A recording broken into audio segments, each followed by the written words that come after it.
Chapter 1952. Hearing Hui Yi's words, Qin Feiyang and Fire Lotus looked at each other. They couldn't help but feel ashamed in their hearts. Hui Yi looked at the two of them and smiled bitterly. Helping people and being misunderstood is a bit frustrating. Of course, I don't blame you.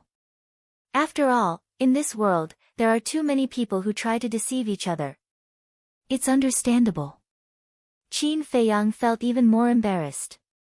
He cupped his fists and said, "Thank you for your understanding, Brother Hua." Hui Yi waved his hand and said, "Let's not talk about this. How about this? These 100 million divine crystals can be considered as a loan from you. Write an IOU and return it to me in full." Okay. Qin Feiyang nodded. He took out a brush, ink, paper, and inkstone, quickly wrote an IOU and pressed his fingerprint on it.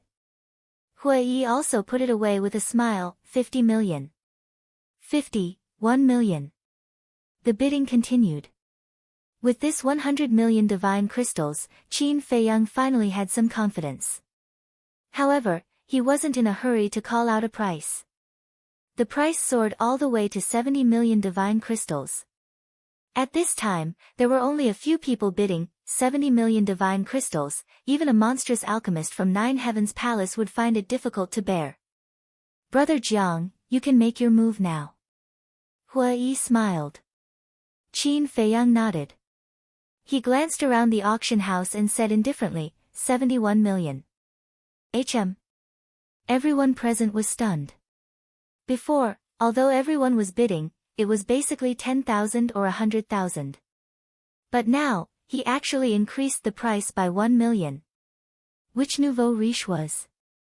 Qin Feiyang's bid was in fact indirectly telling others that he was determined to obtain the 9 suns lightning fire. If they knew what was good for them, they wouldn't compete anymore. Sure enough. After he called out a price, the audience quieted down. The few people who were still bidding also fell silent one after another. At the same time. Private room number 1. A purple-robed young man was leaning against a chair with one hand supporting his head. He had a lazy look on his face. Beside him stood a short man with shifty eyes. This person was Pengyan, who had formed a grudge with Qin Feiyang's group of 3. This voice, when Qin Feiyang spoke, Pengyan's expression slightly froze. Then, a sneer crept up his eyes as he looked at the purple-robed young man and said, "Senior Brother Jun, of the 3 people I mentioned just now, this person is one of them." The purple-robed young man was taken aback and asked. "I'm sure. I remember his voice." Pengyan said. The purple-clothed youth raised his head and looked at the private room where Qin Feiyang and the other 2 were in. His eyes flickered. Although he could see the outside, he couldn't see the situation inside the rooms from the outside. Therefore, the purple-robed didn't really see Feiyang's group. The woman in white asked loudly, "Private room 9 bids 71 million divine crystals. Is there anyone else who wants to raise the price?" There was Deta, 71 million and 10,000. Suddenly. June, his voice he's 72 million. Qin Feiyang smiled faintly and directly raised the price by 1 million. Hearing this, the man glared angrily at Qin Feiyang's room and fell silent. 72 million. Is there anyone else? The white-robed woman standing on the high platform looked around and asked again. Time passed by. Just as the white-robed woman was about to announce the result, the purple-robed young man in the first room smiled faintly and said, "Pengyan, play with them." Okay. Pengyan was overjoyed. He was waiting for this sentence. Then, without hesitation, he said, 80 million. What? 80 million? He just raised the price by 8 million. It's obvious that he's going against the people in the 9th room. It seems that there's going to be a good show. As soon as Pengyan's voice fell, the auction house became noisy. But Qin Feiyang's group of 3 couldn't help but frown. Hui Yi smiled and said, "Brother Jiang, did you hear that?" It's Pengyan's voice. Qin Feiyang nodded. Peng En is just an ordinary disciple. He doesn't have the financial resources at all. I think someone must be helping him. That person should be Feng Zijuan. Hua Yi said. Feng Zijuan, Qin Feiyang raised his eyebrows and looked at the first room, saying, is Feng Zijuan also an alchemist? He's not. Hua Yi shook his head. If he's not an alchemist, why did he interfere? Fire Lotus was very angry. It's obvious that they want to take revenge on me. Hua Yi shook his head and sighed. He looked at Qin Feiyang and Hua Yi apologetically, I'm really sorry to implicate you. What are you talking about? At that time, I also humiliated Peng En. With his personality, he definitely won't let me go. Qin Feiyang said. Hua Yi sighed, no matter what, this matter started because of me. It's okay. Qin Feiyang waved his hand. 80 million, is there anyone else? The woman in white was full of smiles. As a businessman, what she liked to see the most was no doubt this kind of scene of dragons and tigers fighting. 1 million. Qin Feiyang said. Didn't you increase by 1 million just now? Why is it 10,000 now? If you don't have the strength, don't come and compete, lest you make a fool of yourself. 81 million. Peng En's voice sounded immediately, and he also humiliated Qin Feiyang. The crowd also roared with laughter. Especially those people who were forcibly suppressed by Qin Feiyang before, the gloating on their faces was undisguised. Snatch. Now you've met someone who's more awesome than you. This is retribution. 81 million. Qin Feiyang said again, his tone was calm. He can still endure it, it seems that this person's temperament is not bad. Feng Zijuan murmured, still leaning on the chair with a lazy look, as if nothing could move him. Senior brother Jun, you think too highly of him. He must be pretending to be calm now, stubbornly holding on. Peng En said. In that case, let's test his bottom line. Feng Zijuan smiled faintly. Okay. Peng En nodded and shouted, 90 million. Gasp. As soon as this voice sounded, the people present couldn't help but gasp. 90 million divine crystals, this person was really generous. And the woman in white on the high platform was already blooming with joy.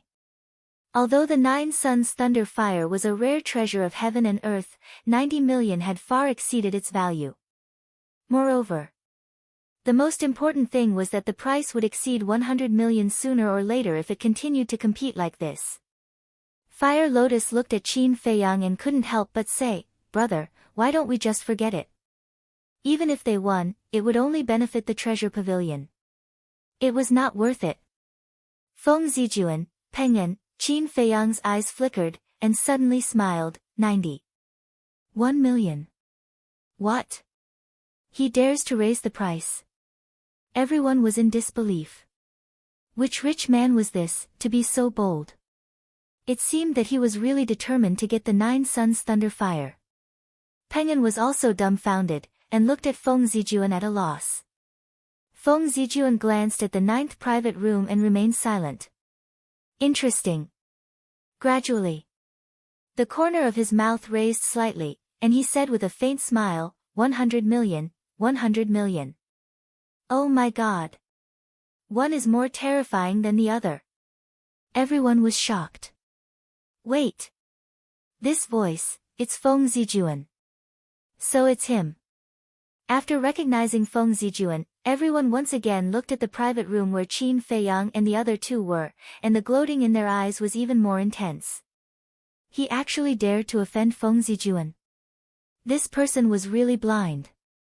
Hua Yi frowned, looked at Qin Feiyang, and said, Brother Jiang, Feng Zijuan personally bid, which means that he is serious. I think it's better, although he didn't finish, as long as one wasn't a fool, they could understand that Hua Yi wanted him to give up. Brother, this Feng Zijuan is the grandson of the 9 Heavens Palace's resource hall master. His wealth is definitely not something we can compare with. Let's listen to Brother Hua Yi, and think of another way. Fire Lotus also said. Qin Feiyang was silent. Not long ago on the 3rd floor, weren't you all very arrogant? What? Have you become mute now? Ha, with this little ability, you dare to go against us, you really overestimate yourself. Peng An laughed, full of sarcasm. Fire Lotus hurriedly said, Brother, he is provoking you, don't be fooled. Brother Jiang, think twice. If you don't have enough divine crystals to pay, not only will you lose face, the treasure pavilion will not let you go easily. Hua Yi also had a worried look. Qin Feiyang's eyes narrowed slightly, and said, 10-10-000. What? Knowing that it's Feng Zijuan, he still dares to continue bidding. Who is this guy? Everyone was shocked. Feng Zijuan was also quite surprised. He personally spoke in order to intimidate. But obviously, the other party was not frightened by him. It seemed that this person was not a simple person. Feng Zijuan smiled playfully, looked at Peng An and said, You continue, raise the price to 200 million. 200 million? Peng An was shocked and hurriedly said, Senior brother Jun, what if they suddenly don't want it? 200 million was not a small amount. Even Feng Zijuan would not be able to take out so much. That won't happen. Even now, he's still raising the price. He definitely needs this 9 Suns Thunder Fire. Since that's the case, then of course I have to make them pay a price and let them know the consequences of offending me, Feng Zijuan. Feng Zijuan said with a faint smile. Senior brother Jun is wise. Peng An gave a thumbs up, his face full of admiration, then puffed out his chest and raised his back, valiantly shouting, 110 million. Qin Feiyang continued, 110,000, 120 million. 121,100, 130 million. 131,100,000. At this moment, the entire auction house was dead silent. Only Qin Feiyang and Peng An's bidding continued to reverberate in the auction house. This invisible battle was getting more and more intense. One after another, astronomical figures kept appearing, making everyone numb. However, Hua Yi, Fire Lotus, looking at Qin Feiyang who was crazily raising the price, was burning with anxiety. Especially Fire Lotus. She knew better than anyone how many divine crystals Qin Feiyang had, and it had far exceeded the amount she had. This was complete nonsense. But at the same time, she was very touched. Because everything Qin Feiyang did was for her. Chapter 1953. However, Qin Feiyang, on the other hand, remained calm and composed, without the slightest bit of panic or nervousness. 170 million. 171 million. 180 million. 181 million. 190 million. 110,000. As he continued to bid, the sinister smile on Peng An's face became wider and wider. Increase it with all your might. There will be a time for you to cry later, 200 million. Just as Qin Feiyang finished shouting, Peng An became high-spirited and roared without hesitation, 200 million. It actually broke through the 200 million mark. These two people are really crazy. There's also the treasure pavilion. This time, they've made a huge profit. Everyone watched this scene with their mouths agape. The woman in white on the high platform had a round smile on her face. Moreover, this matter had already caused a sensation outside, and even spread to the treasure pavilion. Like an invisible storm, it spread to the various districts of the Sky Dragon City. Everyone rushed towards the treasure pavilion to watch the show, 200 million, continue. Peng An had already completely inflated as he continued to clamor. Brother from private room number 9, you've already fought to this point, don't admit defeat. That's right. A man lives with a breath, a tree lives with a piece of skin. You have to be strong and fight to the end. The auction house was in an uproar. Those who were watching the show naturally wished for the world to be in chaos. The more exciting it was, the more interesting it was. Hua Yi and Fire Lotus did not say a word. In their opinion, Qin Feiyang had already lost his mind, and no matter how much they said, he would not listen. Well said. A man lives with a breath, a tree lives with a piece of skin. As a man, how can you retreat? Feng Zijun, let me see, how much ability do you have? Do you have the capital to be arrogant? Qin Feiyang smiled faintly, and said, 300 million. Crash. As soon as these words were spoken, it immediately caused a huge uproar, 300 million. Who the hell is this person? Not only did he openly call out to Feng Zijun, he even increased the bid by 100 million. This is too terrifying. The shock in everyone's hearts could no longer be described with words. When Fire Lotus and Hua Yi heard Qin Feiyang's words, they almost fainted. 300 million divine gems. This guy was really crazy. It was over. If he couldn't pay that many divine crystals later, he probably wouldn't be able to walk out of the auction house. Private room number 1. At this moment, Peng Yan's eyes were also wide open in anger, so much so that his eyeballs were about to pop out. What kind of concept was 300 million? An ordinary disciple like him would never see so many divine crystals in his entire life. Yet, the other party had said it so casually. Could it be that he had kicked an iron plate this time and provoked someone he shouldn't have provoked? Simultaneously, Feng Zijun also sat up straight, and the laziness on his face was swept away, replaced by a gloomy expression. His hands were tightly clenched together. Peng Yan came back to his senses and turned to look at Feng Zijun. When he saw Feng Zijun's expression, his eyes trembled slightly. He carefully said, "Senior brother Jun, let's just forget about it." Forget it? Didn't you hear what he said? A man lives on his last breath, and a tree lives on its skin. As a man, how can you back down? If I shrink back now, won't I become a joke in the world? He is no longer bidding for the 9 suns lightning fire, this is a naked provocation. Feng Zijun said sternly. But, Peng Yan wanted to say something but hesitated. Provoking me, is it? Okay, I'll play with you to the end. 400 million. Feng Zijun walked to the floor-to-ceiling window, looked at Qin Feiyang's private room, and shouted aggressively. Crazy, they're all crazy. 400 million, if it's given to me, it's enough for me to live a carefree life. These two are simply prodigals. Everyone lamented and was completely numb. They looked at private room number 9, waiting for Qin Feiyang's voice to sound. Ha! After waiting for a long time, Qin Feiyang's laughter finally sounded. Listening to this laughter, there's no fluctuation. It seems that he will continue to raise the price. People muttered. But just as this thought crawled up in everyone's mind, Qin Feiyang's laughter sounded once again. Your Excellency is amazing, I admit defeat. What? Give up. Everyone was looking forward to it, but when they suddenly heard Qin Feiyang's words, they were all stunned. Peng Yan and Feng Zijun were also stunned. Didn't they want to fight to the end? Why did they give up?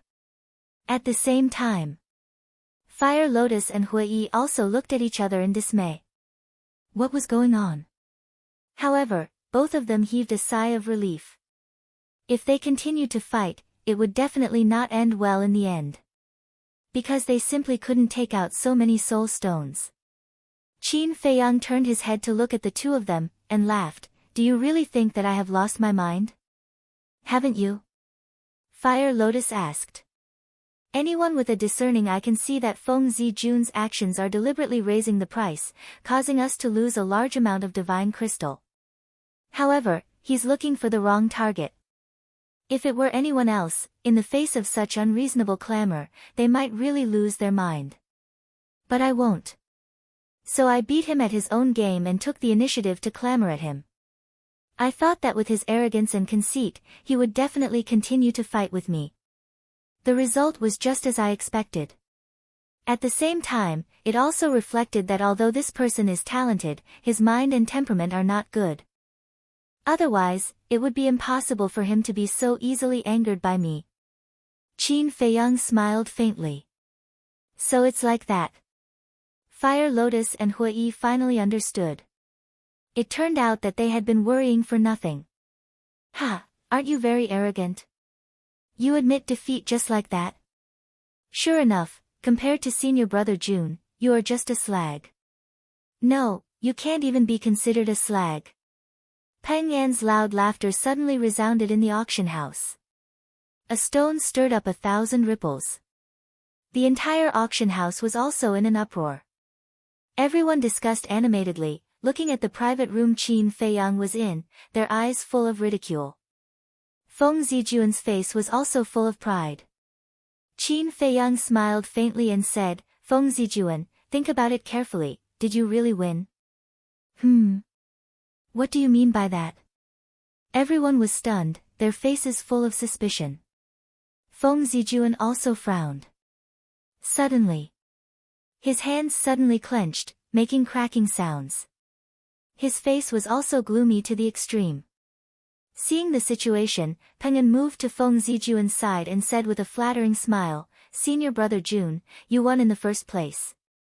Everyone saw it for themselves. What are you still angry for? Shut up. Feng Zijuan slapped Peng Yan's face fiercely. Peng Yan immediately smashed onto the ground beside him like a dead dog. His face was deformed, and he was in so much pain that he cried for his parents. Using 400 million divine crystals to buy a cluster of 9 sun lightning fire. I can only say that I admire Feng Zijuan's courage. Treasure Pavilion, you don't need to thank me because Feng Zijuan is willing to do this. Qin Feiyang's laughter sounded out once more. The auction house set off a huge uproar once more. Yeah. On the surface, it looks like Feng Zijuan won. But thinking about it carefully, that's not the case at all. This is simply a trap to lure Feng Zijuan into it. Ha, to think that this Feng Zijuan and Peng Yan were still smug. Actually, they themselves are the biggest idiots. Even a freak like Feng Zijuan was schemed against so tightly. This person's methods are profound. Being reminded by Qin Feiyang like this, everyone came to their senses. Their gazes also all shifted to the number 1 private room. At this very moment, Feng Zijuan was mad with hatred. Although the people outside could not see him, he could see the people outside clearly. Looking at those pairs of eyes full of ridicule, he wanted to find a hole to crawl into. Originally wanted to scheme against the other party, but the result was that he was schemed against instead. The most embarrassing thing was that not only did he not notice it, he even had a smug attitude. My God! As a freak of Jotian Palace, how could he do such a stupid thing? Now that he thought about it, he felt that he had no face left. In his heart, the resentment and hatred towards Qin Feiyang was also uncontrollable. Who are you? If you have the guts, say your name. Feng Zijuan stared at the floor-to-ceiling window of the number 9 private room and said gloomily. We will meet again. Qin Feiyang smiled faintly. I look forward to our next meeting. Feng Zijuan gritted his teeth and said, then turned around and left angrily. Senior brother June. Peng Yan hurriedly chased after him. It was fine if Peng Yan did not speak. Once he spoke, Feng Zijuan suddenly seemed to have found a vent. He turned around and kicked Peng Yan's lower abdomen. Ouch! Peng Yan flew out on the spot and smashed into the floor-to-ceiling window. It was unknown what the floor-to-ceiling window was made of, but it did not break. But tragedy befell Peng Yan. He spat out a mouthful of blood and slid down from the floor-to-ceiling window. He knelt on the ground, clutching his lower abdomen, and howled miserably like a pig being slaughtered. So pitiful.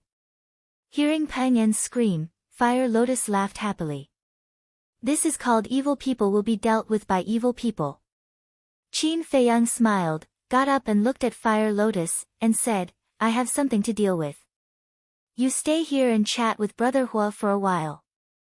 Fire Lotus glanced at Hua Yi, and nodded to Qin Feiyang, okay. Brother Hua, let's meet again later. Qin Feiyang said. Hua Yi smiled and nodded, and a glimmer of light flashed in the depths of his eyes. Qin Feiyang turned and walked out of the private room. He looked at the corridor on both sides. Seeing that there was no one, he closed the door of the private room and disappeared in an instant. Inside the private room, Hua Yi looked at Fire Lotus and smiled. Miss Fire Lotus, your big brother is a bit scary. Scary? Fire Lotus was startled. Without anyone knowing, he set a trap for Feng Zijun, and made Feng Zijun lose all his face. He even took care of Penguin while he was at it. Killing two birds with one stone, isn't that scary? Hua Yi shook his head speechlessly. Fire Lotus thought for a moment, and laughed happily. Hearing you say that, it seems to be true. Don't be modest. Your big brother, no, it should be said that you siblings are not ordinary people. Hua Yi laughed. Fire Lotus said, isn't big brother Hua Yi the same? Haha, Hua Yi laughed heartily, picked up his teacup, and drank his tea while paying attention to the auction outside. And the auction house welcomed the next auction item. However, everyone was still talking about the matter between Qin Feiyang and Feng Zijun, and it seemed that it would be difficult to calm down in a short period of time. P.S. Old Meng has resumed updating. Everyone should also move their small hands and vote the votes in their hands. Thank you very much. Chapter 1954. At the same time that Qin Feiyang disappeared, Feng Zijun angrily walked out of private room number 1. Penguin was still howling inside. But there was already a woman in red waiting outside. This woman was a staff member of the treasure pavilion. Seeing Feng Zijun come out, the woman in red immediately went up and smiled. Young Master Feng, please pay the bill in the VIP room. Seeing the smile on the woman's face, the anger in Feng Zijun's heart burned again. The woman's smile was actually very sincere, but in Feng Zijun's eyes, it was like she was mocking him. Move. Feng Zijun looked at the woman coldly and said. The woman in red paused and said patiently, Young Master Feng, you're a frequent customer of the treasure pavilion, so you naturally know our rules. After the auction, you have to pay the divine crystals in person before you can leave. Feng Zijun's eyes were gloomy as he clenched his fists tightly. The woman in red lowered her head and said, Young Master, please don't make it difficult for me. Who? Feng Zijun took a deep breath and said, I don't have that many divine crystals on me right now, I'll pay after I return to Empyrean Palace. This, the woman in red frowned, unable to decide. Seeing this, the anger in Feng Zijun's heart burned again as he said angrily, I, Feng Zijun, am a monster of Empyrean Palace, and I'm famous in Sky Dragon City, will I go back on my words? No, no, no. The woman in red quickly waved her hand and said, the treasure pavilion believes in young master's character, but the amount involved this time is too large, I really don't dare to make this decision. Feng Zijun said, if you can't make this decision, then let Shengguan Qiu do it. Okay. I'll get someone to call the steward. The woman in red nodded and said loudly, guards. A guard ran over. The woman in red said, take young Master Feng to VIP room number 1 and treat him well. Okay. The guard nodded and then looked at Feng Zijun with a smile, young master, this way please. Humph. Feng Zijun snorted coldly and walked towards the 3rd floor of the treasure pavilion. The woman in red also quickly entered the auction house and ran up the auction stage, whispering a few words into the woman in white's ear. Everything is within my expectations. The woman in white chuckled and said, help me auction it first. I'll go take a look. Yes. The woman in red nodded. Ladies and gentlemen, I'm sorry. I have some matters to attend to. However, the auction will not stop. Everyone, please continue. The woman in white looked around at the people in the auction house. She smiled and said. Then, she turned around and left quickly. Why did you leave halfway? Is there even a need to ask? It must be because of Feng Zijun. 400 million divine gems. Even Feng Zijun can't afford that. Feng Zijun has lost a lot of face this time. It doesn't matter if he loses face. The most important thing is his parents and grandfather. His parents are the enforcement elders of Nine Heavens Palace, and his grandfather is the hall master of Nine Heavens Palace's resource hall. When has he ever embarrassed himself like this? When they receive the news, Feng Zijuan will definitely suffer. Everyone whispered in each other's ears, their faces full of ridicule. Third floor. VIP Room 1. The woman in white pushed the door open and entered. She saw Feng Zijun sitting beside the tea table, his face ashen. The guard stood to the side and looked at Feng Zijun silently. In fact, this was surveillance, to prevent Feng Zijun from leaving. The woman in white glanced at Feng Zijun and waved her hand. You can leave. Yes. The guard respectfully replied and walked out of the VIP room, closing the door behind him. Young Master Feng, is it because my treasure pavilion is not good enough? Your face is so ugly. The woman in white walked to the tea table and sat opposite Feng Zijun, laughing. Can you not laugh? Feng Zijun raised his eyebrows, his anger rising. Good, good, good. The woman in white nodded and said, the people below have already told me. I don't have any objections, but I need an IOU. IOU? Feng Zijun couldn't sit still anymore. He stood up and glared at the woman in white, saying, don't you know what kind of person I, Feng Zijun, am? You actually want me to write an IOU? Aren't you humiliating me? Young Master Feng, please calm down. This is the rule of the treasure pavilion. I am just doing my job. I hope young master can understand. The woman in white smiled apologetically. No room for negotiation. Feng Zijun raised his eyebrows. Young Master Feng, don't make it difficult for me. You know the rules of my treasure pavilion. If it was someone else, I'm afraid they wouldn't be able to step out of the treasure pavilion today. And now, I just want young master to leave an IOU. This is already giving young master a lot of face. The woman in white smiled. Feng Zijun's face was gloomy. The woman in white said, if young master is not willing to leave an IOU, then I will have to personally go to the Ninth Heaven Palace and ask for it from Elder Feng. The Elder Feng that the woman spoke of was Feng Zijun's grandfather. Feng Zijun was furious. The woman in white smiled, young master, I have already given you face. Don't push your luck. You win. Feng Zijun glared at the woman in white and returned to his seat, saying, prepare the brush and ink. The woman in white smiled and personally walked to the desk, took the brush, ink, and paper, and placed them in front of Feng Zijun. Feng Zijun grabbed the brush and was about to write.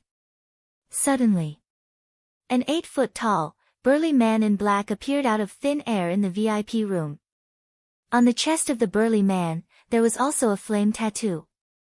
Seeing this person, Feng Zijun was overjoyed. He immediately put down the brush in his hand and stood up, Uncle Yong.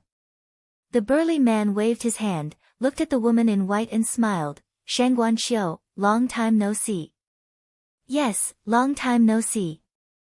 Shangguan Qiu stood up and smiled.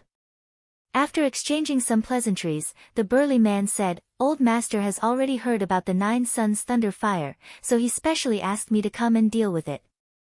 I wonder how much the Nine Suns Thunder Fire was auctioned off. Shangguan Qiu glanced at Feng Zijuan and said with a smile, Elder Feng, I didn't expect you to come here personally.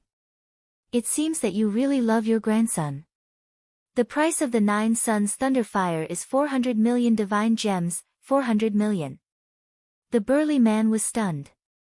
He turned to look at Feng Zijun and shook his head, you are really messing around. Feng Zijun lowered his head, his face full of regret. Sigh.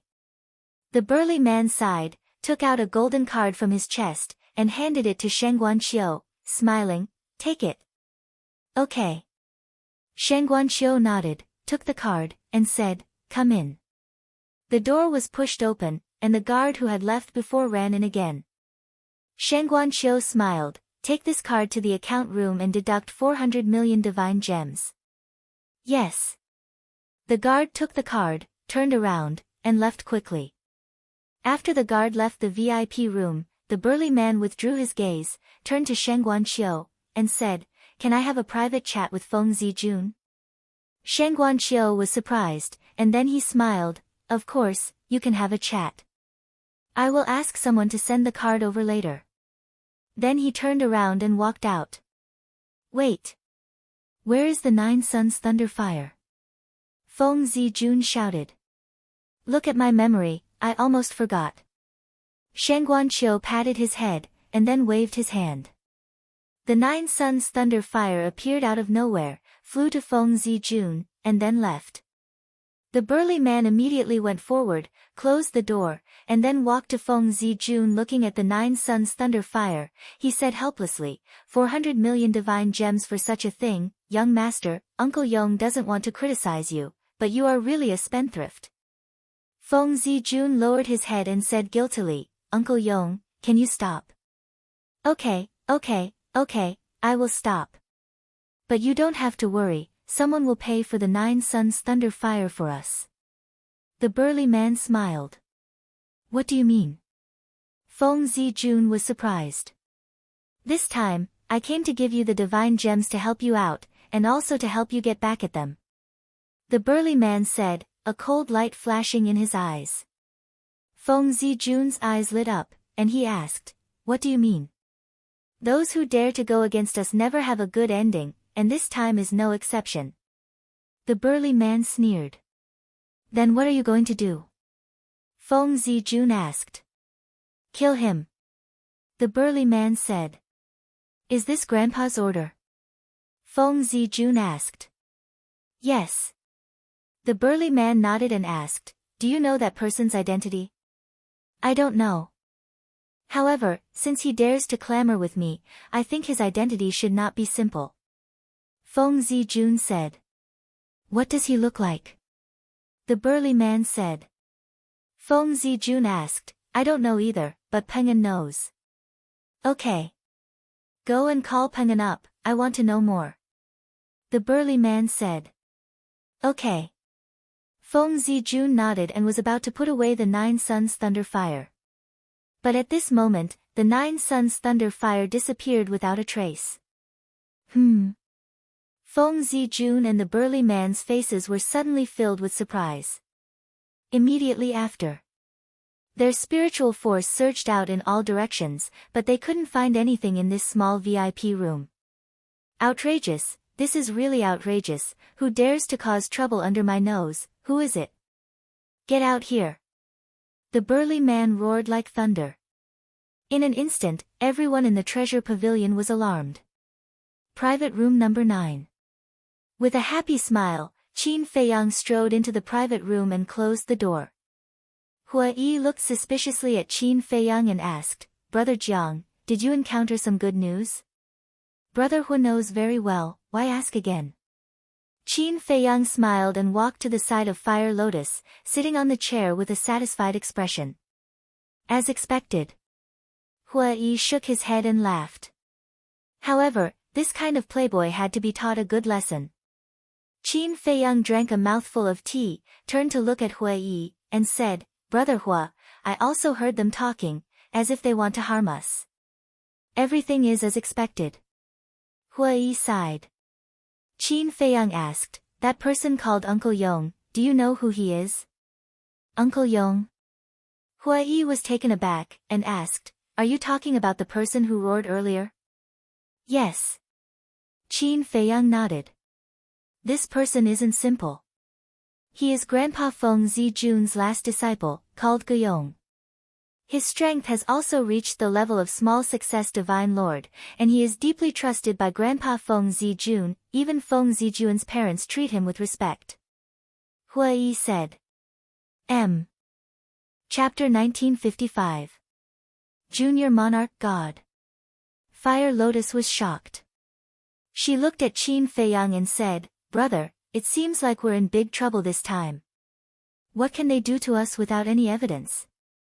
Qin Feiyang said with a smile. "That's right. Even if they can cover the sky with one hand, they won't dare to do anything to us." Hua Yi smiled. Dong! At this moment, there was a knock on the door. the three of them turned to look at the door. Qin Feiyang laughed and said, "They're so fast." Fire Lotus said, "Brother, why don't we leave first?" "Leave? Isn't that the same as confessing?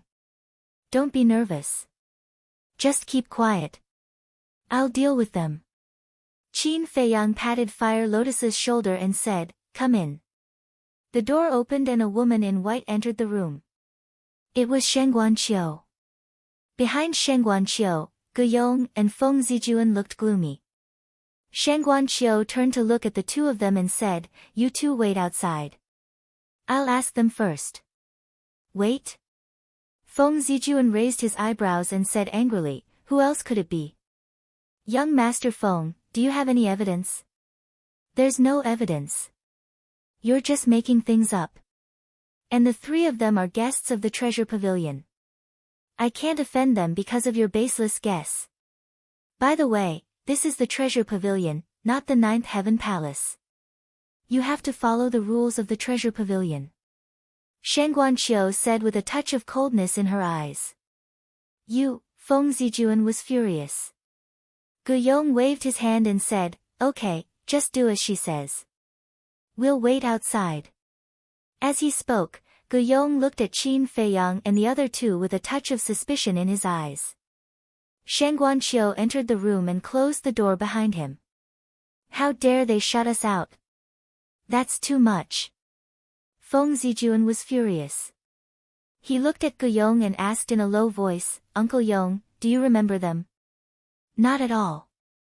Guiyong shook his head. Feng Zijuan was shocked. "If even you don't know them, then aren't they even more mysterious?" No. I basically know all the young people in the northern region who have some status, but I have no impression of these three people. This can only mean one thing." Guiyong smiled. "What?" Feng Zijuan asked. Guiyong said, "They are not mysterious. They are just newborn calves who are not afraid of tigers." Feng Zijuan was stunned and said, "You're saying that they are just three inconspicuous minor characters?" "That's right." Guiyong nodded. "Bastard, how dare you be so arrogant when you have no background?" Feng Zijuan suddenly grinned. Inside the private room, Shengguan Qiu looked at Qin Feiyang and the other two and bowed with a smile. "Shengguan Qiu, the steward of the Treasure Pavilion, greets young masters and young mistress." Qin Feiyang suddenly smiled and said, "So it's the manager of the Treasure Pavilion. I don't dare to call you Lord. Young master, please call me by my name." Shengguan Qiu waved his hand.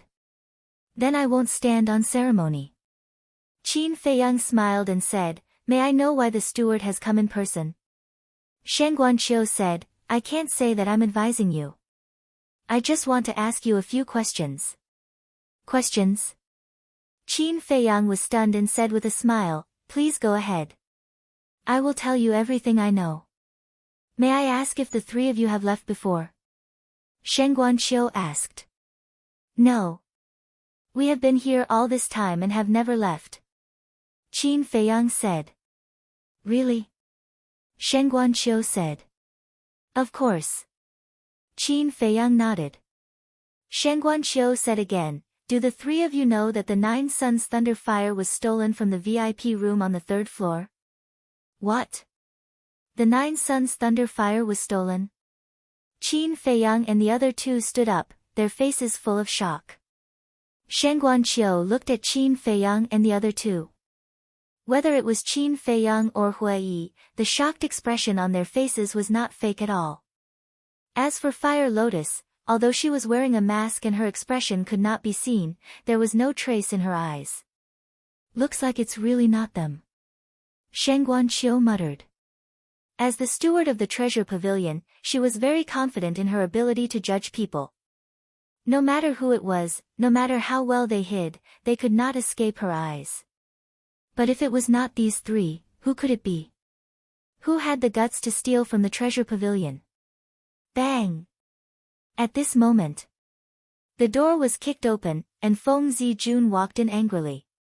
Shengguan Qiu frowned and looked at Feng Zijuan, saying, "What do you want to do?" Feng Zijuan said, Shangguanqiu, let me tell you, you won't get anything out of them. Shangguanqiu said, then what do you think we should do? Feng Zijuan glanced at Qin Feiyang and the other two and sneered, there is only one way to deal with such fanatics, torture them. How dare you? Shangguanqiu said angrily. Shangguanqiu, I know you have seen countless people and are very confident in your judgment. But in this world, there are many people who are good at pretending. There will be times when you are wrong. Guiyong closed the door and looked at Shangguanqiu with a smile. I say, what do you mean? Revenge? Qin Feiyang raised his eyebrows and looked at Feng Zijuan and Shangguanqiu. Who are we? Who are you? Is there a need to take revenge on you for such a small matter? We are just talking about the facts. Guiyong laughed, his eyes full of disdain. If Qin Feiyang hadn't personally heard the two of them discussing in private, he would have really believed this person's nonsense. You said we are talking about the facts, right? Well, let's talk about the facts now. You are so sure that we stole the 9 Suns Thunder Fire. May I ask, where is your evidence? Qin Feiyang said. Feng Zijuan shouted, you were the only one who fought with me for the 9 Suns Thunder Fire in the auction house. Who else could it be? Is that how you judge? How ridiculous. I was not the only one who wanted it at the auction house. There were many others who were also fighting for the 9 Suns Thunder Fire. Based on what you said, aren't they all suspects? Qin Feiyang sneered. Feng Zijuan said angrily, they did fight, but you fought fiercely, didn't you? The one who fought fiercely is the one who stole the 9 Suns Thunder Fire. What kind of logic is that? You must be stupid. Qin Feiyang said with amusement. You, Feng Zijuan glared at him. Forget it, forget it. I can't be bothered to argue with an idiot who is stupid. Qin Feiyang smiled disdainfully and looked at Guiyong. Sir, you must be stupid, right? Let's talk. Where was the 9 Suns Thunder Fire when it was stolen? And where were you? Feng Zijuan was about to explode with anger. You can't be bothered to argue. Who is the one arguing with whom now? Guiyong also frowned and said, VIP room 1. I'm right next to you. That's right. Qin Feiyang said with a smile. What's right? Guiyong was suspicious. Shangguanqiu also looked at Qin Feiyang suspiciously. Qin Feiyang looked at Shangguanqiu and asked, Manager, what's Guiyong's cultivation level? Lower tier God of War. Shangguanqiu said honestly. So powerful? Qin Feiyang looked at Guiyong in shock. Guiyong looked proud. Qin Feiyang sneered in his heart. He continued to look at Shangguanqiu and asked, Manager, what's our cultivation level? Shangguanqiu looked at Qin Feiyang and the other two and said, You and this lady are both lower-tier gods of war, and this young master is a higher-tier god of war. That's right. 2 lower-tier gods of war and 1 higher-tier god of war. Can we steal the 9 Suns lightning fire in front of a lower-tier divine emperor? Qin Feiyang said. That's right. Shangguanqiu mumbled. The difference in cultivation level was too big. Even if the 3 of them had incredible abilities, they couldn't steal the 9 Suns lightning fire in front of Guiyong without anyone noticing. Guiyong frowned and looked at Qin Feiyang. He had an ominous feeling. A lower-tier divine emperor. Such a terrifying existence. I'm afraid that even if we have the divine item of space, we can't steal the 9 Suns lightning fire. Moreover, we're in the treasure hall. Even if we borrow courage from the heavens, we won't dare to cause trouble in the treasure hall. Qin Feiyang sighed. Shangguanqiu nodded and said, that makes sense. In your opinion, what's the trick behind this? Qin Feiyang glanced at Guiyong and Feng Zijuan. He pondered for a while and asked, Manager, do you really want me to say it? Just say it. Shangguanqiu said. Qin Feiyang said, Okay, let me ask first. When the 9 Suns lightning fire was stolen, was the manager in the VIP room? I wasn't. Shen Guanqiu shook his head. Why not? Qin Feiyang was puzzled. Shen Guanqiu said, because Guyong said that he wanted to talk to Feng Zijuan in private, so I left. I see. Qin Feiyang suddenly understood and said with a smile, then I understand. Guyong, Feng Zijuan, you two are really good at scheming. What do you mean? Feng Zijuan was at a loss. Guyong's uneasiness grew stronger. Qin Feiyang looked at Feng Zijuan and said angrily, don't you know what I mean? Previously at the auction house, I embarrassed you, and because you held a grudge in your heart, you deliberately put on this show with Guyong to frame us. Frame us? Shen Guanqiu was stunned. After hearing this, Feng Zijuan was also stunned. When he came back to his senses, he immediately shouted, nonsense. Nonsense? Then why did you send Shen Guanqiu away? Qin Feiyang sneered. Send me away. Shen Guanqiu frowned. Yes. They were sending you away. Because if you were there, they wouldn't be able to fake the scene of the 9 Suns lightning fire being stolen. In fact, they faked the theft of the 9 Suns lightning fire to take revenge on me. They were also using someone else to do their dirty work. Qin Feiyang said. That makes sense. The 9 Suns lightning fire was stolen from the treasure pavilion, so the treasure pavilion can't escape the blame. For the sake of the treasure pavilion's reputation, you will definitely investigate to the end. Then, they will take the opportunity to instigate you to get rid of us. After Hui finished, he looked at Guyong and Feng Zijuan and sneered, what a brilliant plan, I admire it. You're slandering me. Feng Zijuan shouted angrily. Guyong was also extremely angry. He never thought that he would be the one being blamed. He looked at Shen Guanqiu and said in a low voice, do you believe their words? Shen Guanqiu pondered for a moment, then looked up at Guyong and said, with your strength and status, I believe that no one here would dare to steal from you, so I have to believe it. After that, Shen Guanqiu added, moreover, you said before that you didn't find anything like a space divine item in the VIP room. Without a space divine item, who could sneak into the VIP room? Guyong's heart trembled. Chapter 1956. Qin Feiyang looked at the two of them and sneered. Feng Zijuan, Master Guyong, you have nothing to say now, right? Feng Zijuan was so angry that he gritted his teeth. He had come to settle accounts with the three of them, but he did not expect them to embarrass them with just a few words. Shen Guanqiu said in a low voice, Feng Zijuan, Guyong, I don't care what you want to do, but I advise you not to drag the treasure pavilion into this. Feng Zijuan said anxiously, Shen Guanqiu, they're just pretending to be a thief. Don't be fooled. Qin Feiyang said, you should know better than anyone who's pretending to be a thief. Feng Zijuan was so angry that he could not speak. That's enough.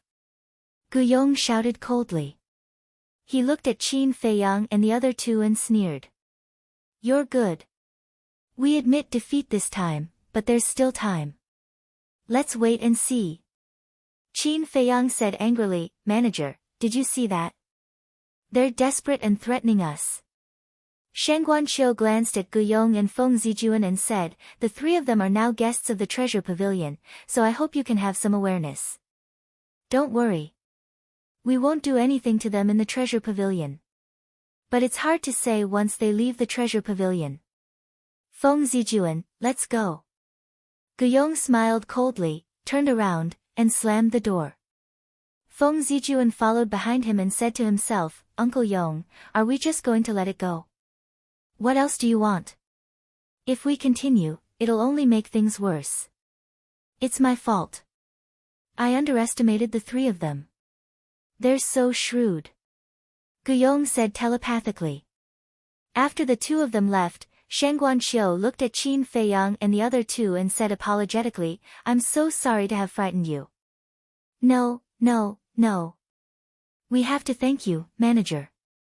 If you had stood up for us, I'm afraid we would have been killed by them today. Qin Feiyang quickly waved his hand and said gratefully. You're too kind. Shang Guanqiu shook his head and said with a smile, then you can continue. I'll go. Take care, steward. Qin Feiyang cupped his hands and said. After Shang Guanqiu left, Fire Lotus hurriedly closed the door. She patted her chest and whispered, you scared me to death. What's so scary about that? Qin Feiyang was speechless. Not everyone is like you. Fire Lotus pouted. Me? Qin Feiyang chuckled and said, actually, the truly powerful one is Brother Hua. Brother Jiang, your words are too much for me. Throughout the entire process, I only said one sentence. You were the one who spoke the rest. If you're amazing, then Brother Jiang is the one who's amazing. Hua Yi laughed. Alright, stop flattering each other. You're all the same. Fire Lotus rolled her eyes at the two. Qin Feiyang and Hua Yi looked at each other and couldn't help but smile bitterly. Fire Lotus said, Brother, we have no use for those divine crystals, should we return them to Big Brother Hua Yi? Indeed, we don't need them. Qin Feiyang smiled and took out the interspatial ring. He handed it to Hua Yi and said, thank you. You're welcome. Hua Yi shook his head and smiled. He took the interspatial ring and crushed the IOU. Ninth Heaven Palace. In a magnificent hall. A red-haired old man sat on a throne. His aura was unfathomable. At this moment, he was looking at two people below him with anger. The two people standing below him were Guyong and Feng Zijuan. Both of them lowered their heads and trembled in fear. They didn't dare to look at the red-haired old man. Someone who could make them so afraid must be the Hall Master of Ninth Heaven Palace's Resource Hall. Good job. You used 400 million divine crystals to buy a cluster of 9 suns lightning fire. The funniest thing is that it was snatched away. Feng Zijuan, good job. I'm proud to have a descendant like you. And you, Guyong. An exalted small perfection divine lord is actually being toyed with by 3 brats who are still wet behind the ears. You really give this old man face. The red-haired old man broke the silence and laughed angrily at the two. Master, we know our mistake. Grandpa, we also know our mistake. The two shuddered and quickly knelt on the ground. What mistake did you make? It's all my fault. I didn't teach you well and caused you to be teased outside. You've embarrassed yourselves. That's right. It's all my fault. I'm ashamed. The red-haired old man smiled, but his smile was terrifying. Guyong and Guyong couldn't help but feel their hair stand. Grandpa, I'm sorry, Guyong lowered his head and said with a face full of self-blame. I'm sorry, the red-haired old man chuckled. But suddenly, he slammed his palm on the armrest of the chair and landed in front of Feng Zijuan. He slapped Feng Zijuan's face. Feng Zijuan flew out on the spot and pretended that his head was bleeding. What's the use of saying sorry? Let me tell you, this isn't a disgrace to you. It's a disgrace to this old man and your parents. Tell me, after doing such a stupid thing, how do you want this old man and your parents to face the world in the future? Face the disciples of Nine Heavens Palace? The red-haired old man blew his beard and glared. He was extremely angry. Grandpa, I was wrong. I won't do it again. Please forgive me this time. Feng Zijuan ignored the blood on his face and crawled to the red-haired old man and begged. Scram! Go and reflect on your mistakes. Without this old man's orders, you're not allowed to take half a step out of the cultivation room. The red-haired old man shouted. Yes, yes, yes. Feng Zijuan nodded and ran out. Only Guyong was left. Guyong was also extremely nervous. His forehead was sweating. The red-haired old man looked at Guyong and didn't say anything for a long time. Get up. After some time, the red-haired old man turned and walked to the throne. He sat on it and looked at Guyong. Yes. Guyong replied respectfully and looked at the red-haired old man. The red-haired old man asked, Who are those 3 people? Guyong said, Disciple doesn't know them. According to disciples' guess, they should be people who came to Sky Dragon City for the first time. The red-haired old man said, then it's easy. Find a chance to make them disappear. This time, there can't be any accidents. Also, don't let anyone see them. Disciple understands. Guyong nodded. The red-haired old man asked again, how is Gongzi Feng? Guyong said, he's still secretly doing things like killing people for money. But apart from that, he's quite honest. Honest? His existence is the shame of my Feng family. The red-haired old man snorted coldly. Master, forgive this disciple for offending you. Actually, compared to Feng Zijuan, Gongzi Feng's character and personality are much better. Guyong said. Of course this old man knows. But there's no other way. He can only blame himself for being an illegitimate child. My Feng family can't afford to lose face like this. The red-haired old man said. Sigh. Guyong couldn't help but sigh. The red-haired old man said, in short, his identity as an illegitimate child can't be revealed. Especially his mother's identity, no one can know about it. Yes. Guyong nodded. Go. The red-haired old man waved his hand. This disciple will take his leave. Guyong bowed respectfully and turned around to leave. Also in Nine Heaven Palace, in a training room. A purple-clothed youth stood in the training room with a shocked expression. This person was Gongzi Feng. In the air in front of Gongzi Feng, there were two figures. They were the two perfect war god-level strong men. A moment later, Gongzi Feng finally regained his senses. Looking at the two men, he asked, are you sure? Of course. This matter has already spread throughout Sky Dragon City. The two men nodded. Haha, Gongzi Feng raised his head and laughed, I really didn't expect, my big brother to make such a big mistake. This is great, this is great. Yes. Feng Zijuan made such a big mistake, your grandfather Feng Yuan won't let him off easily this time. The two men said. Sigh. Hearing this, Gongzi Feng let out a long sigh. Gongzi, why are you sighing? The two men didn't understand. Although Feng Zijuan made a mistake and embarrassed the Feng family, he is different from me. If it were me this time, I would definitely be dead.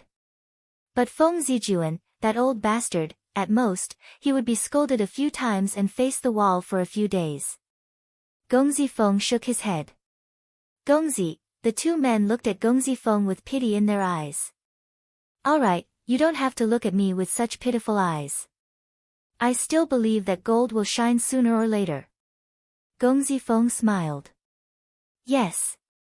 The two men nodded. Gongzi Feng asked, have you seen the person who tricked Feng Zijuan? No. They were in the private room and didn't see each other. Maybe only Shangguanqiu saw them. The two men said. Gongzi Feng pondered for a while and said, find a chance to meet them. Meet them for what? The two men were suspicious. Gongzi Feng smiled and said, haven't you heard of this saying? The enemy of my enemy is my friend. I see. But won't it be a little abrupt for us to suddenly meet them? The two men frowned. Find a reason, then it won't be abrupt. Gongzi Feng said. What reason? The two men asked. I know that old bastard's character. This time, he has embarrassed Feng Zijuan in public. He will definitely not let it go. Gongzi Feng sneered. One of the men said, Gongzi, do you mean that Feng Zijuan will find a chance to get rid of them? That's right. Go immediately, don't miss the opportunity, and be friendly. Gongzi Feng reminded. We are now in the alley near the treasure pavilion. We won't miss it. The two men laughed. Very good. I will also go and show some concern for Feng Zijuan and see how miserable he is now. Gongzi Feng smiled mockingly, turned off the image crystal, got up, and strode out of the cultivation room. Private room number 9. Qin Feiyang and Hua Yi were drinking tea and chatting while paying attention to the auction outside. They were like two old friends who hadn't seen each other for many years, chatting happily. Brother Jiang, I don't think there are any good things left. Why don't we change places and have a few more drinks? Hua Yi suggested. I have the same idea, but I want to wait a little longer. Qin Feiyang smiled. They had the 9 suns thunder fire and the ghost flower. They only lacked the ghost wood and the death fruit. If there was an auction later, wouldn't they miss it? Okay. Hua Yi nodded and smiled. Chapter 1957. Dong Dong. Just as Qin Feiyang and Hua Yi finished their conversation, another series of knocks came from the door. Qin Feiyang and the other two looked at each other, a trace of suspicion creeping into their eyes. Could it be Feng Zijun again? Come in. Qin Feiyang's eyes flashed slightly as he smiled faintly. 2 brawny men pushed the door open and entered. Qin Feiyang was stunned. How could it be these two? Hua Yi transmitted his voice. Brother Jiang knows them. These two are young noble Feng's subordinates. Qin Feiyang thought to himself. The 2 brawny men entered the room and closed the door. Looking at the 3, they bowed. Greetings, young noble and young Mississippi, Qin Feiyang asked suspiciously. You two are? Although he knew these two, they did not know him, because at that time, he was using Wang Dachuan's identity. One of the brawny men said, I am Mo Shan, this is my younger brother, Mo Yun, we are young noble Feng's subordinates. Young noble Feng's subordinates? Qin Feiyang pretended to be surprised and looked at the two, asking, You two are brothers? Yes. The 2 nodded. Qin Feiyang sized up the 2 of them. He suddenly frowned and said, Are you two here to help Feng Zijun fight against injustice? No. The 2 quickly waved their hands. Don't play with me.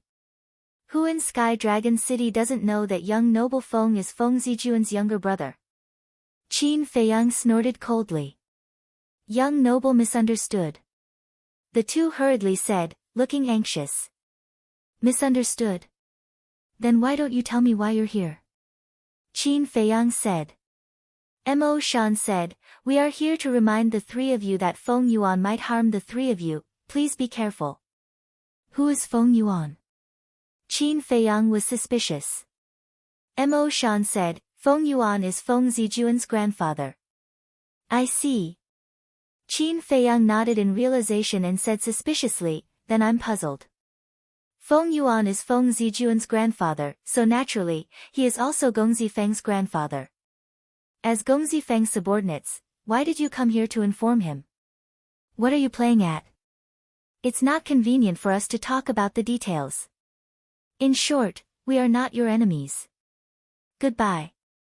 As soon as Mo Shan finished speaking, he turned around and left in quick steps. After watching the 2 of them leave, Hua Yi turned to Qin Feiyang and frowned. Strange, what is this young noble Feng trying to do? Brother Hua, you might not know this, but Gongzi Feng is actually an illegitimate son. Usually, whether it's his big brother, big sister, or his grandfather, they don't like him. Qin Feiyang said with a smile. What? He's an illegitimate child. Hua Yi was stunned. Qin Feiyang looked at Hua Yi's expression and smiled, even brother Hua doesn't know. It seems this matter is a secret. How unexpected. Hua Yi shook his head.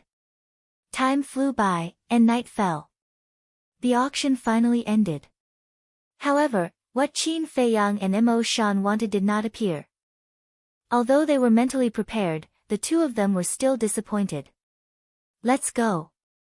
Qin Feiyang said as he stood up. The 3 of them left the treasure pavilion. At night, Sky Dragon City was even more lively. This was especially true in those brothels, where the sounds of orioles and swallows could be heard, and people could drink and sing. At the same time as the 3 of them left the treasure pavilion, there was a black shadow that had been hiding in the shadows the entire time, following them. Hua Yi smiled. Brother Jiang, do you know which restaurant is the most famous in Sky Dragon City? I don't know. Qin Feiyang shook his head. Jade Zither Restaurant. Hua Yi said. Is it very interesting? Qin Feiyang was curious. Of course. There is a fundamental difference between the Jade Zither restaurant and other restaurants. The other restaurants are usually filled with romance and extravagance. But this Jade Zither restaurant is an elegant and quiet place. Hua Yi smiled. Qin Feiyang smiled. For Brother Hua to praise it like that, it must be extraordinary. I really want to go take a look. Hua Yi said, okay, I'll lead the way. You treat. Qin Feiyang shook his head and laughed. Brother, something's wrong. Suddenly, Hua Yan glanced at a dark alley and said in a low voice. Qin Feiyang smiled, you're a bit slow to realize it now. Ah. Fire Lotus was stunned. She looked at Qin Feiyang and Hua Yi and found that the two of them were smiling. She asked in astonishment, you guys have already, the moment we left the treasure pavilion, I already noticed that someone was following us. It's just that I didn't say anything. Qin Feiyang smiled faintly. This person must be Feng Yuan's lackey. It seems that Imo Shan and Hua Yi are right. This Feng Yuan won't let this go. Hua Yi shook his head and sighed. Although Feng Yuan's people wouldn't dare to make a move against them in public, as long as they left Sky Dragon City, they would definitely fall into danger. It would be a lie to say that he didn't have a headache after getting into such a big trouble. Hua Yi sent a sound transmission, Brother Jiang, I want to ask, how do you plan to deal with this matter? Different situations call for different actions. Qin Feiyang laughed, without the slightest bit of worry on his face. Different situations call for different actions. Compared to Brother Jiang's temperament, I'm really lacking. Hua Yi laughed. The Jade Zither restaurant was also located in the center of Sky Dragon City. It was only about a dozen miles away from the treasure pavilion. It was an antique building. Under Hua Yi's lead, the three of them quickly arrived at the entrance of the Jade Zither restaurant. Before they entered, they could already hear the melodious sound of the zither. The three of you, please come in. A woman in classical attire welcomed them with a smile on her face, giving off a comfortable and intimate feeling. The three of them stepped into the Jade Zither restaurant. The layout and decoration of this place was also unique. There were no independent rooms from the first floor to the fifth floor. Instead, there were rows of private seats. On both sides of the corridor, there were pots of white flowers at intervals, emitting a fragrance that assailed the nostrils. Other than that, there were no gorgeous decorations, nor was there the slightest bit of extravagance. Everything seemed simple. The 6th to 10th floors were places to rest and sleep. Hua Yi said in a low voice, Brother Jiang, there is a rule in the Jade Zither restaurant. I have to tell you in advance that you are not allowed to drink, cause trouble, or fight. Qin Feiyang nodded and looked around. There were more than 1,000 private seats on the first floor to the 5th floor. But at this moment, it was almost full. But even so, compared to the clamor of other restaurants, this place was very quiet. Other than the sound of the zither reverberating in the ears, it was difficult to hear any other noise. Everyone deliberately lowered their voices when they spoke. And the people here were basically young men and women. Qin Feiyang even saw many disciples of the Nine Heavens Palace. Qin Feiyang suspiciously said, Brother Hua, why do I feel like this is a place to talk about love? Brother Jiang has good eyesight. Hua Yi laughed in a low voice, his laughter was very wretched. Qin Feiyang rolled his eyes. But such a quiet place was indeed suitable for young people to talk about love. Wait. Why did he say young people? Right now, wasn't he also a young man in his prime? Under the guidance of the woman in classical attire, the three of them went up to the 4th floor and walked to a private seat leaning against the railing. From here, they could clearly see the situation on the 1st floor below. Qin Feiyang and Hua Yi sat opposite each other. Fire Lotus sat next to Qin Feiyang. Soon, a waiter brought wine and food. Qin Feiyang and Hua Yi were drinking wine when they heard the sound of the zither. The beautiful sound of the zither was like flowing water, neither fast nor slow. It made one's heart involuntarily calm down. Who is this person playing the zither? Fire Lotus suspiciously poked her head out and looked at the 10th floor above. The sound of the zither came from a room on the 10th floor. But the door was closed, so they couldn't see the person playing the zither. This person playing the zither is the owner of the Jade Zither Pavilion. But she has another identity, and this identity is very scary. Hua Yi smiled mysteriously. Fire Lotus helplessly said, "Brother Hua Yi, can you not keep us in suspense? Have to maintain a little mystery, otherwise there won't be any surprises." Hua Yi smiled.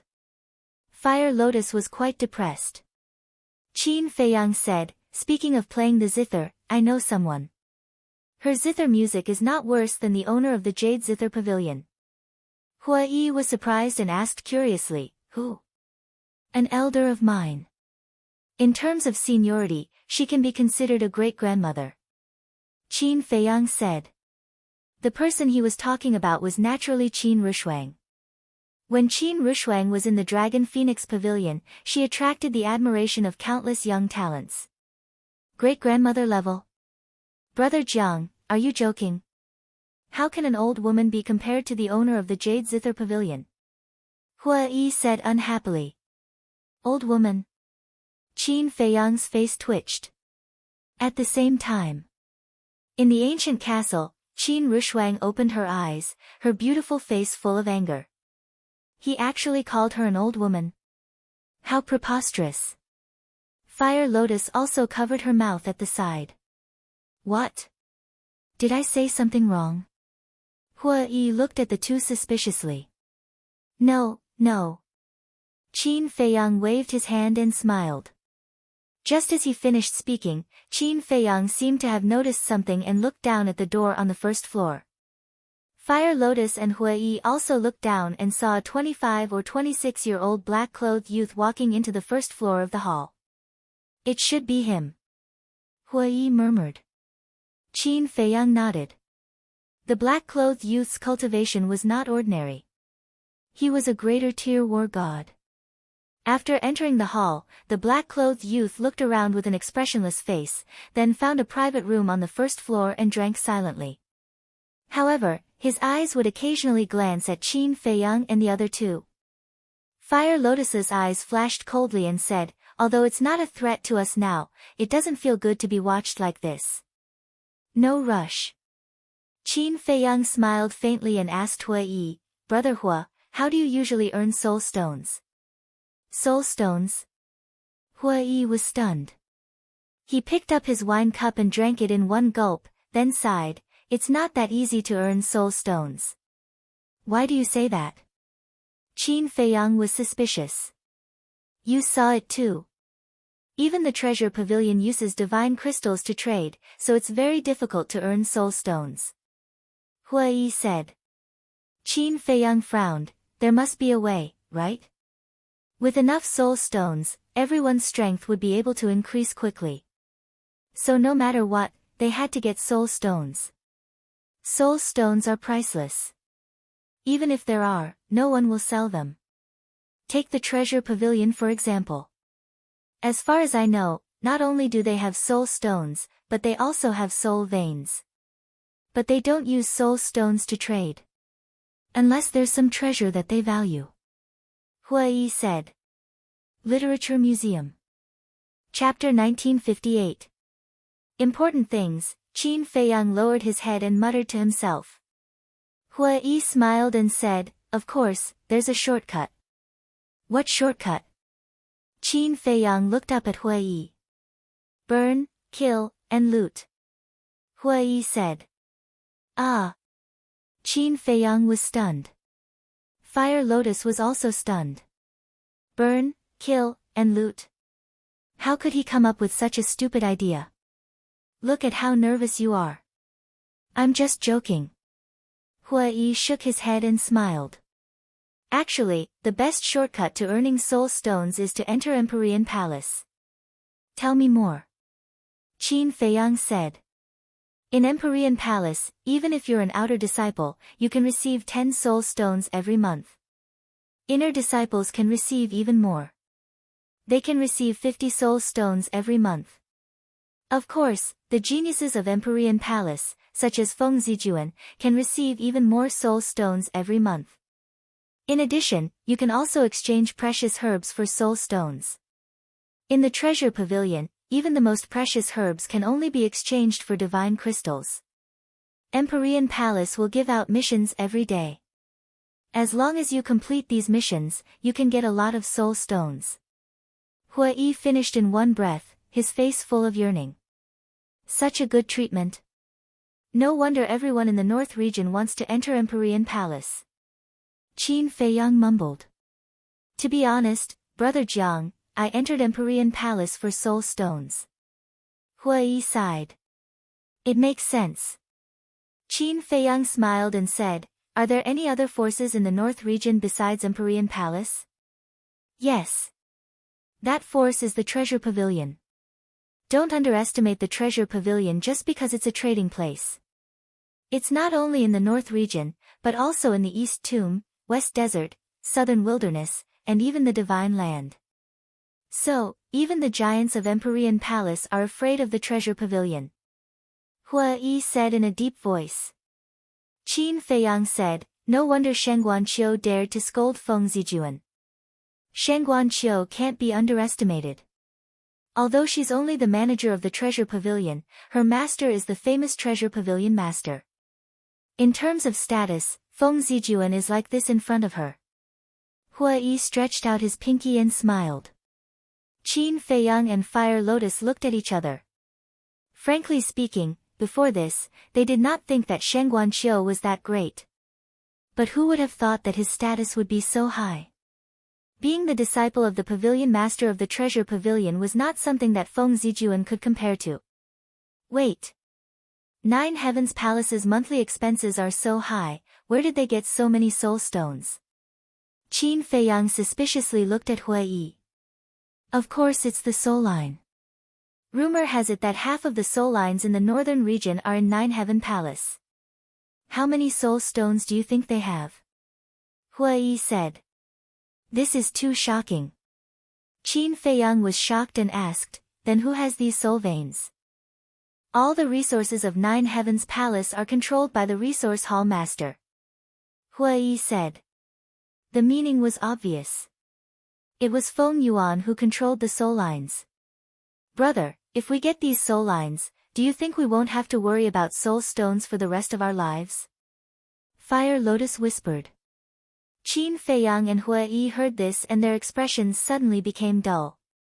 Shoo. After Hua Yi came back to his senses, he immediately made a shushing gesture towards Huo Yan and transmitted his voice, Little sister Huo Yan, you really won't rest until you've shocked people to death. Girl, you've got guts. You actually dare to have ideas about the soul lines of 9 Heavens Palace? Qin Feiyang also smiled bitterly. Fire Lotus smiled embarrassedly. Qin Feiyang said again, however, we can develop in this direction. What? Hua Yi was stunned again. Fire Lotus also looked at Qin Feiyang in shock. Qin Feiyang laughed secretly, what haven't I done before? A mere 9 Heavens Palace can't scare me. You siblings are two people who aren't afraid of anything. I'm really convinced.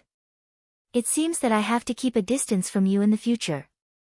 Otherwise, I'll be killed by you sooner or later. Hua Yi smiled bitterly. I'm just joking. Don't take it seriously. 9 Heavens Palace is such a terrifying existence. Even if I borrow courage from the heavens, I wouldn't dare to provoke them. Qin Feiyang said. Joking? Hua Yi was slightly stunned and shook his head, I really don't think you're joking. Qin Feiyang laughed involuntarily. He held the wine cup and sipped it while paying attention to the black-clothed youth on the first floor. Suddenly, his eyes flashed as he raised his head and drank all the wine in the cup. Then, he put down the cup and looked at Hua Yi with a smile. Brother Hua, I suddenly thought of something that I have to take care of. Hua Yi was stunned, then nodded, do you need help? It's a small matter, there's no need. Qin Feiyang shook his head. Hui Yi said, that's a pity, I originally wanted to drink with Brother Jiang. There's still a long way to go. Qin Feiyang laughed. That's true. Then let's establish a contract bridge so that we can contact each other in the future. Hui Yi took out the image crystal. Alright. Qin Feiyang also took out the image crystal.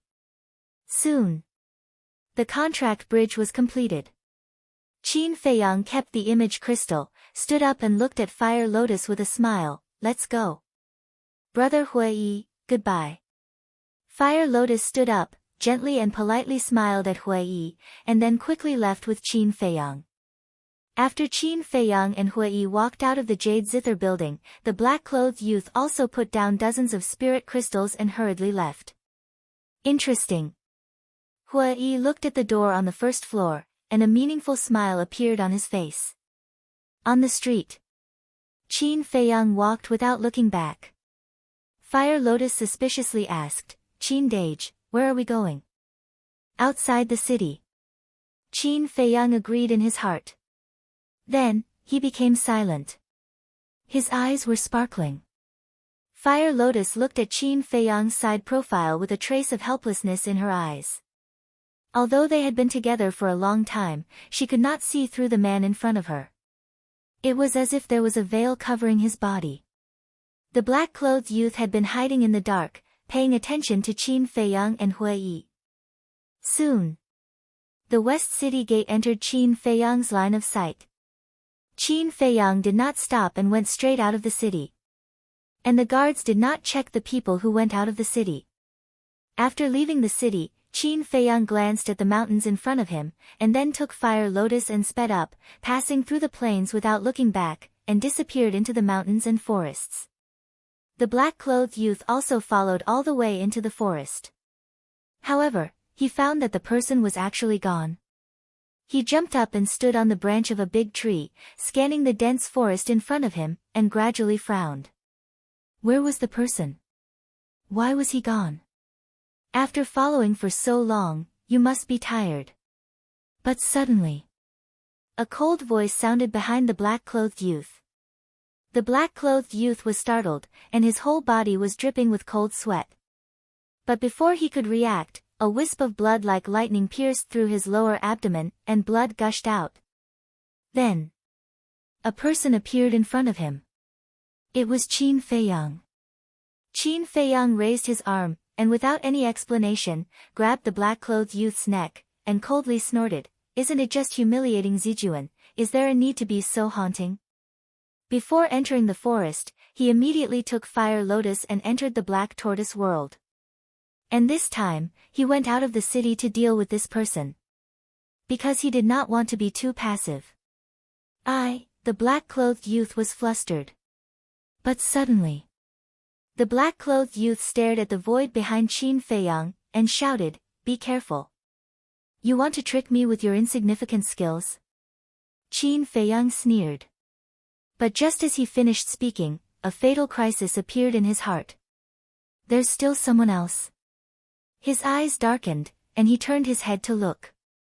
Behind him, there were actually two black-clothed men. The two black-clothed men each held a dagger that shone with a cold light, and were stabbing towards his back. And there was no aura at all, like two ghosts. Die! The two black-clothed men laughed, and their eyes were filled with ferocity. At such a close distance, it was expected that this person would not be able to react. However, they underestimated Qin Feiyang. Humph! Qin Feiyang coldly snorted, let go of the black-clothed youth, and smashed the two daggers with his backhand. Clang! Accompanied by two deafening noises, under the incredulous gaze of the two black-clothed men, the two daggers, in just an instant, were shattered one after another. The black-clothed youth landed on the ground, and when he saw this scene, his face was also filled with disbelief. Those two daggers, at first glance, were divine artifacts. He actually shattered divine artifacts with his bare hands? How terrifying was this person's physical body? How dare you sneak attack me, you're courting death. Qin Feiyang turned to look at the two black-clothed men, his eyes filled with a murderous aura that could not be dispersed. The one courting death is you. After the two black-clothed men calmed down, their eyes also flashed with a fierce light. Boom! Following closely, two terrifying divine auras appeared. Qin Feiyang sized up the two of them, and said in surprise, "Perfect war gods. It's good that you know. If you don't want to die too miserably, then obediently let us capture you." The two of them laughed sinisterly and leaped towards Qin Feiyang. "Hurry up and leave," the black-clothed youth reminded. "Perfect war gods are just ants." Qin Feiyang's face was filled with disdain. He raised his hand and waved, and two blood-red rays of light, with an extremely terrifying speed, directly entered between the eyebrows of the two black-clothed men. Ah! Two shrill screams instantly resounded through the sky. The heads of the two black-clothed men were instantly shattered like watermelons, and their souls were also annihilated. The black-clothed youth was stunned. A beginner-level war god, with a wave of his hand, instantly killed two perfect war gods. Was this a dream? And at the same time that Qin Feiyang killed the two black-clothed men, two terrifying auras swept over from the West City Gate. Obviously, the previous exchange alarmed the guards at the city gate. Qin Feiyang glanced at the West City Gate and snatched the qianquan bags of the two black-clothed men. Then, with a murderous look, he rushed in front of the black-clothed youth, stretched out his arm, and slapped towards the black-clothed youth's head. "Don't kill me. I'm not an enemy." The black-clothed youth hurriedly shouted, his face was pale. Qin Feiyang raised his eyebrows and grabbed the black-clothed youth. As if he was grabbing a little chick, he turned around and teleported, disappearing into the depths of the mountain like lightning. What happened? After Qin Feiyang disappeared, the two guards rushed into the forest. When they saw the corpses of the two black-clothed men, their faces were filled with shock. Literature Museum. Chapter 1959. Under the night sky, the mountains seemed to be covered with a mysterious veil. Every giant peak and every mountain ridge was like a ferocious giant beast. In the sky above a certain valley, a white figure flew across the sky and landed on the mountain peak. It was Qin Feiyang. Qin Feiyang looked around and threw the black-clothed youth on the ground. Then, he ignored the black-clothed youth and took out the two qianquan bags and checked them. The black-clothed youth struggled to get up and stared at Qin Feiyang, his eyes filled with fear. Not bad. There are actually more than 1,000 soul stones in total. A moment later, Qin Feiyang's face gradually revealed a smile. As he spoke, he took out a set of clothes from one of the qianquan bags. On the clothes, there was an eye-catching flame pattern. However, it was different from the flame pattern he had seen before. In the middle of the flame pattern, there was a sword. The black-clothed youth looked at the pattern and said in a deep voice, "It's indeed someone from the Nine Heaven Palace's Law Enforcement Hall." Law Enforcement Hall? Qin Feiyang was slightly taken aback. He looked at the black-clothed youth and asked in surprise, "You know about it?"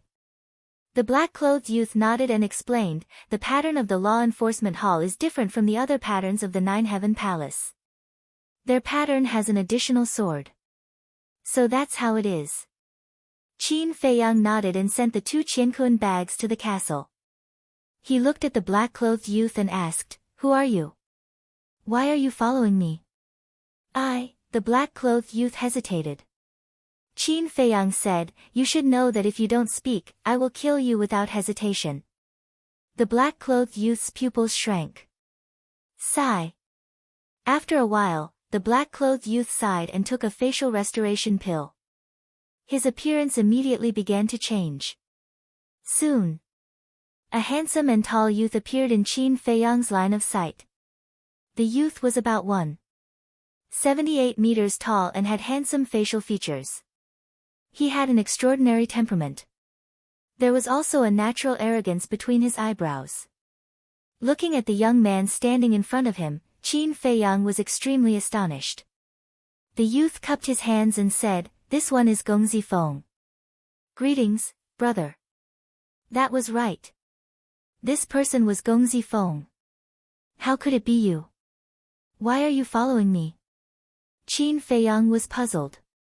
Gong Zifeng said, I received news that someone in the treasure pavilion made Feng Zijuan suffer a great loss, so I wanted to see with my own eyes who it was. I see. Now that you've seen it, what do you think? Qin Feiyang joked. Gong Zifeng smiled bitterly and said, Your Excellency's strength is so terrifying.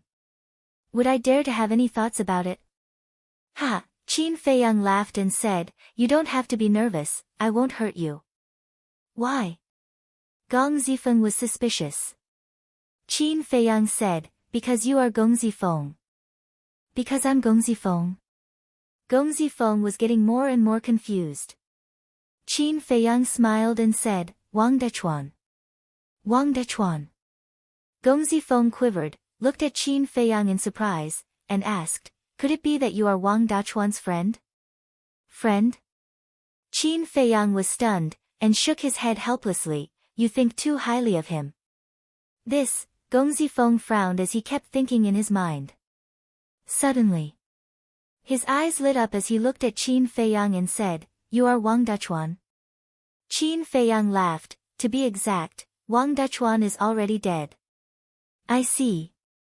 Hearing this, Gong Zifeng finally understood and sighed, I really didn't expect that the person who made Feng Zijuan lose face would be you. Qin Feiyang said, This is also a greeting gift for you. Greeting gift? Gong Zifeng said in shock, You embarrassed him because of me? Not entirely. It just so happened that he provoked me, so I helped you teach him a lesson. Qin Feiyang laughed. Gong Zifeng was a little dazed, he shook his head and said, You are really good, I admire you, then may I ask, what is your real name? Jiang Haotian. Qin Feiyang said. Jiang Haotian, Gong Zifeng muttered, searching in his mind, but he realized that he had no impression of this name. Qin Feiyang smiled faintly, Don't think about it, I have never been to Sky Dragon City before, as for my identity, you don't have to ask. Yes, yes, yes. Gong Zifeng nodded repeatedly. How is it? Now, do you think I can help you? Qin Feiyang said. Yes, of course. Gong Zifeng laughed heartily. Qin Feiyang said, Then I will have to rely on you for the news of Qin Batian. This, Gong Zifeng hesitated, Brother Jiang, if it is anything else, I dare to guarantee you, but regarding Qin Batian, I can only say that I will do my best. It's fine as long as you do your best. Qin Feiyang smiled. Gong Zifeng took out the image crystal and said, In that case, shall we establish a contract bridge? All right. Qin Feiyang nodded. After the contract bridge was established, the joy on Gong Zifeng's face intensified. Although the identity of this man before him was unknown, as long as he could help him, nothing else mattered. Brother Jiang, actually, to tell you the truth, I don't care about myself. What I want to do the most is to clear my mother's name. Gong Zifeng put away the image crystal, his expression turning melancholic. What do you mean? Qin Feiyang felt suspicious. Gong Zifeng said, Do you know why I hate Feng Yuan and the others so much? Because you are an illegitimate child. Qin Feiyang said. What? Gong Zifeng was dumbfounded, asking in surprise, How did you know? As long as one is willing, it is not difficult to find out. However, that is all I know. Qin Feiyang said. Brother Jiang, you're really a scary person. Gong Zifeng shook his head, looking at the waning moon in the sky, and said, Actually, the biggest reason why I am ostracized by Feng Zijuan and the others is not because I am an illegitimate child, but because of my mother. Qin Feiyang crossed his arms and looked at Gong Zifeng silently. Gong Zifeng pondered for a moment, then turned and walked to the edge of the cliff, looking down at the mountains below, and said, My mother used to be a woman in a brothel. Qin Feiyang frowned. Gong Zifeng laughed self-deprecatingly and said, Brother Jiang, after hearing this, do you also think that I am lowly? Wrong. Qin Feiyang shook his head. Wrong? Gong Zifeng turned and looked at Qin Feiyang in surprise. Qin Feiyang said, "In this world, everyone is equal. There is no difference between lowly and noble." "Thank you." Gong Zifeng smiled gratefully, and then a trace of anger appeared in his eyes. He said, "But Feng Zijuan and the others don't think so. In their eyes, my mother is a lowly woman in a brothel, and a disgrace to the Feng family." "What about you?" Qin Feiyang asked. "Me? Of course I love my mother very much. Because she is the one who gave me life." Gong Zifeng laughed softly. "If you think so, it means that I am not helping the wrong person. Because I hate people who don't even recognize their own parents. Such people are worse than animals." Qin Feiyang said. "Yes. Filial piety and gratitude are the most basic principles of being a child. Unfortunately, I don't even have the chance to be filial now." Gong Zifeng said sadly. Qin Feiyang raised his eyebrows and asked, "Your mother is no longer alive?" "Yes." Gong Zifeng nodded, and 2 drops of tears flowed from the corners of his eyes. He said, "Many years ago, my mother was killed by my father." "What? Your father killed her with his own hands?" Qin Feiyang was shocked. "That's right." Gong Zifeng closed his eyes in pain and muttered, "This memory is the pain of my life. I want to forget it, but I just can't." Every late night, my mother's despair and miserable cries would resound in my mind. "Why did your father do that?" Qin Feiyang asked with a frown. "That was a very long time ago. When my father was young, he was a womanizer and womanizer. Once, he went to drink with some of his friends, and he accidentally saw my mother. When my mother was young, she was very beautiful. My father also took a fancy to her. Since then, he went to look for my mother every day. Of course, my mother knew very well that, given my father's status, it was impossible for him to truly like her. He was merely greedy for a moment of pleasure. Even so, love grew with time, and my mother gradually fell in love with that man. Furthermore, not long after that, she gave birth to his child. That child was me. However, my mother didn't tell him. That's because my father was already married at that time. Firstly, it was because my mother felt inferior. She felt that she was not worthy of my father. Secondly, she didn't want to make things difficult for my father. Thus, my mother left without saying a word. She went to a distant place and concealed her identity. Gong Zifeng said. "She went to a distant place?" Qin Feiyang was startled. Then, he asked suspiciously, "Your mother clearly did not want you and your father to recognize each other. If that's the case, why would such a situation occur?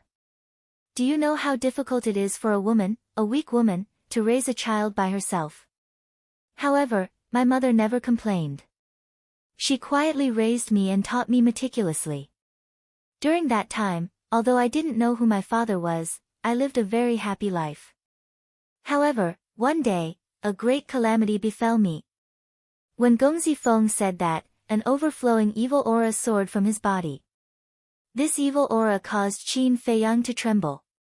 He had never seen such a terrifying evil aura before. At that time, there was a very powerful person in the small town that we lived in. He had always wanted my mother to become his concubine. Furthermore, he said that he would treat me as his own son. However, my mother knew that it was a lie. Thus, she never agreed to it. Later on, that person flew into a rage out of humiliation. He captured me and forced my mother to submit. In desperation, my mother had no choice but to seek my father's help. When my father found out that he had a son like me, he was also very surprised. However, he still acted. He killed that person and saved me. However, right when I thought that I had a father and would finally be able to enjoy his love, my father suddenly made a move on me and my mother. Furthermore, the reason for that was that our existence was a stain on their Feng family's reputation. Gong Zifeng shouted. The evil aura he emitted grew even more terrifying. Hatred filled his eyes. Chapter 1960. Hearing this, Qin Feiyang couldn't help but clench his fists tightly. There was a saying that even a vicious tiger wouldn't eat its cubs.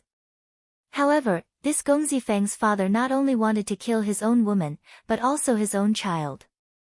How ruthless must he be to be able to do something like this?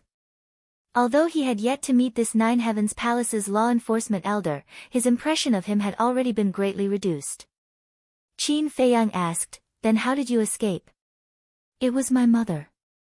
My mother knelt before him and begged him in every possible way before he agreed to let me go. However, the condition was that my identity as an illegitimate child could never be revealed, nor could anyone know who my birth mother was. I was a pitiful worm with no one to rely on. Naturally, I could only agree to these conditions. After that, he brought me to Nine Heavens Palace. However, the reason he brought me to Nine Heavens Palace was not to take care of me, but to make it convenient for him to keep an eye on me. Because they were worried that I would take revenge on them," Gong Zifeng said. "Suddenly having a son like you would definitely attract criticism from outsiders. Then, what did your father say to others?" Qin Feiyang asked. Back then, when he brought me back to Nine Heavens Palace, there were indeed many people who asked him about my identity. He had long since made arrangements to tell others that I was the son of him and Yin Hui. However, I was raised outside since I was young and didn't make it public. This Yin Hui was his legal wife, Feng Zijuan's birth mother," Gong Zifeng said. "Did no one suspect anything?" Qin Feiyang was suspicious. "No. Because my mother gave me the name Gong Zifeng, which also has the word Feng in it. Thus, no one thought too much about it.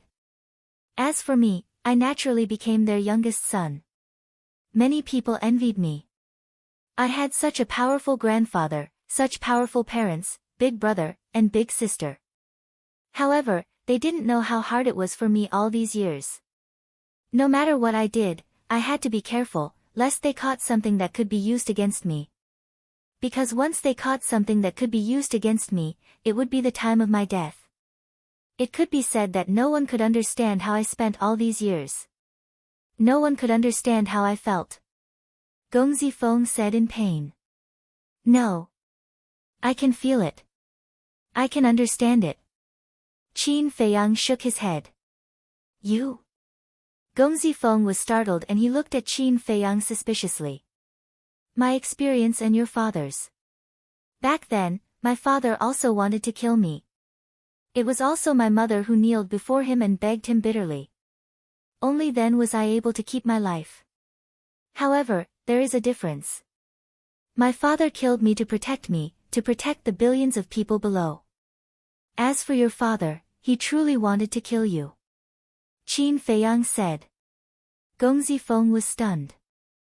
He sighed and said, "I never thought that there would be someone in this world who had the same experience as me." Qin Feiyang shook his head and sighed. "I didn't expect that there would be someone more pitiful than me in this world. Stt to test fate is in your own hands. To break free from the shackles, to stand out, to gain respect, and to clear your mother's name, you have to work harder than others." Qin Feiyang smiled faintly. "Choose to," Gong Zifeng murmured. Gradually, there was a hint of understanding in his eyes. He turned to Qin Feiyang and bowed, saying, "Thank you for your reminder, Brother Jiang." Qin Feiyang waved his hand and smiled, saying, "I didn't do anything. You don't have to thank me." "No. Brother Jiang's words are like a ray of light to me. It's very meaningful. However, I'm still a little confused." "What should I do?" Gong Zifeng said. Qin Feiyang smiled, "You don't have to do anything. You just have to work hard, be careful, and don't make any mistakes." "I can do that, but is it meaningful?" Gong Zifeng was doubtful. "Of course. In the future, I will make Feng Zijuan keep making mistakes. At that time, your father and grandfather will look at Feng Zijuan, who is getting worse day by day. When they look back at you, they will slowly realize that you are stronger than Feng Zijuan. As time passes, my attitude towards you might change." Qin Feiyang smiled. Gong Zifeng was overjoyed when he heard this. He cupped his hands and said, "Thank you, Brother Jiang. Please rest assured that I will try my best to find out about Qin Beishan's news. This is called mutual benefit." Qin Feiyang said. "Haha, yes, yes, yes, mutual benefit." Gong Zifeng laughed heartily. The next day, early morning. On the side of the West City Gate, a large group of people were discussing. In the middle of the crowd, there were two headless corpses. It was the two men in black. At this moment, an 8-foot man squatted beside the corpses. His eyes were gloomy. This person was Guyong. "Lord Guyong, do you recognize the owner of these two corpses?" The two city guards looked at Guyong and asked. "Yes. They are the law enforcers of my 9 Heavens Palace," Guyong said in a deep voice. "What? They are the law enforcers of 9 Heavens Palace. Who has the guts to kill the law enforcers?" The surrounding crowd was in an uproar. The faces of the two city guards were also filled with shock. Guyong got up, looked at the two guards, and asked, "Where did you find their corpses?" "In the jungle over there. Last night, we heard the sound of fighting, so we immediately rushed over to check it out. But when we rushed over, we only saw the corpses of these two lords, and the murderer was nowhere to be seen." The two city guards said. "Bastard! Little bastard, I have really underestimated you." Guyong cursed secretly. "Ayaya, why are there two corpses here?" Suddenly, there was a strange cry. As soon as Guyong heard this voice, a piercing cold light appeared in his eyes. He turned around and looked up. He saw a man and a woman standing outside the crowd. The man was wearing a white robe, his figure was tall and straight like a pine tree, his black hair fluttering in the wind, and a faint smile on his face. The woman was tall and her hair was like a waterfall.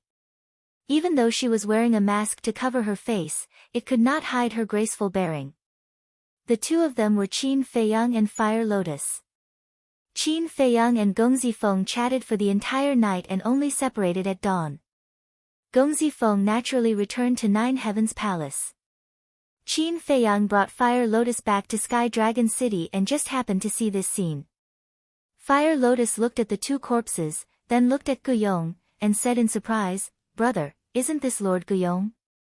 "That's him. Lord Gu, to be able to meet him so early in the morning, we are really fated." Qin Feiyang smiled. Guyong looked at the two of them, his hands clenched, and his gloomy eyes were extremely frightening. Why does his voice sound so familiar? I seem to have heard it before. In the crowd, some people looked at Qin Feiyang suspiciously. Wait, he seems to be the one who fought with Feng Zijuan for the 9 Sun Lightning Fire at the auction house yesterday. Really? That's right, that's him. I was at the auction house yesterday, I saw it with my own eyes and heard it with my own ears. So he's that madman. Everyone's eyes changed.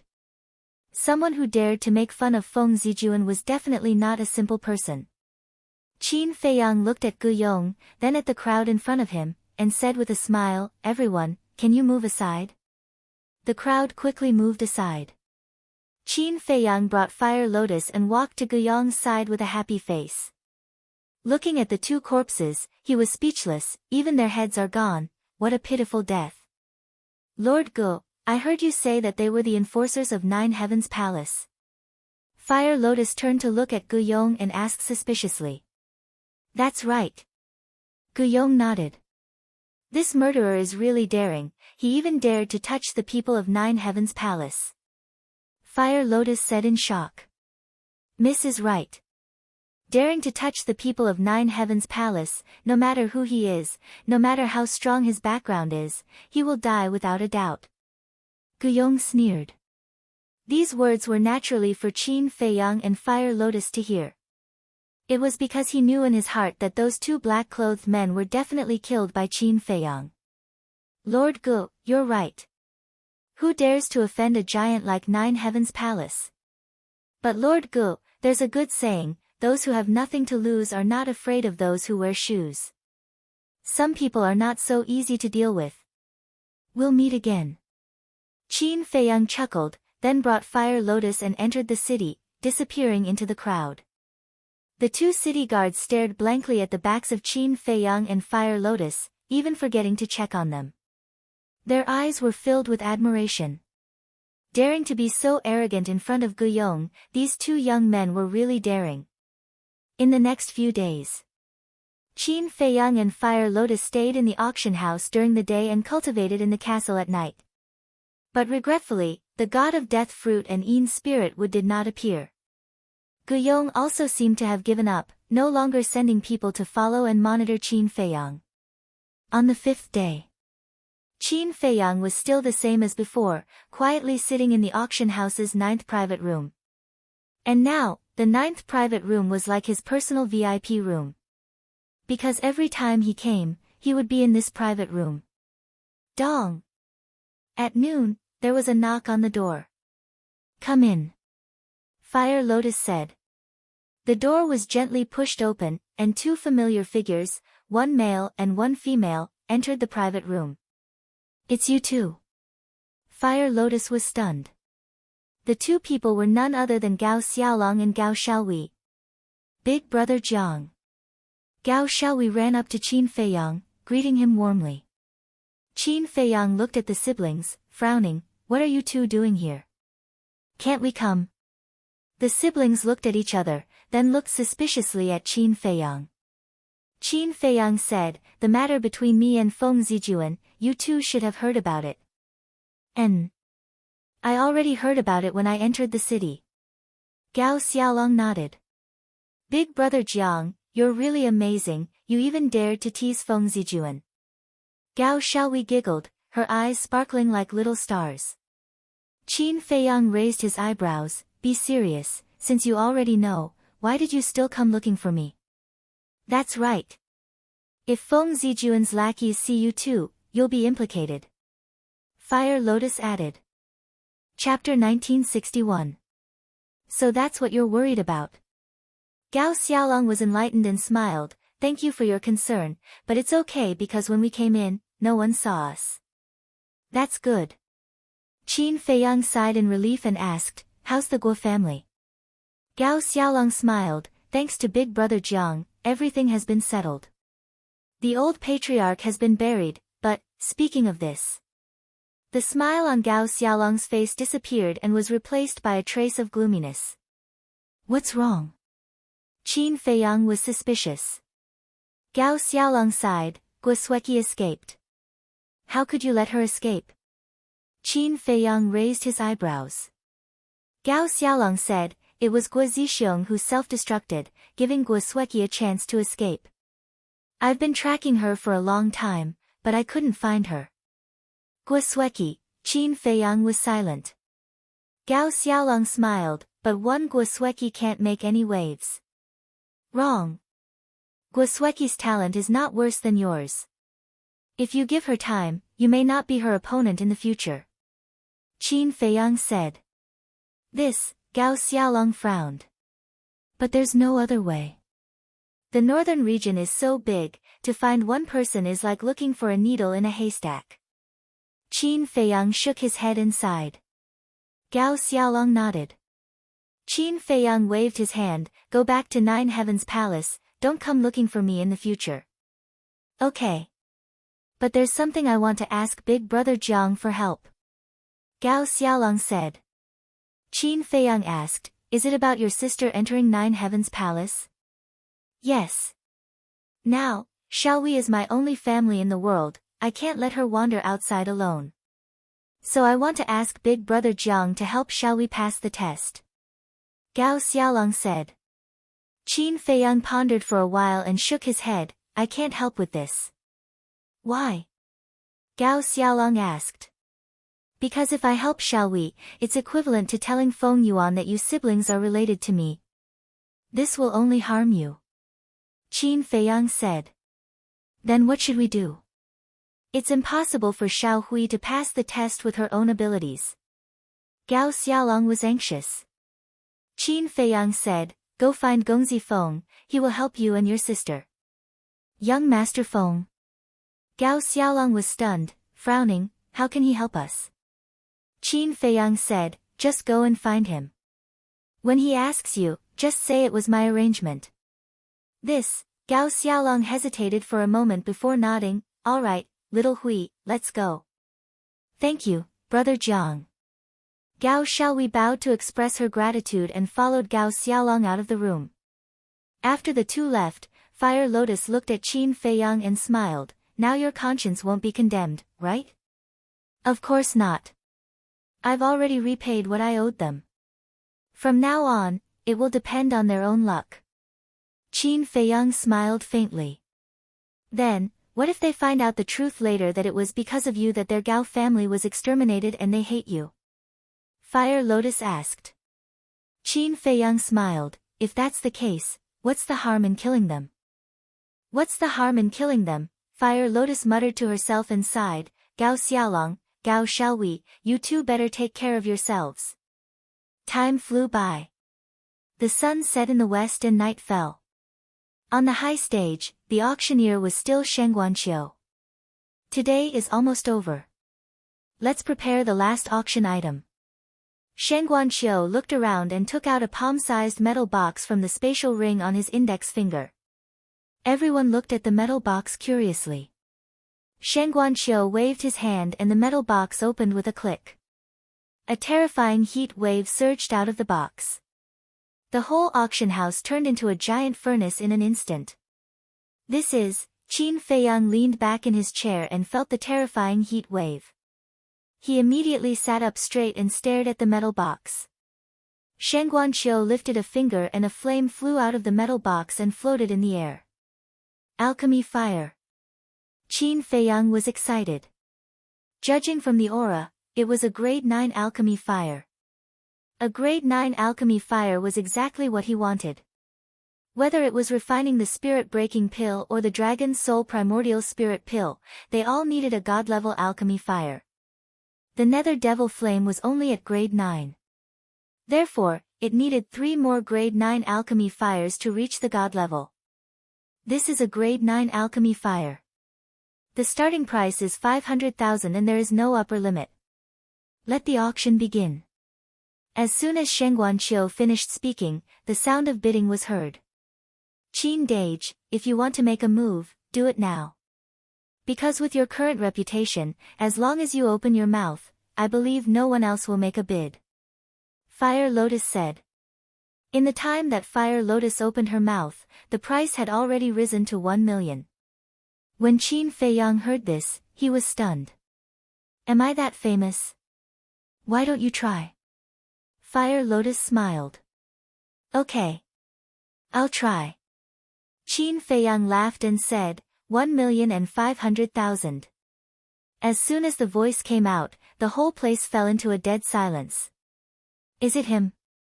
Yes, it's him. I can't be more familiar with this voice. He's still in the auction house. This is not good. Soon. The auction house was in an uproar. As Fire Lotus expected, no one made a bid. What's wrong with them? Why didn't the person in the 9th private room make a bid? In a private room, there were 5 young men and women who looked at the people in the auction house suspiciously. There were 3 men and 2 women. They were dressed in gorgeous clothes and had an extraordinary temperament. They don't dare to compete with this person. Another white-clothed youth pushed open the door and said with a smile. Big brother Nya, you're back. The 3 men and 2 women got up to welcome him. The white-clothed youth nodded and walked to the window. He looked at the 9th private room and his eyes flickered. Big brother Nya, what did you do just now? The 3 men and 2 women looked at him suspiciously. The white-clothed youth said, I went to find out what happened in Sky Dragon City recently. Did you find out anything? One of the purple-clothed women asked. Yes. There was one thing that was the most shocking. A few days ago, someone not only cheated Feng Zijuan of 400 million god crystals, but also humiliated him. The white-clothed youth smiled. What? Who is so daring to cheat Feng Zijuan? The 5 of them were shocked. The white-clothed youth said, this person is in the 9th private room. So it's him. No wonder no one dared to say anything when he opened his mouth. Big brother Nya, is his identity scarier than Feng Zijuan? The 5 of them sighed. The white-clothed youth shook his head and said, this person's identity is still a mystery. Do we still want the alchemy fire? A black-clothed man asked. Of course. Big brother Nya has always wanted a 9th grade alchemy fire. Now that there's a chance, why not snatch it? The other 4 said. But this person dares to cheat Feng Zijuan. What if we get cheated too? The black-clothed man frowned. The 4 of them remained silent and looked at the white-clothed youth. The white-clothed youth thought for a while and shook his head. Forget it. This person's identity is mysterious. It's better not to make enemies with him. On the high platform, Shen Guanqiu's beautiful eyebrows gradually frowned. When Qin Feiyang opened his mouth, she thought that the situation from a few days ago would happen again. She was very happy. Because her treasure pavilion was about to make a fortune again. However, as time passed, no one increased the price. This was completely different from the beautiful situation she had imagined. What were these people doing? After all, this was a 9th grade alchemy fire. How could they just give it to someone else? Shen Guanqiu glanced at the 9th private room and asked unwillingly, 1,500,000. Is there anyone else? Everyone remained silent. Where's Feng Zijuan? Where's the Feng family? Come out. At this moment, she could not wait to hear the Feng family's voice. However, after waiting for a while, no one made a sound. This is a big loss. Shen Guanqiu shook his head helplessly and announced the result. Qin Dage, did you see that? Now you're in Sky Dragon City. You're a ruthless person that everyone is afraid of. Fire Lotus covered her mouth and laughed. Qin Feiyang smiled helplessly. This scene was really unexpected. Shen Guanqiu must hate him to death. However, this 9th grade alchemy fire was too cheap. The starting price was only 500,000. After all, in the Great Qin dynasty and the Forgotten Continent, a 9th grade alchemy fire could not be found at all. It could be said to be a priceless treasure. Today's auction has come to an end.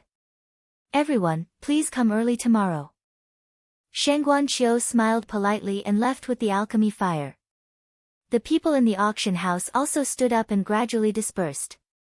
In the private room, Qin Feiyang entered the ancient castle and took out 1,500,000 divine gems. He put them in a qiankuan bag and prepared to leave with Fire Lotus.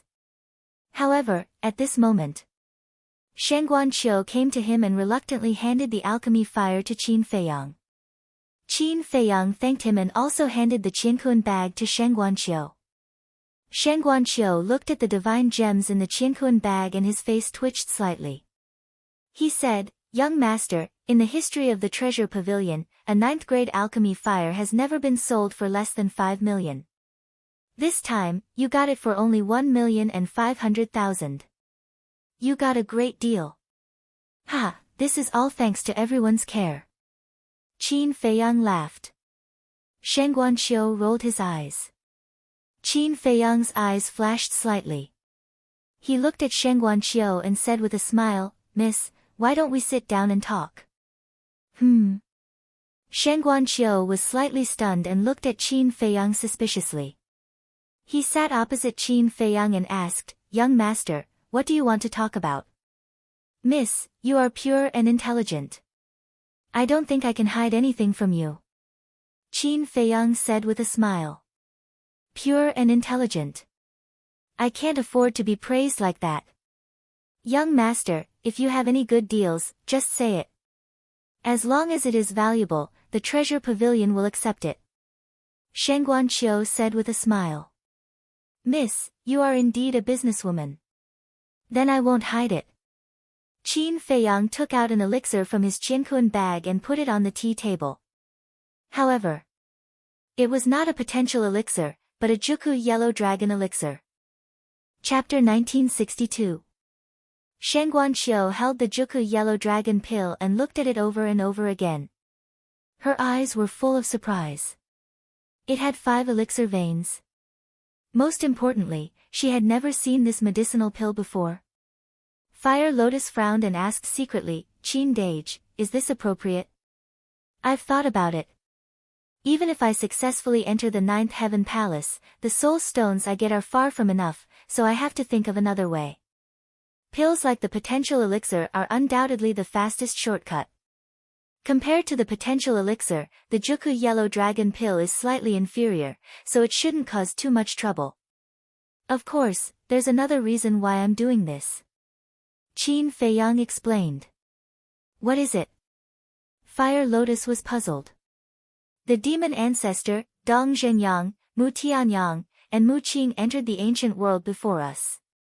I wonder where they are now. So I want to use the Juku yellow dragon pill to lure them out. Similarly, I'm using the name Jiang Haoyan to lure them out. Because they all know that I've used this name before. Qin Feiyang thought. I see.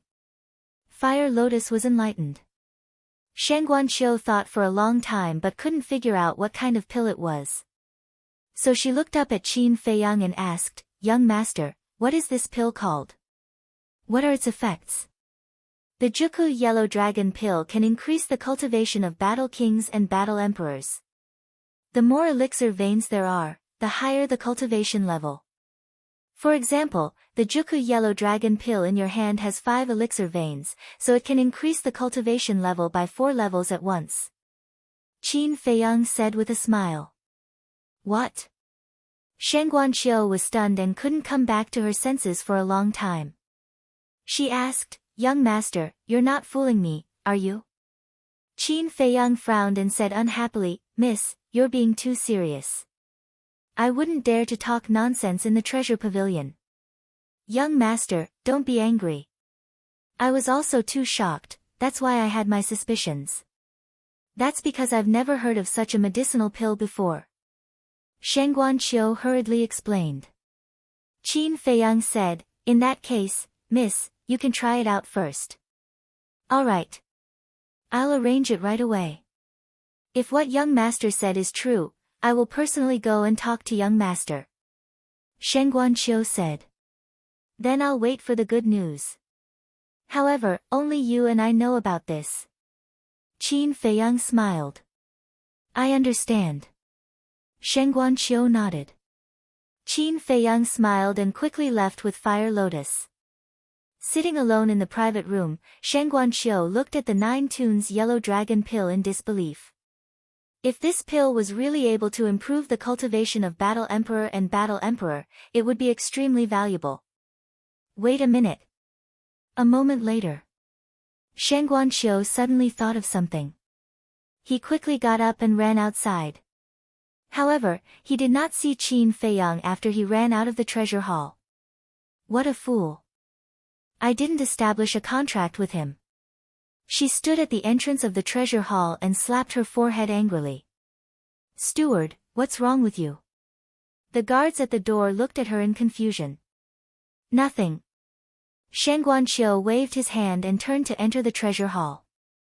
However, he suddenly stepped back and looked at the 2 guards. In the future, if Jiang Haoyan comes to the treasure hall, you must treat him well and inform me immediately. Jiang Haoyan? The 2 guards were confused. Shangguanqiu said, the one who cheated Feng Zijuan a few days ago. Got it. The 2 guards nodded. Shangguanqiu also left in a hurry. The Black Tortoise World. Qin Feiyang stood against the wind and looked at the image in the void with a smile on his face. At the side, Wu Yan had a face full of suspicion. After leaving the treasure hall, they found a dark alley and entered the Black Tortoise World. Then, they returned to the treasure hall. Therefore, they both saw Shangguanqiu chasing after them. Fire Lotus looked away and asked in confusion, Qin Dage, why didn't you establish a contract with her? Girl, this is the trick. Qin Feiyang smiled. Trick? Fire Lotus was stunned. That's right. There's a saying that goes, what you don't get is the most precious. What you get too easily will not be cherished. In short, when dealing with a shrewd person like Shen Guanqiu, you must seize the initiative. Qin Feiyang smiled. I see. Fire Lotus smiled in realization. You're waiting for her to come to you. Correct. Qin Feiyang nodded. Fire Lotus looked at Qin Feiyang inside. Qin Dage, I feel more and more that you're too scary. Scary? How so? Is there anyone kinder than me in this world? Qin Feiyang laughed and controlled the Black Tortoise realm, silently flying out of the city. How narcissistic. Fire Lotus shook her head, but there was a trace of a smile on her face. Although this man's actions were unpredictable, it was undeniable that he was really good to the people around him. Take her for example. If it was someone else, who was not related to her, would he be so kind to help her? Obviously not. Therefore, in comparison, this man was really outstanding. Just as Fire Lotus's imagination was running wild, Qin Feiyang controlled the Black Tortoise realm and took out the image crystal. Buzz! A fiery red shadow appeared. When Hui saw Qin Feiyang, he teased, Brother Jiang, you're in the limelight at the treasure pavilion again today. Qin Feiyang smiled bitterly and asked, Are you still at the Jade Zither pavilion? Yes. I've been waiting for you to come here for a drink, but you didn't come. I'm a little sad. Hui said with a look of dissatisfaction. Let's talk about it after drinking. The Black Dragon Lake you mentioned last time, where is it in the Sky Dragon Mountain range? Can you give me the coordinates? Qin Feiyang said. Hui was stunned and asked suspiciously, You're going to the Black Dragon Lake now? Let's go and take a look. Qin Feiyang smiled. You. Hui shook his head and straightforwardly gave the coordinates to Qin Feiyang. Thanks. Qin Feiyang thanked him and was about to turn off the image crystal. Wait. Is there any movement from Feng Yuan and Guyong recently? Hui asked. Nope. Qin Feiyang shook his head. Hui frowned and said, I haven't seen any suspicious people in the past few days. What are they thinking? I don't believe that they will give up. They're not so kind people. This is just the calm before the storm. Qin Feiyang said. Then you have to be careful. Hui warned. You too. Qin Feiyang smiled and turned off the image crystal. While they were talking, the Black Tortoise world had already left Sky Dragon City and entered the mountains. Qin Feiyang saw that there was no one around and took Fire Lotus and left the Black Tortoise world. He opened an altar and jumped up. Swish! Soon, the two of them arrived above a lake. The lake was dozens of miles in size and surrounded by steep mountains. The aura of berserk beasts was countless. However, the two of them didn't sense any berserk beast aura in the lake below. The lake was as clear as a mirror. The night breeze blew past, causing ripples to form on the surface of the lake. Qin Dage, although I didn't sense any berserk beast aura in the lake, I have a feeling that there is a pair of eyes watching us. Fire Lotus said in a deep voice. Is that so? Qin Feiyang was surprised. Fire Lotus nodded. Qin Feiyang scanned the surface of the lake. His dark eyes flickered with wisps of light. If Fire Lotus's feeling was right, then it was very likely to be the Black Dragon. In other words, there was no need to hide now. Boom! With that thought, his divine sense emerged from the top of his head and rushed towards the lake. Splash! However, before Qin Feiyang's divine sense entered the lake, a huge wave suddenly appeared in the middle of the lake. Following closely, a terrifying dragon aura rushed into the sky like a volcanic eruption. This is the aura of a half-step divine lord. Qin Feiyang's eyes trembled. What Hui said was true. This black dragon had the cultivation of a half-step divine lord. Roar! Accompanied by a loud dragon roar, a black dragon rushed out of the water and stopped in front of Qin Feiyang and Fire Lotus. It's really a black dragon. Qin Feiyang's eyes lit up. The black dragon in front of him was more than 10,000 feet long. Its scales were dense, like a majestic mountain range. Its eyes were as big as a dustpan, flashing with an astonishing ominous light. The black dragon stared at Qin Feiyang and shouted, "Human, what are you looking for by releasing your divine sense?" The voice was like a bell, shaking Qin Feiyang and Fire Lotus. "I'm looking for you." Qin Feiyang laughed. The ominous light in the black dragon's eyes became stronger and stronger. "What are you looking for this emperor for? Do you want this emperor to be your mount? Or do you want this emperor's blood essence? Don't misunderstand." Qin Feiyang quickly waved his hand and said, "I'm here to confirm something with you." "Confirm something?" The black dragon was stunned. Qin Feiyang waved his hand, and the flame god power emerged, condensing into a figure. This person was Hui. Fire Lotus was puzzled. "Qin Dage, what do you mean by this?" "Hui has the black dragon's blood, which means he fought with the black dragon.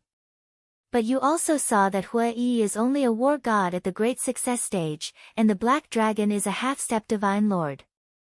A war god at the Great Success stage can actually obtain dragon blood from a half-step divine lord black dragon. Don't you think it's strange?" Qin Feiyang thought. Fire Lotus was stunned. "So this is your purpose in coming to the Black Dragon Lake?" "Yes. The feeling Hui gives me is too special.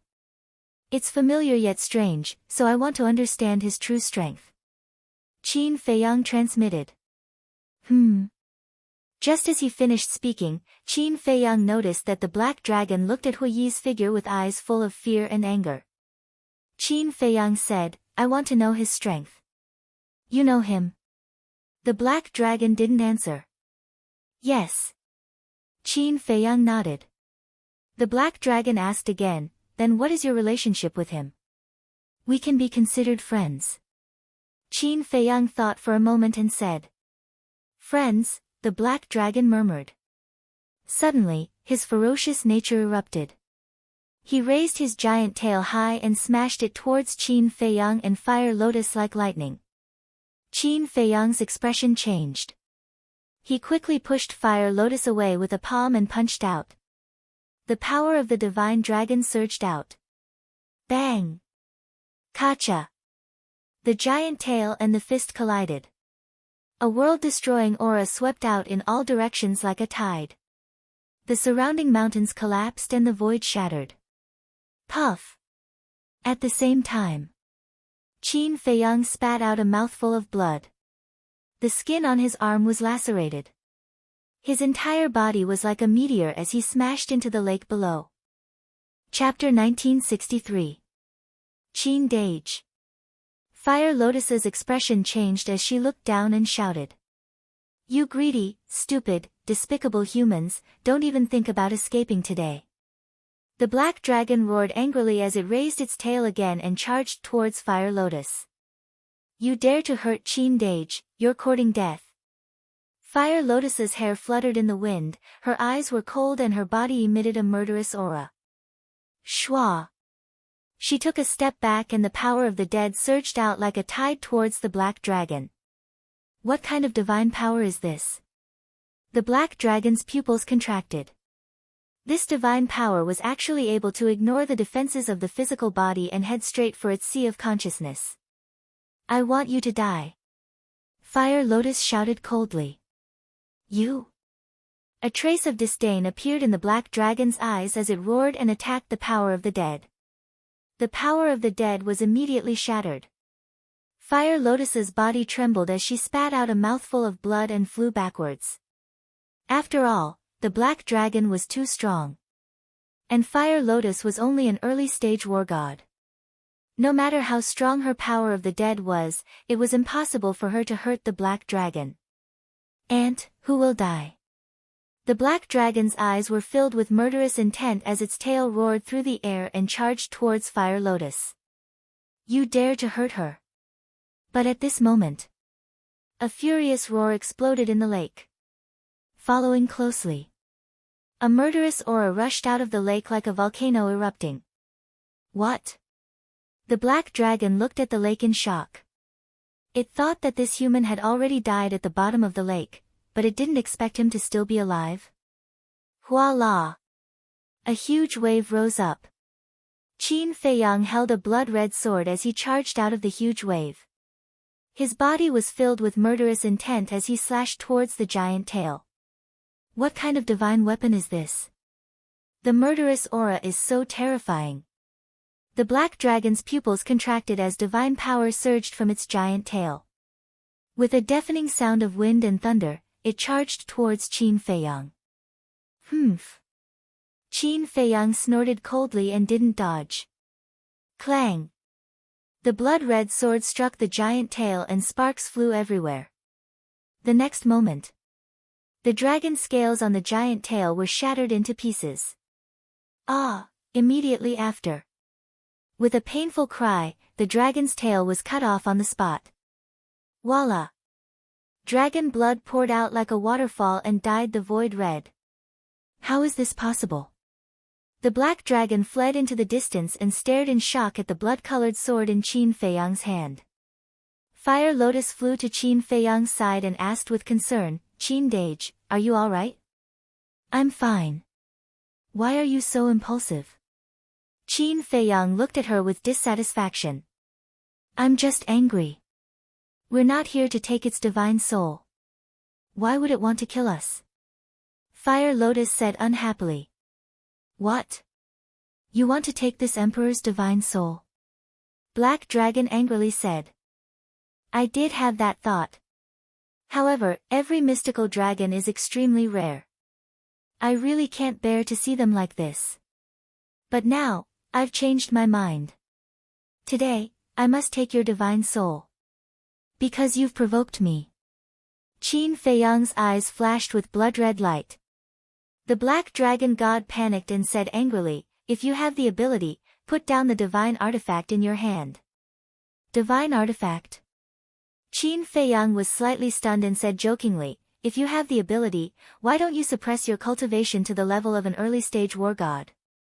"Okay." The black dragon agreed without hesitation and its cultivation rapidly plummeted. However, in the blink of an eye, it stabilized at the level of an early-stage war god. Qin Feiyang was surprised. He actually did that? Wasn't this guy a little too confident? Qin Feiyang also waved his hand and the blood-red sword dissipated. Dissipated? Is it not a divine artifact? The black dragon's eyes widened. Qin Feiyang swallowed a healing pill and snorted, "Stop talking nonsense, let's fight." Swish! He took a step forward with an imposing aura. Wait! The black dragon's eyes widened again. It finally noticed the purple-golden dragon blood on Qin Feiyang's body. How could a human have dragon blood? What the hell? However, Qin Feiyang ignored it and slapped the black dragon's body. Roar! The black dragon let out a cry and its huge body was sent flying into the mountains outside the lake. Boom! The giant mountains crumbled immediately. The earth also sank and a deafening rumble sounded like thunder. "Bastard, I'm talking to you. Didn't you hear me?" The black dragon got up and rushed into the sky and roared angrily. "I told you, stop talking nonsense." Qin Feiyang smiled coldly. "Okay. If you want to die, I'll grant you your wish." The black dragon was furious. Its divine power turned into a giant wave that covered the sky and pounced towards Qin Feiyang. The corners of Qin Feiyang's lips curled up, and the divine dragon force formed by the purple-gold dragon chi surged out in all directions. Boom! The black dragon's divine power was instantly annihilated. What? The purple-golden dragon energy. The black dragon was dumbfounded again. Who was this person? Not only did he have the purple-golden dragon blood, but he also had the true purple-golden dragon energy. Could it be that he was not a human but a purple-golden dragon?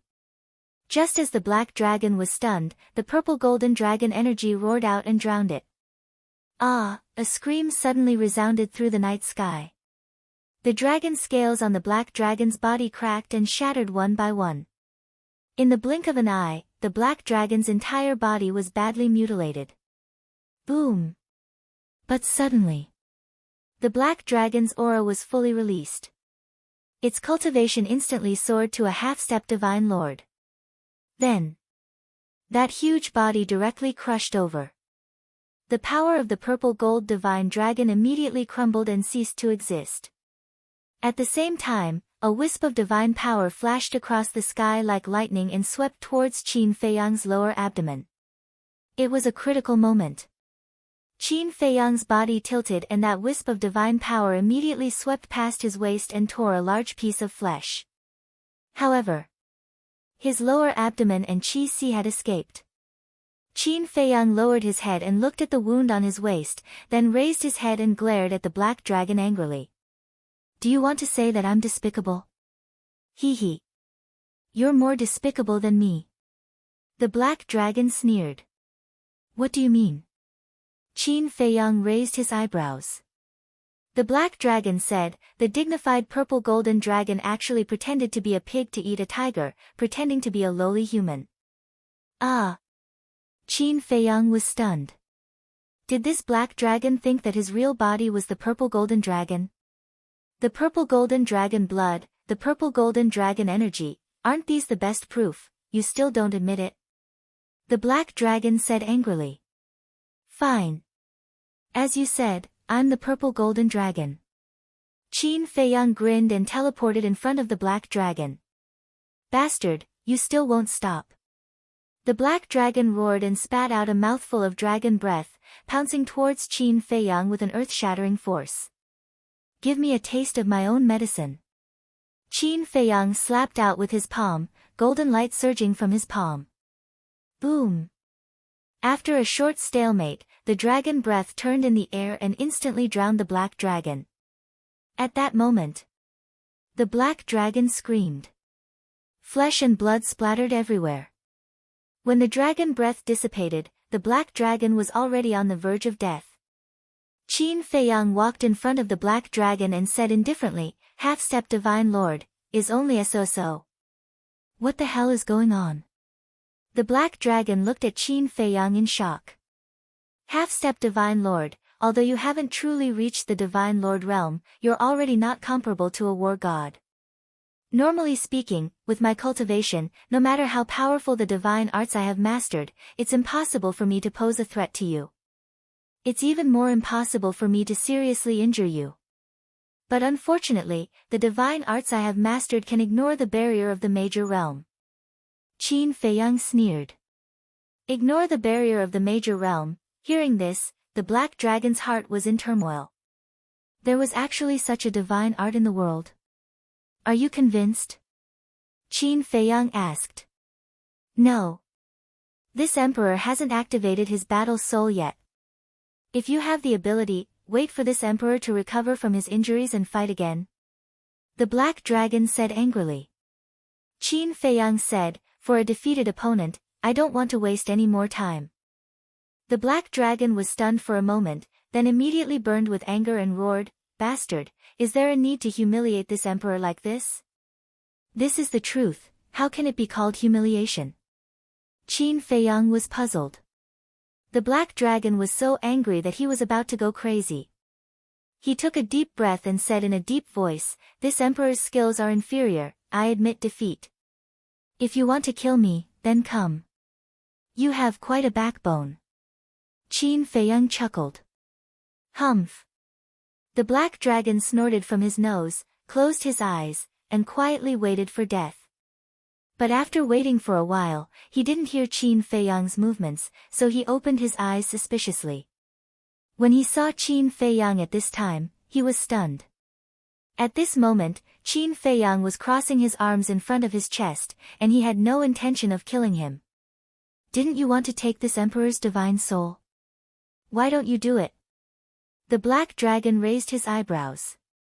Qin Feiyang said indifferently, I changed my mind again, can't I? You really change your mind. Then tell me, what do you want to do? The black dragon asked. Qin Feiyang waved his hand, and Huiyi's shadow appeared again.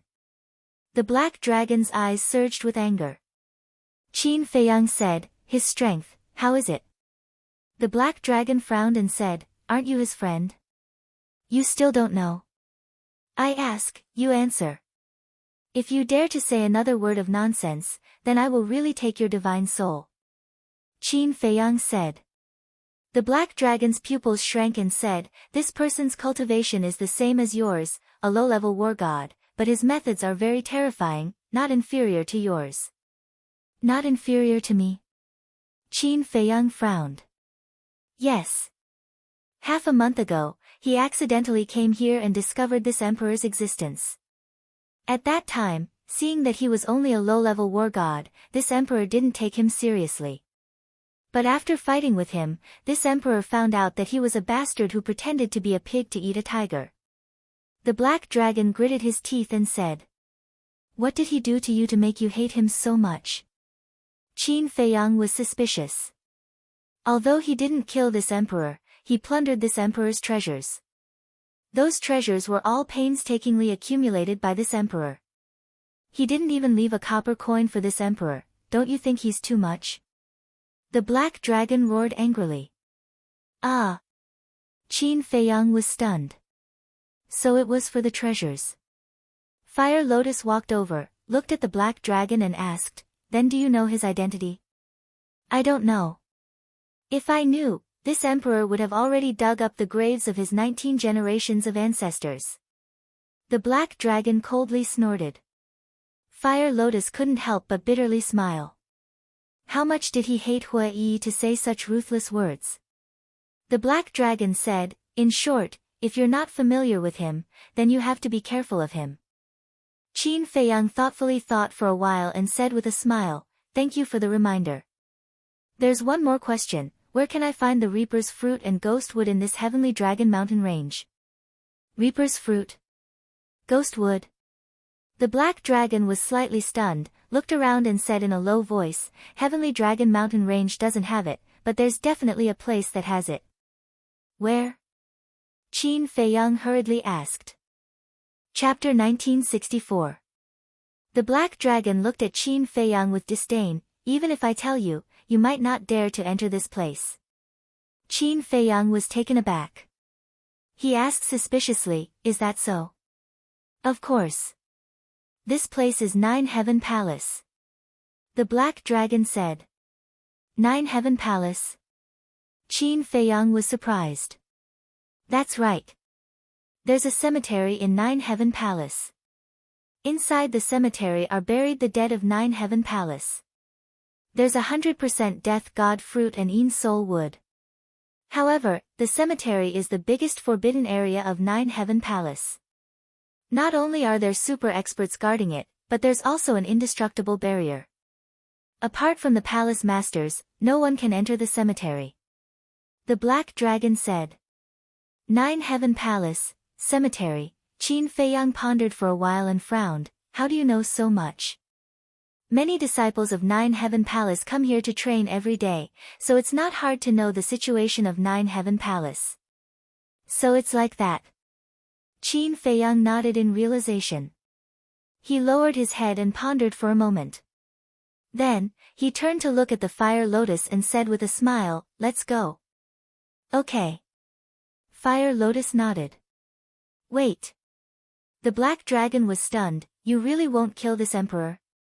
Why? Do you want to die? Qin Feiyang turned his head and looked at the black dragon playfully.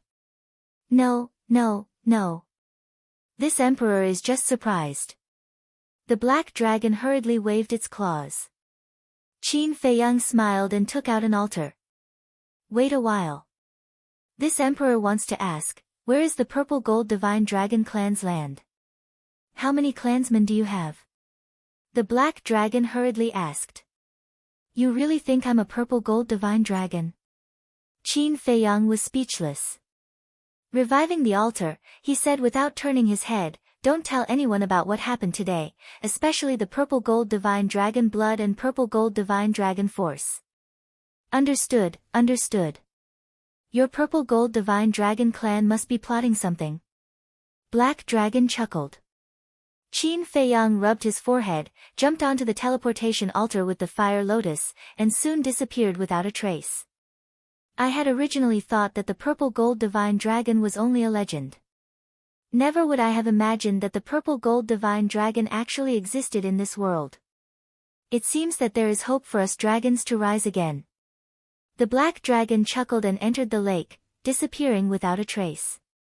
Just as Qin Feiyang and the black dragon disappeared, a young man in fiery clothes walked out of the forest in the distance.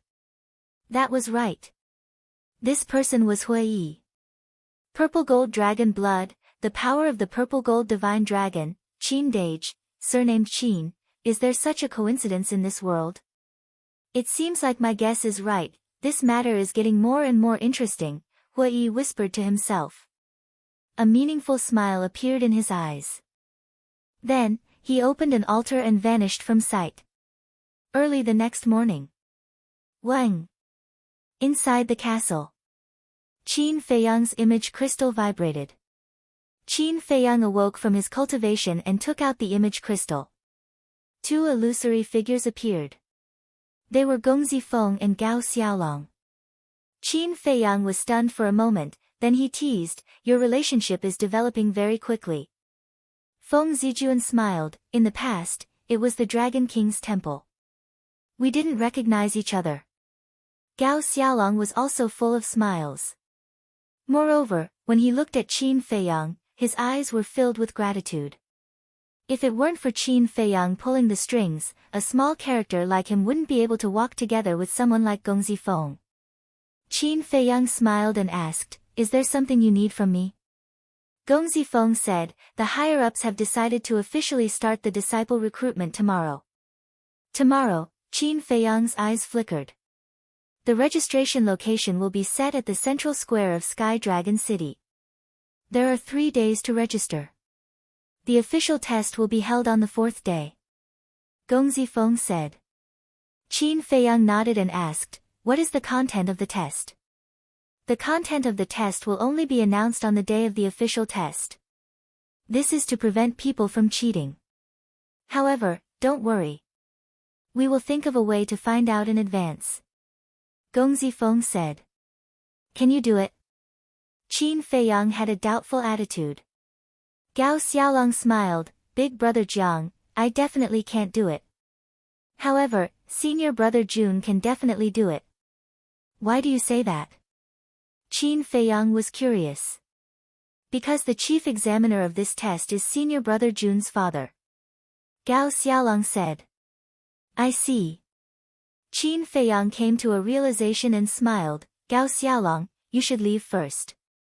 I have something to discuss with Gongzi Feng in private." Gao Xiaolong was stunned.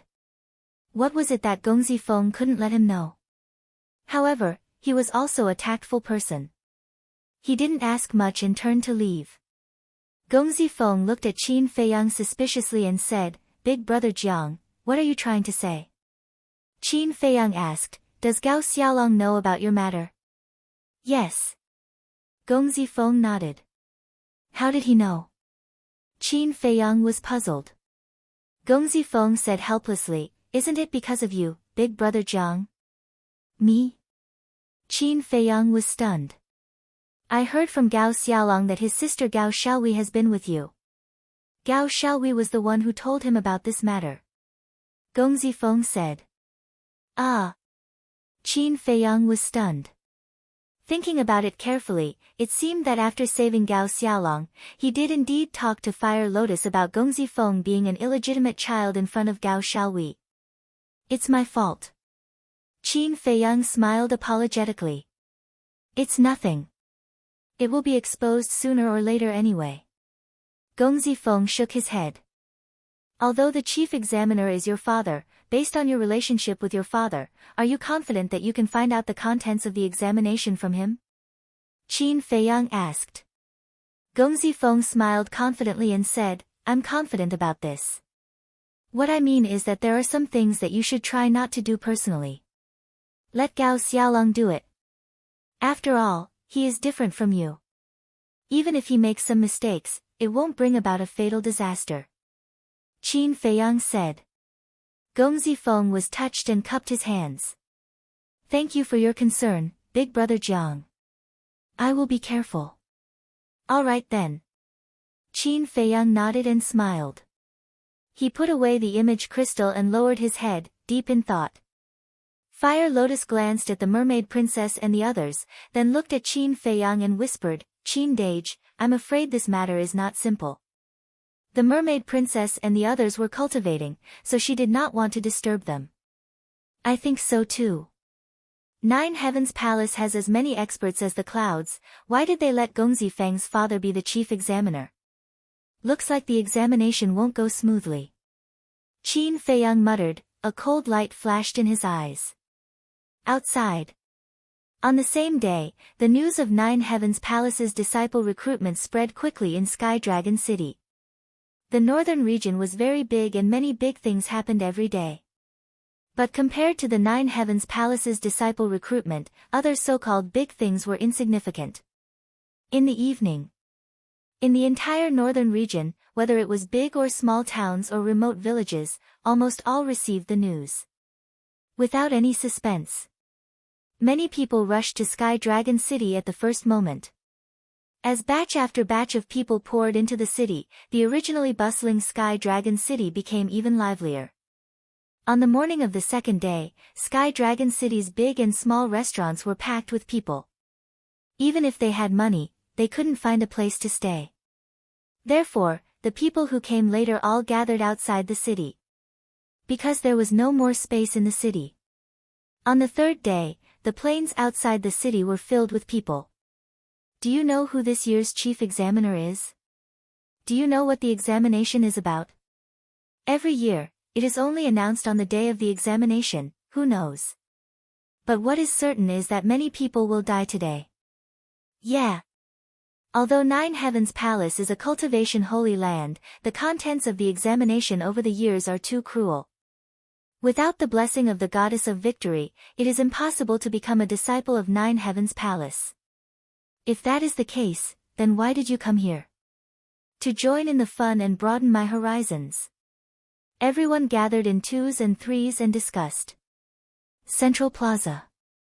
It was located at the center of Sky Dragon City, not far from the Treasure Pavilion and Jade Zither Pavilion. This place was more crowded than the other places. In the center of the plaza stood a dozen tall and sturdy men. They all looked middle-aged and wore black clothes.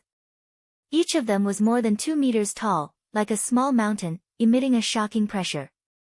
The clothes on their chests were engraved with a flame pattern of a small sword. That's right. They were all members of Nine Heavens Palace's Law Enforcement Hall. The dozen of them formed a circle. On one hand, they were there to maintain order, and on the other hand, they were there to protect a white-haired old woman. The white-haired old woman sat on a chair, her old eyes bright. In front of her was a desk, and on the desk was a yin and yang ring. For every person who came forward to register, the white-haired old woman would take out a black token from the yin and yang ring and record their name and cultivation on it. Then, the old woman would hand the token to the person who registered. Soon, it was the third day of registration. It was also the last day. In these 3 days, other than the people who registered, there was one person who guarded the plaza all day. This person was a middle-aged man, his cultivation was not bad. He was a peak divine warrior. For the past 3 days, he had been standing outside the square, looking around as if he was looking for someone. Time passed, and the sky gradually darkened. 5 young men and women were walking on the street, talking and laughing.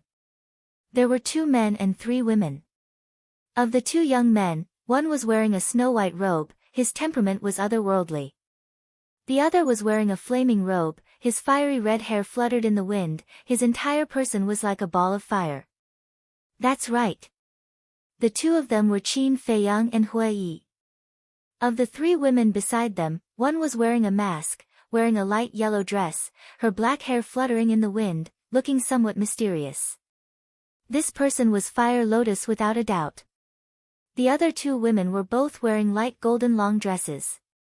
They were tall and slender, and had a graceful bearing. Moreover, they all had a devastatingly beautiful face. But the difference was that the woman on the left had a head of wavy golden hair, like a waterfall, extremely dazzling. In front of outsiders, she was like a goddess, sacred and inviolable. However, in front of Qin Feiyang, she showed a timid side, firmly holding onto Qin Feiyang's hand, her face glowing with happiness. There was no suspense. The only person who could be so close to Qin Feiyang was naturally the mermaid princess. And the woman on the right gave off a noble aura. Her dark eyes were like black gems, crystal clear, without any impurities. With her peerless beauty and exquisite figure, no matter where she went, she would attract a lot of stunned gazes. That's right. She was Qin Rushuang. Every frown, every smile, every movement, exuded endless charm. Literature Center. Chapter 1965. Hua Yi glanced at the mermaid princess and Qin Rushuang, and then at Fire Lotus. He shook his head and smiled. Brother Jiang, I really envy you. Envy me for what? Qin Feiyang was suspicious. Isn't that obvious? Look at the three beside you. Which one of them isn't a peerless beauty? Look at the men around you. They look like pigs, and their eyes look like they can't wait to kill you. Hua Yi said. Qin Feiyang heard him and scanned the crowd around him. Sure enough, basically all the men were glaring at him fiercely, as if they hated him for stealing their wives. And along the way, there were people who came to hit on him from time to time. Actually, I'm also helpless. Qin Feiyang smiled bitterly. Hua Yi's face twitched. He was speechless. You're helpless. Why don't you give them all to me? This guy really didn't know how lucky he was. Give them to you? Qin Feiyang was slightly stunned. He rolled his eyes, pointed at Qin Rushuang, and smiled playfully. Okay, I'll give them to you. Hua Yi glanced at Qin Rushuang, his eyes full of amazement. What are you looking at? Qin Rushuang raised her eyebrows. Hua Yi laughed. I'm not blind. Beautiful women, of course, I have to take a few more glances. Is that so? Then tell me, how beautiful am I? Qin Rushuang smiled charmingly, full of charm. Qin Feiyang saw this and immediately took the mermaid princess and Fire Lotus back a few steps, keeping a distance from Hua Yi. Hua Yi looked at Qin Rushuang, stunned.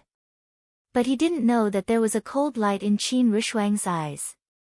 Suddenly, Qin Rushuang grabbed Hua Yi's hand and screamed with a pale face, "Molester!" Whoosh! At that moment, a large number of angry eyes were fiercely directed at Hua Yi. Hua Yi was also stunned. What kind of drama was this? Bastard, how dare you act like a hooligan on the street? You're courting death. Beat him up. Then, amidst the angry roars, Hua Yi was surrounded. Those people were truly ruthless. It was as if they had a vendetta against Hua Yi for killing their father. They were punching and kicking him. Actually, many people knew that the two of them knew each other because they were talking and laughing before. But in front of a beauty, they couldn't care less. Qin Rushuang retreated to the side of Qin Feiyang and the others. As she watched Hua Yi get beaten up, her face was filled with schadenfreude. The most terrifying thing in the world is indeed women. Qin Feiyang glanced at Hua Yi and looked at him with sympathy. Miss, are you satisfied? Should we continue? A moment later, the group of men whose minds had been blinded by lust turned to look at Qin Rushuang ingratiatingly. Thank you for upholding justice for this little girl. Qin Rushuang said coquettishly. No need, no need.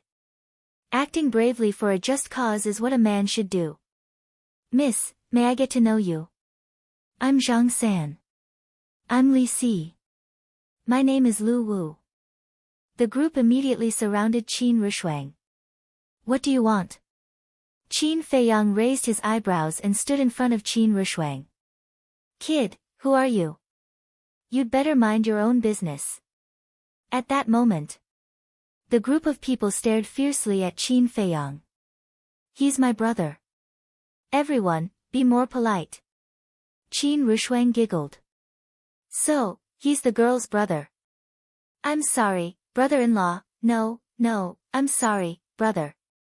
I've offended you, please forgive me. Everyone's expression instantly changed. They looked at Qin Feiyang with a fawning expression. Qin Feiyang couldn't help but feel a headache coming on. In fact, when he left the castle, when Qin Rushuang and the mermaid princess told him that they also wanted to sign up for the assessment, he firmly opposed it. Because he was worried that such a thing would happen. Unfortunately, his opposition was useless. Not to mention the mermaid princess, just Qin Rushuang, who was at the level of a great-grandmother, he dared to be presumptuous. Disperse. I still have to sign up, I'm not in the mood to mess around with you. Qin Feiyang glanced at those who were trying to curry favor and waved his hand helplessly. A purple-clothed youth said, So, brother-in-law, what did you say? Qin Feiyang glared at him. No, it was a slip of the tongue. The purple-clothed youth quickly waved his hand and changed his words. So, brother, you also want to sign up for the assessment. How about this, I happen to be free, I'll lead the way. No need, I know where to go. Qin Feiyang held back his temper and said. The purple-clothed youth laughed. Don't be so polite. That's right.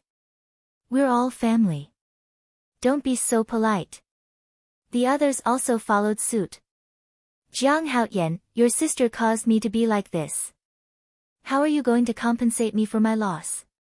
Suddenly, Hua Yi jumped out of the crowd and roared at Qin Feiyang. What? He's Jiang Haotian. The fierce man who cheated Feng Zijuan. I heard that now, when he opened his mouth in the auction house, the whole audience was dead silent. No one dared to compete with him. The crowd suddenly became restless. So it's Brother Jiang. I'm sorry to disturb you. The purple-clothed youth came back to his senses and without hesitation, he immediately turned and ran. The others also dispersed in an uproar. In their eyes, there was fear that couldn't be dispelled. Qin Feiyang looked at those people in amazement. Was his reputation now so big? Jiang Haotian, I'm not joking. You have to give me a satisfactory explanation. Hua Yi stared at Qin Feiyang angrily. Qin Feiyang looked at Hua Yi and couldn't help but laugh. Mermaid Princess and Fire Lotus also held back their cheeks until they were red. At this moment, Hua Yi's head was bulging with several big bumps. His clothes were also torn and his body was full of bruises. Especially his eyes, they were like two panda eyes. He looked extremely miserable. You're still laughing? What did I do wrong to suffer like this? Hua Yi felt wronged. Qin Feiyang coughed dryly and stepped forward to pat Hua Yi's shoulder. He shook his head and sighed. To be honest, you asked for it. After saying that, he pulled Mermaid Princess and walked forward without looking back. I asked for it. Hua Yi pointed at his nose with a dumbfounded expression. Qin Rushuang glanced at Hua Yi indifferently and also left. What do you mean? Did I offend her in some way? Hua Yi looked at Qin Rushuang's back and looked at Fire Lotus who was secretly laughing and asked. Fire Lotus moved closer to Hua Yi's ear and laughed softly. Do you still remember what you said at the Jade Zither Tower? Jade Zither Tower? Hua Yi was stunned and asked suspiciously, what did I say? You forgot so quickly. Let me remind you. At that time, you said that a certain woman was an old woman. Fire Lotus chuckled and turned to chase after Qin Feiyang and the other two. Old woman? Did I say something like that? I don't think so. Hua Yi scratched his head, his face full of suspicion. Suddenly, he seemed to have thought of something. He quivered and looked up at Qin Rushuang's back. Could she be that woman who could play the zither and was at the level of a great-grandmother? How is this possible, great-grandmother and so young? So beautiful. Hua Yi stood there in shock, unable to recover for a long time.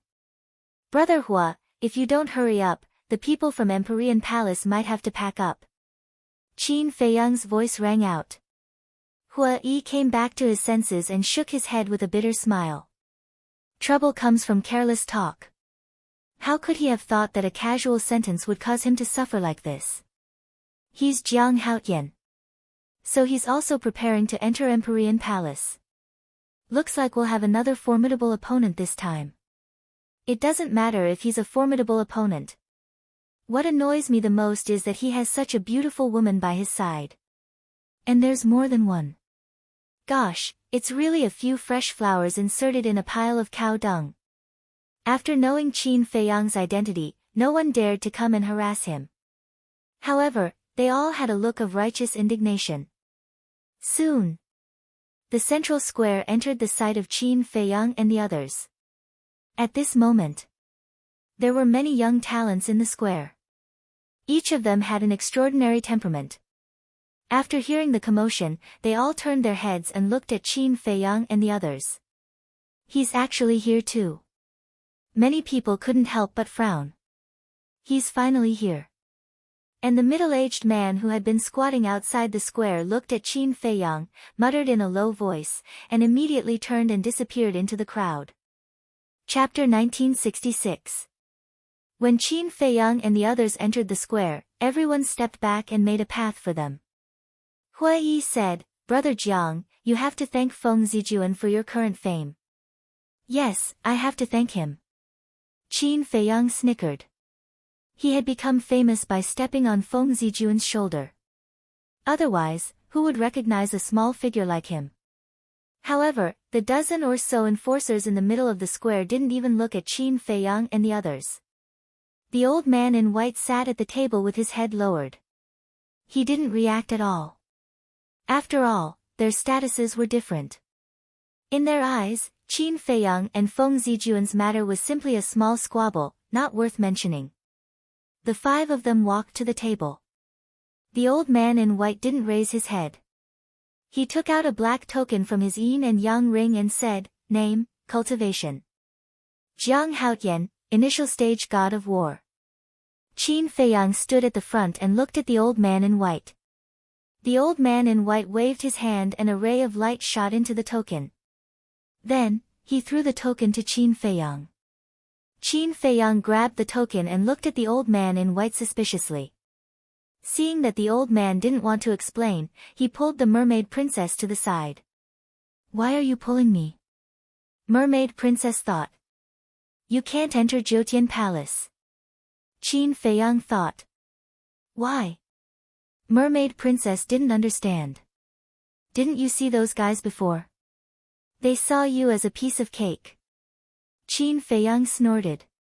Mermaid princess was dazed. Then, she smiled and said, Are you jealous? No. Qin Feiyang coughed and shook his head expressionlessly. If you're not jealous, why don't you let me enter Jiutian Palace? Mermaid princess covered her mouth and laughed. Qin Feiyang looked embarrassed and said, Anyway, no matter what, I won't let you show your face outside. Alright, alright, alright. The mermaid princess nodded helplessly. However, his heart was filled with happiness. Because the more Qin Feiyang behaved like this, the more it proved that he cared about her. Hua Yi, great success war god. Hua Yi was the second. Jiang Rushuang, new war god. Qin Rushuang was the third. Jiang Fire Lotus, war god level 1. Fire Lotus was the fourth. The three of them also received a token each. One advanced stage war god, 2 low stage war gods, and 1 beginner stage war god. Their cultivation isn't that great, but how dare they offend Feng Zijuan? Could it be that they really have some big shot backing them up? Everyone grumbled inwardly. Jiang Haotian. At this moment, a clear and crisp voice rang out. This voice, everyone looked in the direction of the voice and saw a woman in white standing outside the square, panting as she looked at Qin Feiyang. There was also a trace of anger and grievance in his eyes. That was right. This person was Shen Guanqiu. The middle-aged man who had been squatting outside the square was sent by her. When the middle-aged man went back to report to her that Qin Feiyang finally appeared, she immediately ran over. She's also here for Jiang Haoyan? But looking at her, she seems a bit angry. Did Jiang Haoyan offend her somehow? Looks like there's going to be a good show. Everyone looked at Qin Feiyang gloatingly. Shen Guanqiu was not only beautiful, but also powerful. Most importantly, she really had a backer. It could be said that almost no one in the younger generation of the entire northern region dared to offend her. Even the top monstrous geniuses of the Nine Heavens Palace had to be respectful to her. And Shen Guanqiu was indeed a bit angry now. These few days, she didn't even take a step out of the treasure house because she wanted to wait for Qin Feiyang. But this stinky man seemed to have disappeared from the face of the earth and never appeared again. She was even going crazy. At the same time, Qin Feiyang and the others also looked at Shen Guanqiu. Fire Lotus snickered. Qin Dage, your strategy of loosening the reins only to grasp them better is indeed effective. As expected.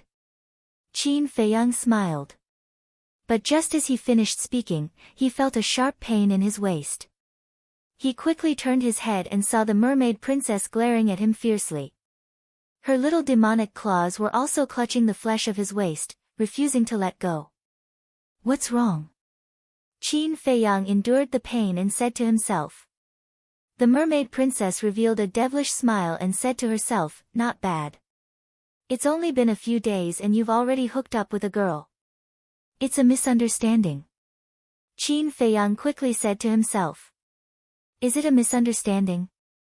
Then how do you explain the grievance on her face? The mermaid princess snorted coldly. I really didn't. Qin Feiyang felt bitter in his heart. There are many people here now, so I'll save you some face. When there's no one around, I'll interrogate you properly. The mermaid princess snorted and finally let go of her little demonic claws. Qin Feiyang couldn't help but feel a headache coming. Then, he noticed that Hua Yi and the others were looking at him strangely. His expression suddenly became unnatural. Qin Dage, why are you and sister-in-law flirting with each other? Fire Lotus looked at the two suspiciously. Ahem. Qin Feiyang choked on his own saliva. Flirting with each other? It's clearly suffering, okay?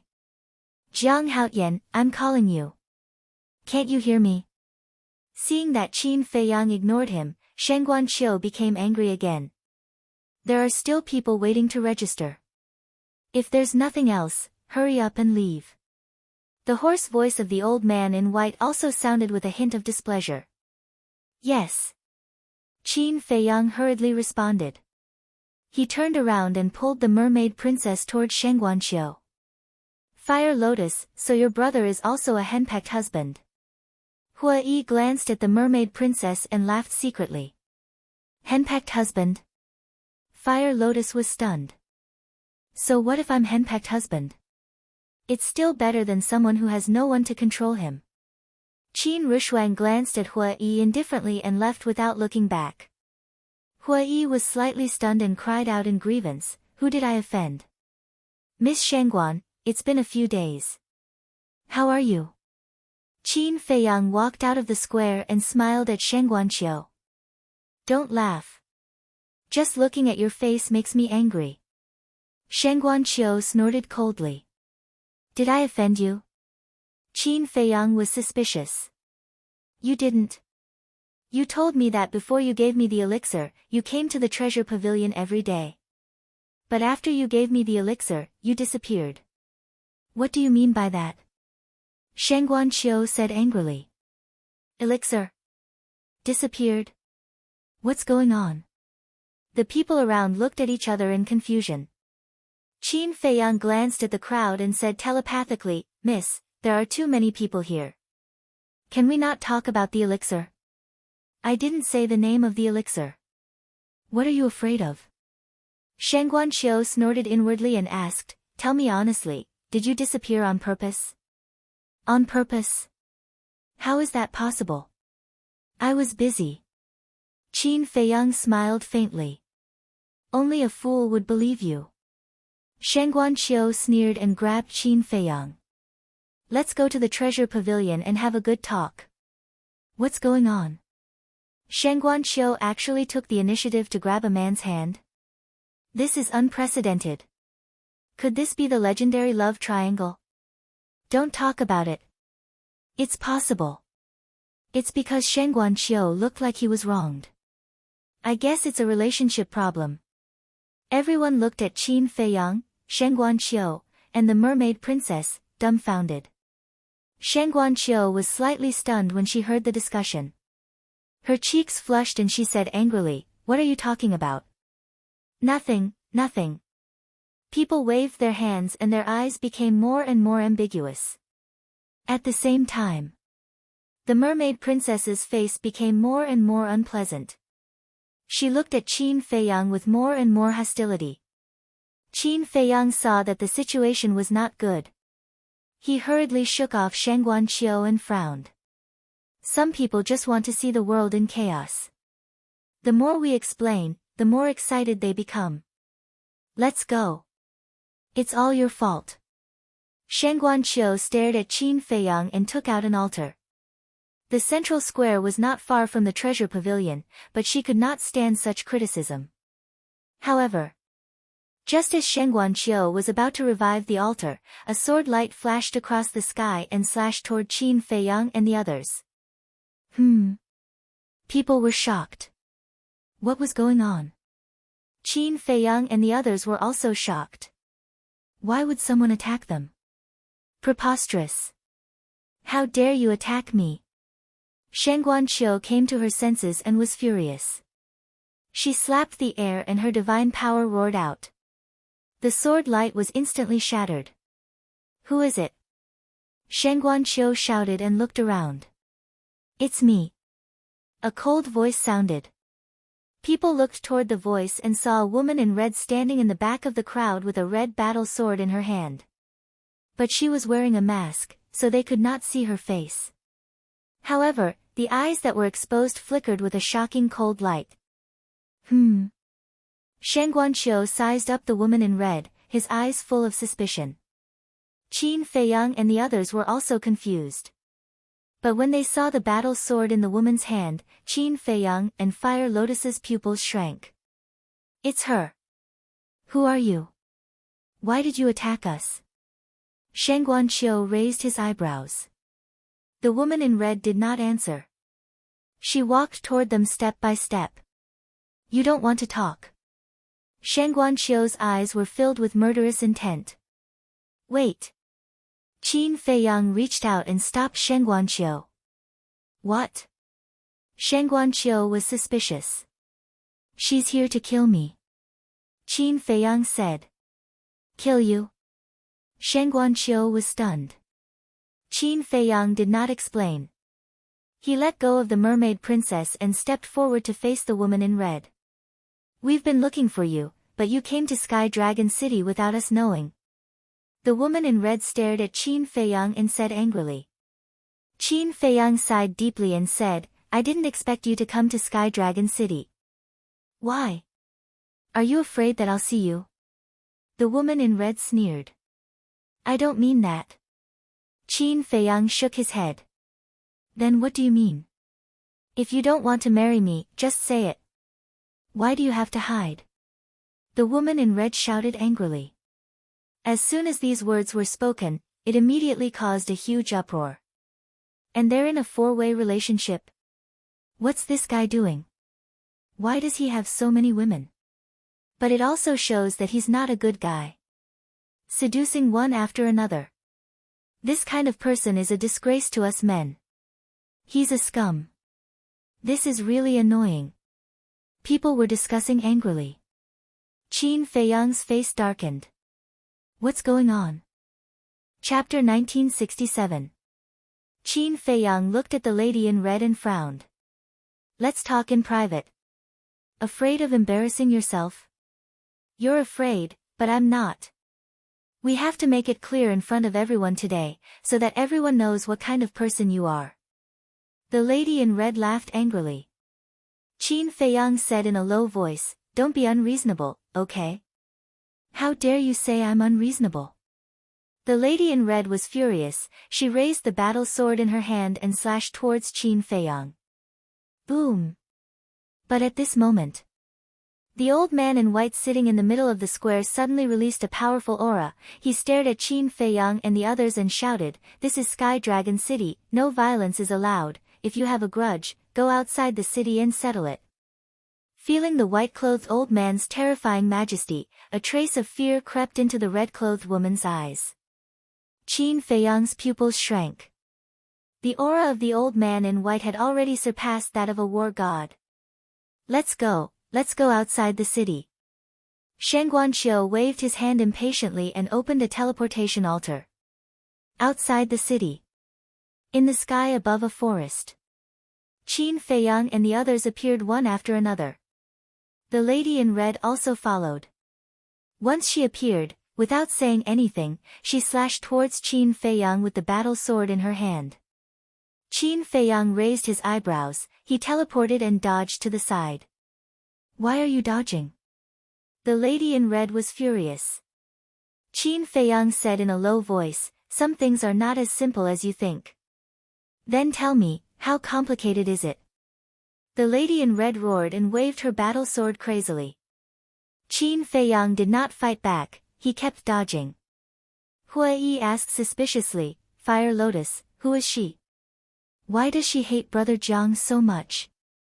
It's a long story. Fire Lotus sighed deeply. She looked at Qin Feiyang and said, she has lost her mind, let her calm down first. Shut up. This is between us. What does it have to do with you? The woman in red said angrily. Fire Lotus said, some things aren't as simple as you think. It's not simple. He has so many women by his side. Even the manager of the treasure pavilion is his woman. How could he possibly fall for me? The woman in red sneered. When did I become his woman? Can you stop talking nonsense? Shen Guanqiu said angrily. What did this have to do with her? Why did she have to drag her into this? You do need to calm down. Qin Feiyang suddenly used the movement character art and landed behind the red-robed woman, slapping the back of her head with his palm. The woman in red fainted on the spot. The sword in his hand also flew out. So fast. Shen Guanqiu's pupils contracted. Even she had not been able to catch a glimpse of Qin Feiyang at that moment. In the meantime, Fire Lotus stepped forward and hugged the woman in red. She grabbed her sword and looked up at Qin Feiyang, asking, what should we do? I don't know either. Qin Feiyang shook his head. Then let's find a place to let her sleep for a while. Fire Lotus said. Qin Feiyang nodded. Fire Lotus looked around and fixed her eyes on a mountain peak in the distance. She then flew toward the peak with the woman in red in her arms. Sigh. Qin Feiyang sighed and landed beside the mermaid princess. He looked at Hui and said with a smile, Brother Hui, I have something to deal with. You go back to the Yuqin Tower first. We'll meet outside the city tomorrow morning. Okay. Hui nodded and left alone. After Hui left, Shen Guanqiu looked back at Qin Feiyang and said, Jiang Haotian, I've realized that anything related to you is not a good thing. I didn't ask you to come. You can leave now. I won't stop you. Qin Feiyang said lightly. You, Shen Guanqiu stared at Qin Feiyang angrily. Qin Feiyang ignored him. He grabbed the mermaid princess' hand and said with a smile, don't get me wrong. She came to me because she has business to discuss. But it seems that we can't talk about it now. Who said we can't talk about it? Shen Guanqiu said hurriedly, tell me, how many divine gems do you need to sell me the formula of the Juku Yellow Dragon Elixir? Divine gems? Qin Feiyang was stunned and said with a smile, Steward, are you sure? How can the formula of this elixir be bought with divine gems? Besides, I don't plan to sell it to you. Shen Guanqiu frowned and said, if you don't want to sell it, why did you give me the elixir? Qin Feiyang said, I gave you the elixir to let you know the value of this elixir. I believe you've tried it. Otherwise, you wouldn't have come to me in person. Yes. I've tried it. It's exactly as you said. Shen Guanqiu nodded. Qin Feiyang said, in that case, as a shrewd businessman, you should know that it's impossible for me to sell you the formula. Then tell me, what's your plan? Shen Guanqiu asked. Her face was full of disappointment. In fact, she had expected that it would be impossible to get the formula. However, the formula of this elixir was too tempting. Therefore, she had a glimmer of hope. Now that her hope was dashed, she could only settle for the next best thing. My plan, Qin Feiyang pondered for a while and said with a smile, actually, I'm very easy to satisfy. Let's work together. Work together? Shen Guanqiu frowned. Yes. We'll work together and share the benefits equally. Qin Feiyang said. If that's the case, it'll involve a lot of problems. How are we going to split the benefits? Who will provide the herbs? Also, if you don't want divine gems, what do you want? Wait. Shen Guanqiu said. Qin Feiyang said, I don't care about divine gems. I want soul stones. Soul stones, Shen Guanqiu raised his eyebrows immediately. I know that the treasure school doesn't use soul stones for transactions. However, if you want to work with me, you have to use soul stones. There's no room for negotiation. Qin Feiyang said. You're going too far. Shen Guanqiu was very dissatisfied. Then forget it. Qin Feiyang said with a faint smile. Shen Guanqiu was quite angry. Young Master Jiang, you have to think carefully. If you leave the treasure school, even if you have the formula, it's not worth much. Is that so? Qin Feiyang laughed. Don't you know? The treasure school has branches in all the big and small towns in the entire northern region. In other words, the resources of the northern region are basically under the control of the treasure school. As long as the treasure school says the word, no one will sell you the herbs. Without the herbs, what's the value of your Juku Yellow Dragon elixir? Shen Guanqiu joked. From the beginning, she realized that she was in a passive position, so she wanted to take advantage of this to take the initiative. I won't doubt the ability of the treasure school. However, the treasure school is not the only one in the northern region. There's also the Ninth Heaven Palace. I believe that the Ninth Heaven Palace won't listen to the orders of the treasure school. Qin Feiyang said with a smile. This bastard, Shen Guanqiu cursed in her heart. Why was he so difficult to deal with? Indeed. Although the treasure school was powerful, it could not interfere in the affairs of the Ninth Heaven Palace. Think about it carefully. We'll talk when you've made up your mind. Qin Feiyang smiled faintly. He turned and led the mermaid princess and Qin Rushuang to the peak of the mountain where the fire lotus was located. Wait, seeing this. Shen Guanqiu was very anxious. However, she swallowed the words that were about to come out of her mouth. She lowered her head, feeling extremely irritated.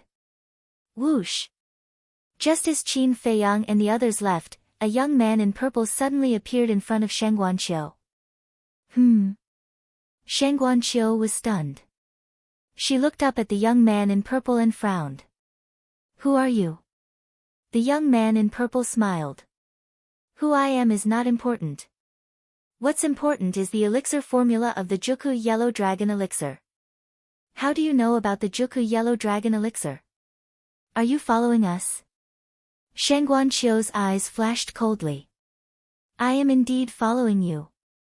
However, I didn't hear about the Juku Yellow Dragon elixir from you. The young man in purple said. What do you mean? Shen Guanqiu frowned. The young man in purple said, I mean, I also have the elixir formula of the Juku Yellow Dragon elixir. Chapter 1968. What? Shen Guanqiu was shocked. I'm not lying to you. The young man in purple took out an elixir from his chest. Shen Guanqiu took a look. It was the 9-chu yellow dragon elixir. She looked at the young man in purple and asked, "Do you know Jiang Haoyan?" "That's none of your business." The young man in purple smiled. Shen Guanqiu's eyes twinkled. She asked, "You showed up to cooperate with me?" "Yes." The young man in purple nodded. "What's your condition?" Shen Guanqiu asked. Jiang Haoyan asked for soul stones, but I only asked for divine gems. The young man in purple smiled. "Is there such a good deal?" Shen Guanqiu looked at the young man in purple suspiciously.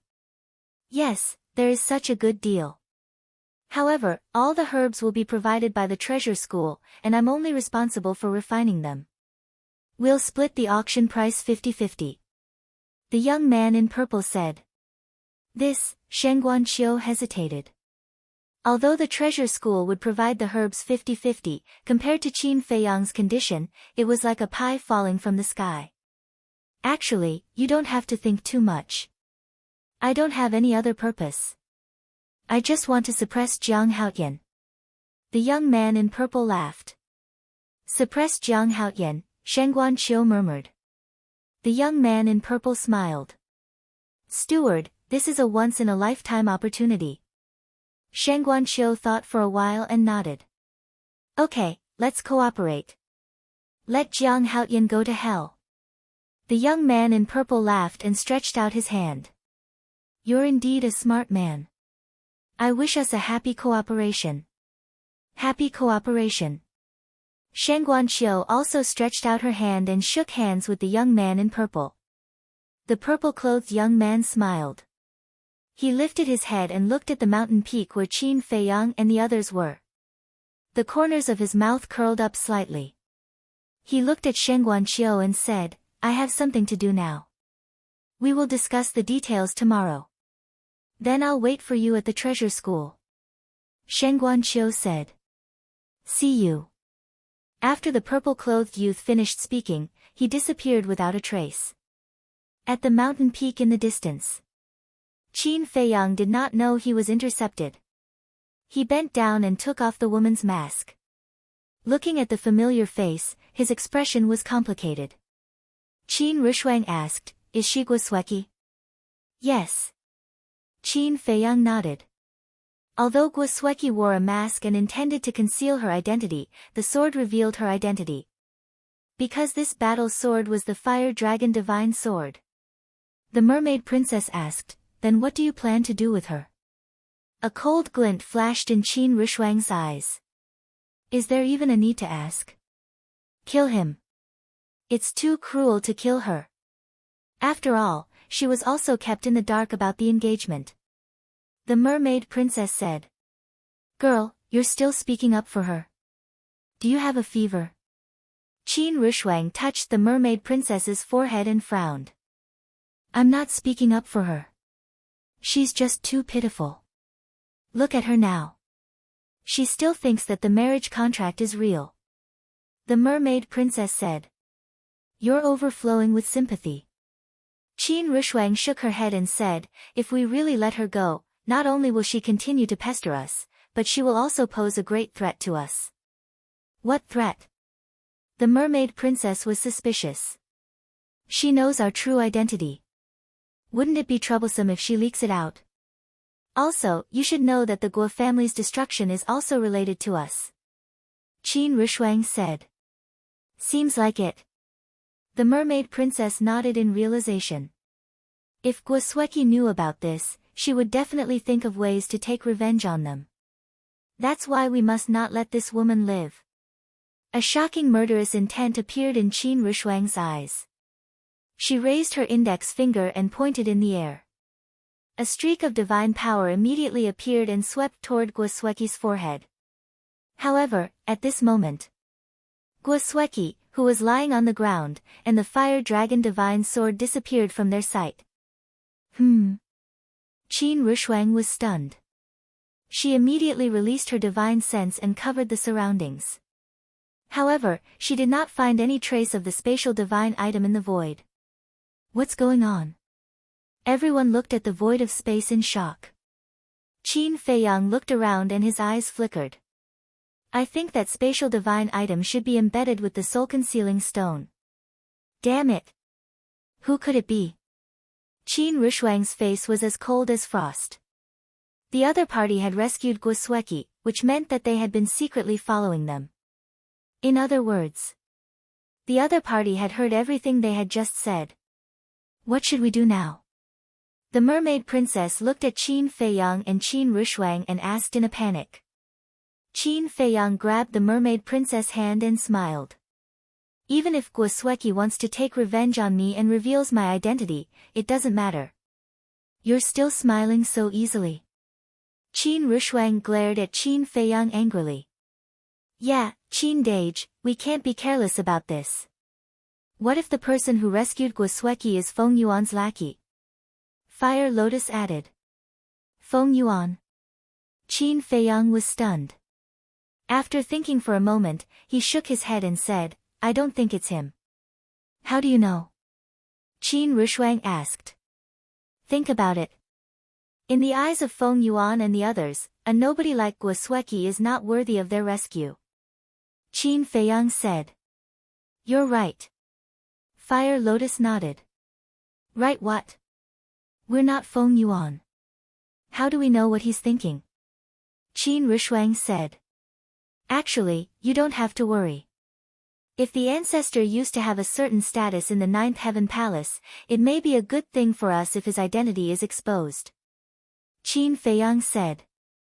Qin Rushuang said, what if father has turned against the Ninth Heaven Palace? I'll say it again. Counter soldiers with arms, water with an earth weir. No matter what the relationship between the ancestor and the Ninth Heaven Palace is, I won't let any of you get hurt. Qin Feiyang smiled. What an arrogant guy.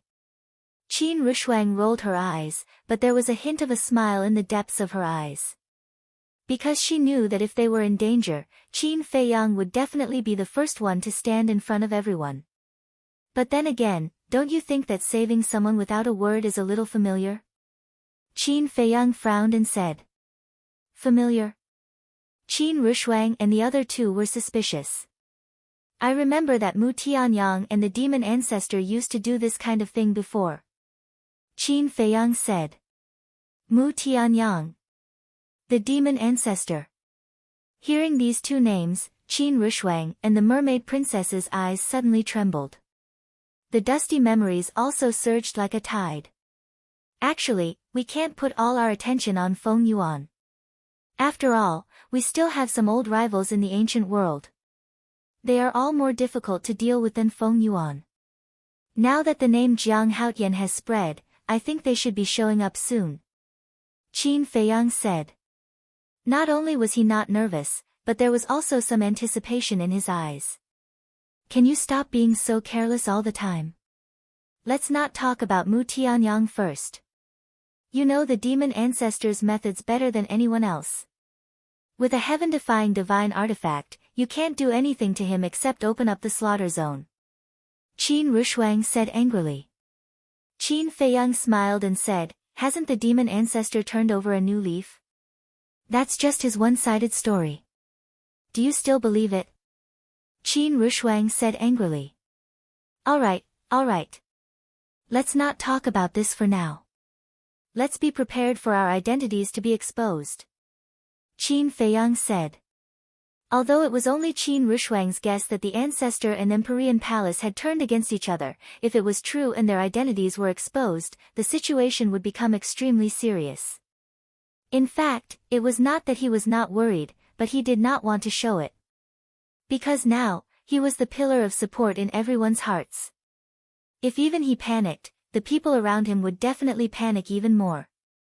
Therefore, he had to remain calm to stabilize everyone's hearts. Chapter 1969. At the same time. Sky Dragon City, Jade Zither Tower. On the 7th floor, in a room, the fragrance of tea filled the air. A young man sat beside the coffee table, holding an exquisite teacup and slowly tasting it. This person was 7 feet tall, with a high nose bridge and golden eyes that seemed to be cast from gold leaf. two thick eyebrows, like two sharp swords, exuded an astonishing sharpness. If Qin Feiyang was here, he would definitely recognize him at a glance. He was Mu Tianyang. At this moment, Mu Tianyang had already taken off his dragon robe, wearing a purple robe and a purple crown. However, his temperament did not change at all. He sat there like an emperor, emitting a terrifying and oppressive aura. Dong!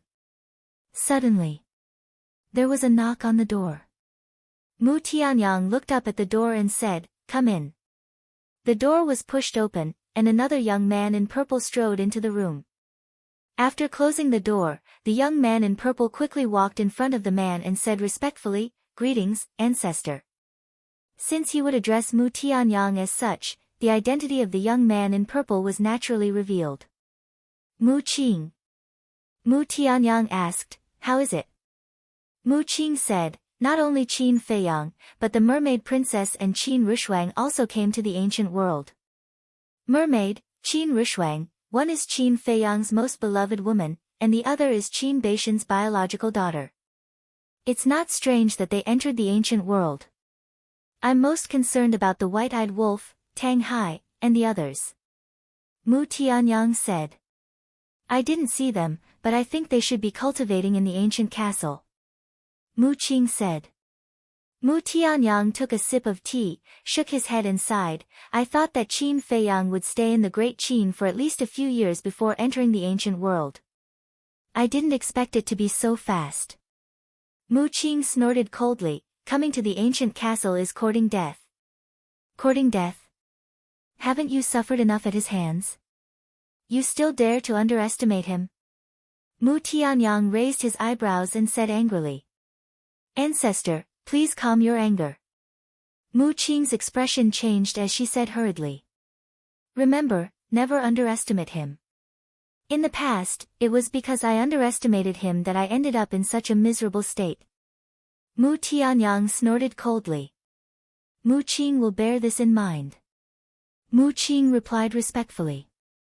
Mu Tianyang's expression eased a lot as he asked, is there anything else? Mu Qing said, he took out the Juku Yellow Dragon Elixir and prepared to cooperate with Shengguanqiu. This is indeed his style. Mu Tianyang raised his eyebrows. However, this matter has already been ruined by me. Mu Qing sneered. What do you mean? Mu Tianyang was stunned and looked at Mu Qing curiously. Mu Qing briefly explained the situation at that time. Fool. After hearing this, Mu Tianyang not only did not praise him, but also became angry. Ancestor, did I do something wrong? Mu Qing frowned. Wrong. Very wrong. You actually used divine gems to trade for the Juku Yellow Dragon Elixir. Don't you think this is a reckless waste of God's gift?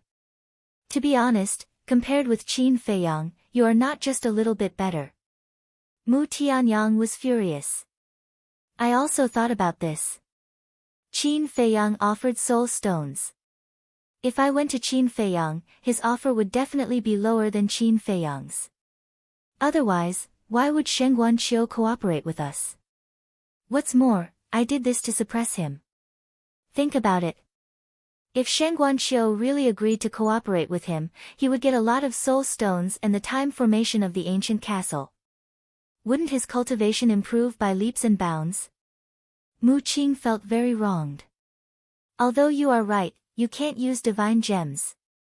Qin Feiyang needs soul stones, so do we. You can also use soul stones to trade, as long as your share is lower than Qin Feiyang's. For example, if Qin Feiyang and Shengguanqiu split it 50-50, then we can split it 40-60. In this way, Shengguanqiu will still cooperate with us, right? Mu Tianyang said angrily. This, Mu Qing was stunned. At that time, he only wanted to suppress Qin Feiyang, so he did not think so much. After pondering for a while, Mu Qing looked at Mu Tianyang and said, how about I talk to Shengguanqiu again? Forget it. Businessmen hate people who go back on their words the most. In their eyes, this kind of person is very unreliable. If we change our mind now and talk to her again, I think she would rather cooperate with Qin Feiyang than us. Mu Tianyang rubbed his forehead and said. Mu Qing lowered his arms and said, Ancestor, I'm sorry. It's my fault. I didn't think it through. Mu Tianyang said, It's good that you know you are wrong. Think more before you do things in the future. Don't be impulsive. Yes. Mu Qing replied. Mu Tianyang pondered for a while and said, Actually, this matter hasn't reached the point of no return. Ancestor, what's your plan? Mu Qing was suspicious. Don't we still have the 9 turns dragon blood elixir? Let's cooperate with Shengguan Qiu first. When we taste the dessert, we will show the 9 turns dragon blood elixir. When I think about it, she probably won't refuse to trade with soul stones. Mu Tianyang said. That makes sense. Mu Qing nodded with a smile and said, Also, there are potential elixirs.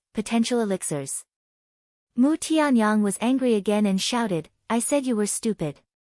You really don't know it. Mu Qing was stunned. Was he wrong again? Do you know why Qin Feiyang didn't use the potential elixir but the 9 turns yellow dragon elixir? It's because the potential elixir is too heaven-defying. Don't you know that treasuring a jade ring is a crime? Once the treasure pavilion knows about the existence of the potential elixir, what do you think they will do? They will definitely think of ways to force us to hand over the elixir recipe. Even if the treasure pavilion doesn't do that, what about others? Once they find out the origin of the potential elixir, will they let us go? Mu Qing, oh Mu Qing, you really have to use your brain properly. Right now, we are no longer in the Great Qin or the Forgotten Continent. We are in the ancient world. In this place, we don't have any backing, and our strength is even more like ants. If we are not careful, we will be smashed to pieces. Mu Tianyang looked at Mu Qing as if he expected better from him. I got it. If I encounter any problems in the future, I will consider it thoroughly. Mu Qing nodded. All right. Is there anything else? Mu Tianyang waved his hand and asked. Yes. I saved a woman from Qin Feiyang's hands. Mu Qing said. A woman? Mu Tianyang was suspicious. Mu Qing waved his hand, and a woman in red appeared on the ground out of thin air. It was Guosweki. At this moment, she was still unconscious. Who is she? Mu Tianyang sized up Guosweki and asked. Her name is Guosweki. I don't know who she is exactly. But it seems that she is engaged to Qin Feiyang. However, this engagement seems to be fake. Mu Qing said. Engagement? Mu Tianyang was stunned. I think she seems to hate Qin Feiyang very much, so I saved her along the way. Mu Qing said. Mu Tianyang pondered for a moment, and a cold light flashed in his eyes. Then let's keep her. Perhaps she will be a useful chess piece. In the ancient castle, everyone went back to cultivating. Only Qin Feiyang and Fire Lotus did not cultivate. Fire Lotus could not cultivate because she could not. Qin Feiyang leaned against the wall absent-mindedly. He lowered his head and crossed his arms, as if he was thinking about something. Fire Lotus asked suspiciously, What are you thinking about? Why are you so engrossed? I'm thinking about Gongzi Feng and Gao Xiaolong. Why haven't they sent me a message yet? Did something happen? Qin Feiyang frowned. I don't think so. Fire Lotus muttered. Time passed. It was dawn. Buzz. Finally. Qin Feiyang's image crystal rang. He was refreshed and quickly took it out. A virtual image appeared. It was Gongzi Feng. You must have waited for a long time, Brother Jiang. Gongzi Feng smiled. However, although he was smiling, his forehead was full of sweat. What are you doing? Qin Feiyang looked at him in confusion. Gongzi Feng shook his head and sighed. I still underestimated my father's hatred for me. It's really not easy to find out this information. What do you mean? Qin Feiyang was puzzled. I went to look for him, but he didn't want to see me at all. In the end, I had no choice but to try Feng Zihan. Although my elder sister didn't like me, fortunately, I wasn't wary of her. I got some very useful information from her. Gong Zifeng smiled. Qin Feiyang asked, your elder sister's name is Feng Zihan. You probably don't know that the master of the Jade Zither Pavilion is my elder sister. Gong Zifeng said. So it's her. Qin Feiyang was surprised. My elder sister's ability and talent far surpass Feng Zijuan. In the Nine Heavens Palace, she's definitely a monstrous figure. Do you know the heaven ranking and earth ranking of the Nine Heavens Palace?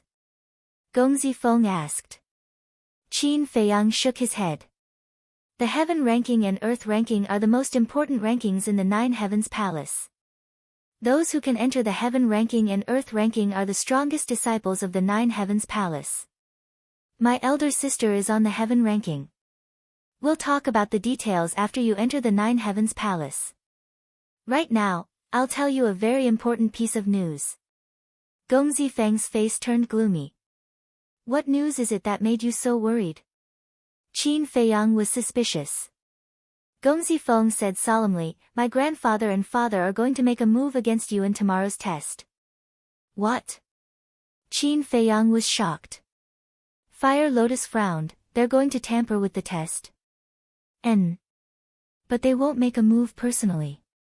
Because during the test, there will be many important figures in the Nine Heavens Palace watching.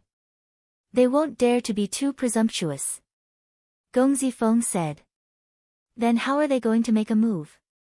Qin Feiyang didn't understand. They've secretly bribed a group of people. These people are all here to participate in the test. Moreover, they're all elites in this test. Their strength can't be underestimated. I'll draw up a name list and have Gao Xiaolong send it to you. Gong Zifeng said. Okay. Qin Feiyang nodded and told Gong Zifeng the coordinates. Then that's all for now. Be careful tomorrow. Gong Zifeng reminded and his figure quickly disappeared. Qin Feiyang also kept the image crystal and looked at Fire Lotus with a smile. See, no matter who it is, they have their value. If Gong Zifeng didn't help us this time, we would have been caught off guard. Gong Zifeng is really good. But I'm more curious. Who are these people that are willing to be Gong Zifeng's pawns? Fire Lotus's eyes flashed with a cold light. Literature Hall. Chapter 1970. About half an hour passed. Brother Jiang, where are you? A voice that sounded like a thief entered the castle. Qin Feiyang immediately left the castle and appeared at the peak of the mountain. The waning moon hung high in the sky. The surroundings were quiet. In front of Qin Feiyang, Gao Xiaolong hid his presence and looked around like a thief. I'm here. Qin Feiyang said. Gao Xiaolong's eyes lit up. He quickly ran to Qin Feiyang and took out a beast skin scroll. Qin Feiyang took the beast skin scroll and asked suspiciously, what are you doing? Gong Zifeng told me to be careful. It won't be good if someone follows us. Gao Xiaolong said in a low voice. Qin Feiyang was slightly surprised.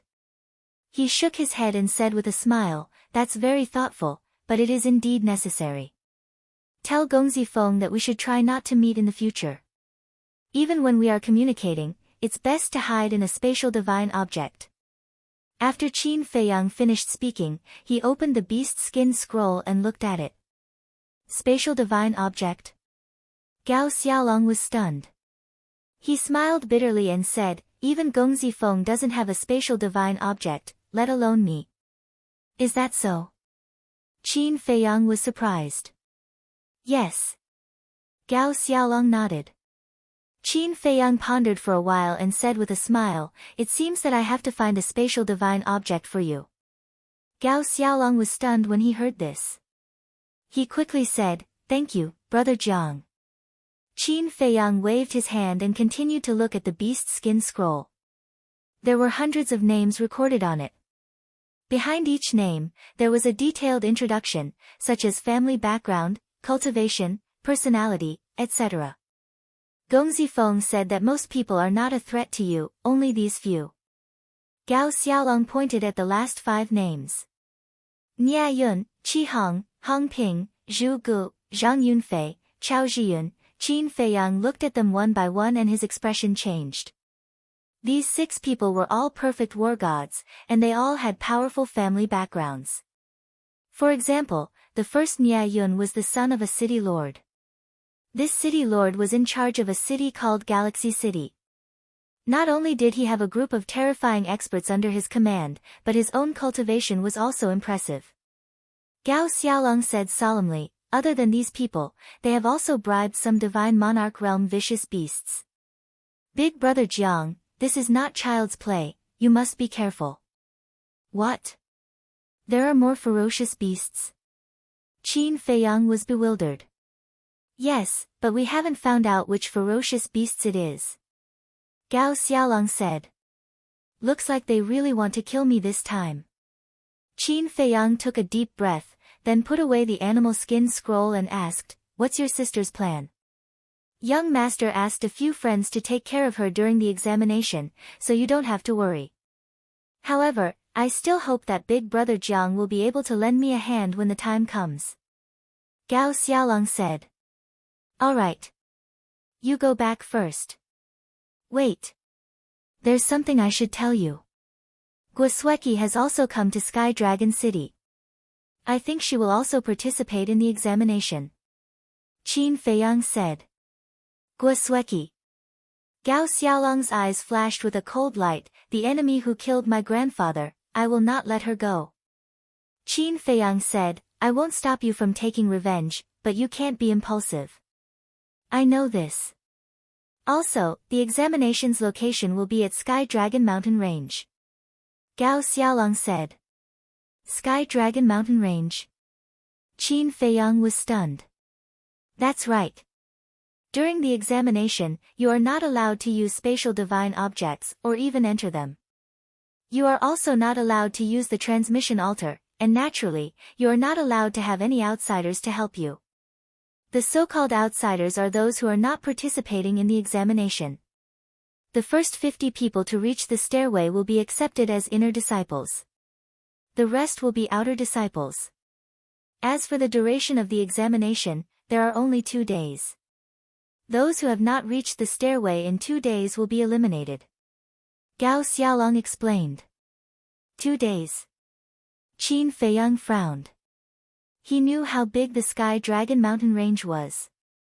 Rushing from Sky Dragon City to Nine Heavens Palace would not be a problem if he used a spatial divine object. However, the rules of the examination forbade the use of spatial divine objects. In that case, 2 days was not enough. There were too many fierce beasts in the Sky Dragon Mountain Range, and each one of them was extremely strong. In the depths of the mountain range, there were god monarch fierce beasts everywhere.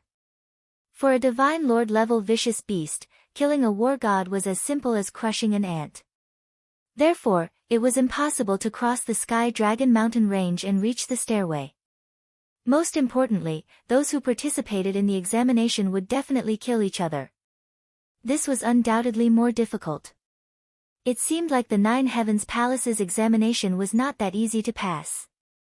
To be honest, this examination is more difficult than the previous ones. I can already imagine the scene of corpses everywhere.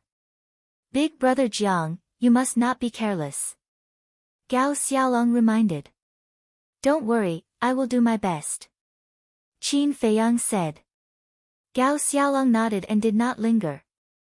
He opened a transmission altar and left. Feng Yuan, you guys are really relentless. However, if a few Perfection Realm battle gods want to kill me, you guys are underestimating me, Qin Feiyang. Just wait and see, you will regret it. Qin Feiyang looked at the night sky and muttered. He entered the ancient castle and began to adjust his state of mind. He did not care about those who participated in the examination. Only the fierce beasts in the Sky Dragon Mountain Range were his biggest concern. Although the 6-word divine formula could ignore major realms, the world was unpredictable. What if a powerful fierce beast jumped out? Moreover, the six-word divine formula was his trump card. He did not want to reveal it so easily. After all, Gao Xiaolong had said that the important figures of Nine Heavens Palace would be watching the examination. If he revealed the six-word divine formula, it would definitely cause a commotion. This was not what he wanted. Time flew by. Early morning. The night dispersed and everything came back to life. Outside the western city gate. At this moment, there was a sea of people. At a glance, there were at least 100,000 people. Do any of you have any insider information? Where is the location of the examination? This kind of thing is confidential, how could anyone know? Everyone discussed as they waited for the arrival of the people from Nine Heavens Palace. The sun gradually rose from the horizon. Swoosh! Suddenly, a figure appeared in the sky above the plain. It was a middle-aged man wearing a black robe. He was 7 feet tall and had a cold face. His hands were behind his back and his aura was unfathomable. It's Nine Heavens Palace's law enforcement elder, Feng Wenhai. Everyone, quiet down. The originally noisy plane instantly fell into a dead silence. Everyone looked at Feng Wenhai with eyes full of respect. Feng Wenhai glanced at the crowd and did not ask if anyone was present. He said directly, the location of the examination is in the Sky Dragon Mountain Range. What? Sky Dragon Mountain Range? Once these words came out, everyone's face changed color and was filled with fear. At this moment, 2 men and 2 women walked out from the city gate side by side. They stood behind the crowd and looked up at Feng Wenhai. It was Qin Feiyang and the others who had arrived late. However, at this moment, everyone was in a state of panic and did not notice them. Even if they did, they would definitely not be in the mood to pay attention to the 4 of them. Hua Yi sent a sound transmission, Brother Jiang, he is Feng Zijuan's father.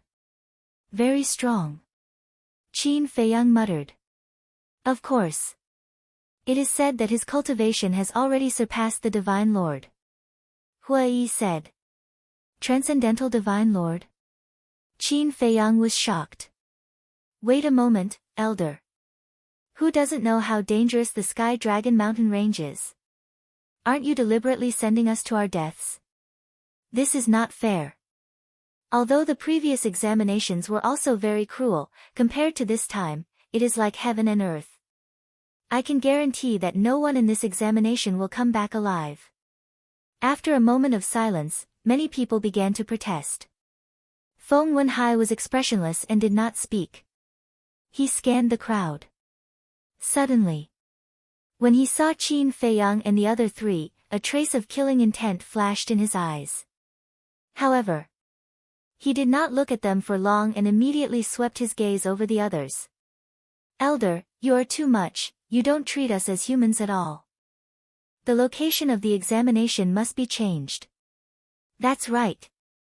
Even if it is your 9 Heaven Palace, you can't deliberately harm us.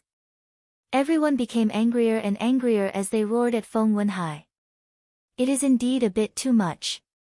Hua Yi shook his head. Big brother Hua Yi, are you also afraid? Fire Lotus covered her mouth and laughed. Sky Dragon Mountain Range is the headquarters of the beasts of the northern region, do you think I am not afraid? Especially in the depths, a Divine Lord level beast is enough to wipe out all of us here. Hua Yi sighed and looked up at Feng Wenhai, frowning, what are the people of 9 Heaven Palace thinking? Time passed breath by breath. A moment later, Feng Wenhai finally opened his mouth and said coldly, have you all said enough? If you have, then shut up for this seat. Everyone's pupils shrank. The plane once again fell into dead silence. However, although everyone no longer said anything, their eyes still expressed their dissatisfaction. The location of the examination and how the examination will be conducted is decided by my 9 Heaven Palace. If you want to enter 9 Heaven Palace, you have to accept it. If you are afraid, then don't go in. This seat will not stop you. Next, this seat will explain the rules of the examination. Feng Wenhai completely ignored everyone's protest and continued to speak. The content was exactly the same as what Gong Zong Feng had inquired. Too much, too much. We can't even use spatial divine items. I give up on this examination. I give up too, my life is more important. After hearing the rules, a large number of angry roars sounded. Whatever. Last but not least. The first person to reach the stairway to heaven will be rewarded with a peak divine technique, a peak divine artifact, and 100,000 soul stones. This is a temporary decision made by the leaders and is also the greatest encouragement for you. Now, the examination begins. After Feng Wenhai finished speaking, he turned around and left. What? Peak divine technique, peak divine artifact. 100,000 soul stones. There has never been such a reward in history. Are we really going to give up? I'm a little unwilling. The reward is very generous, yes, but you have to be alive to enjoy it. If you're not afraid of death, then go, I won't participate anyway. Some people hesitated. Some people turned around and left without hesitation.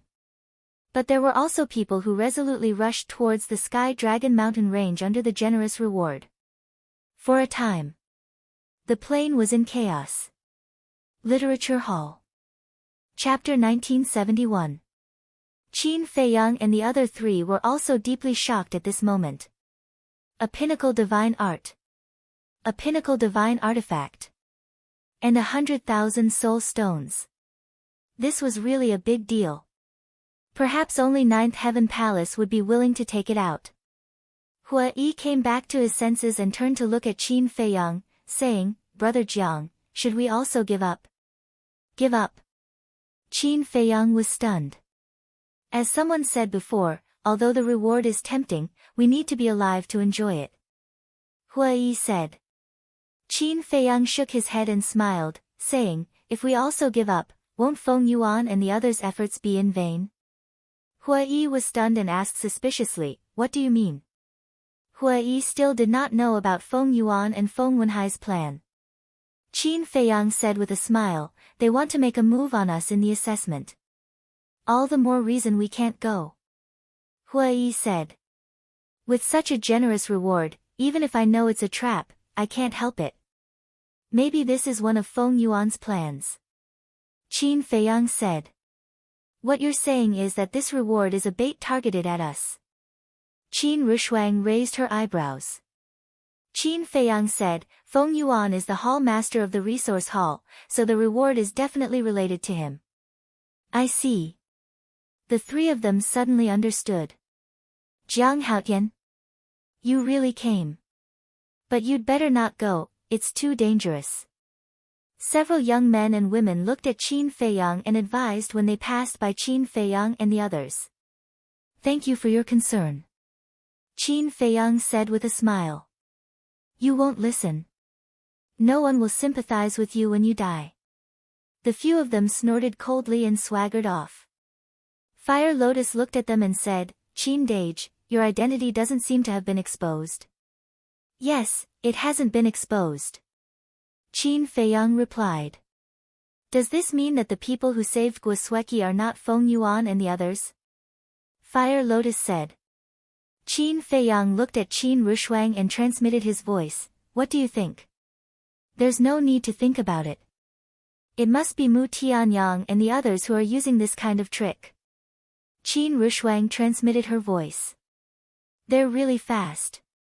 However, this is only interesting. Otherwise, how boring would it be for me to be alone in the ancient realm?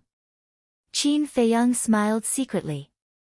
Feng Yuan alone is enough of a headache. What's there to be bored about? Qin Rushuang rolled her eyes.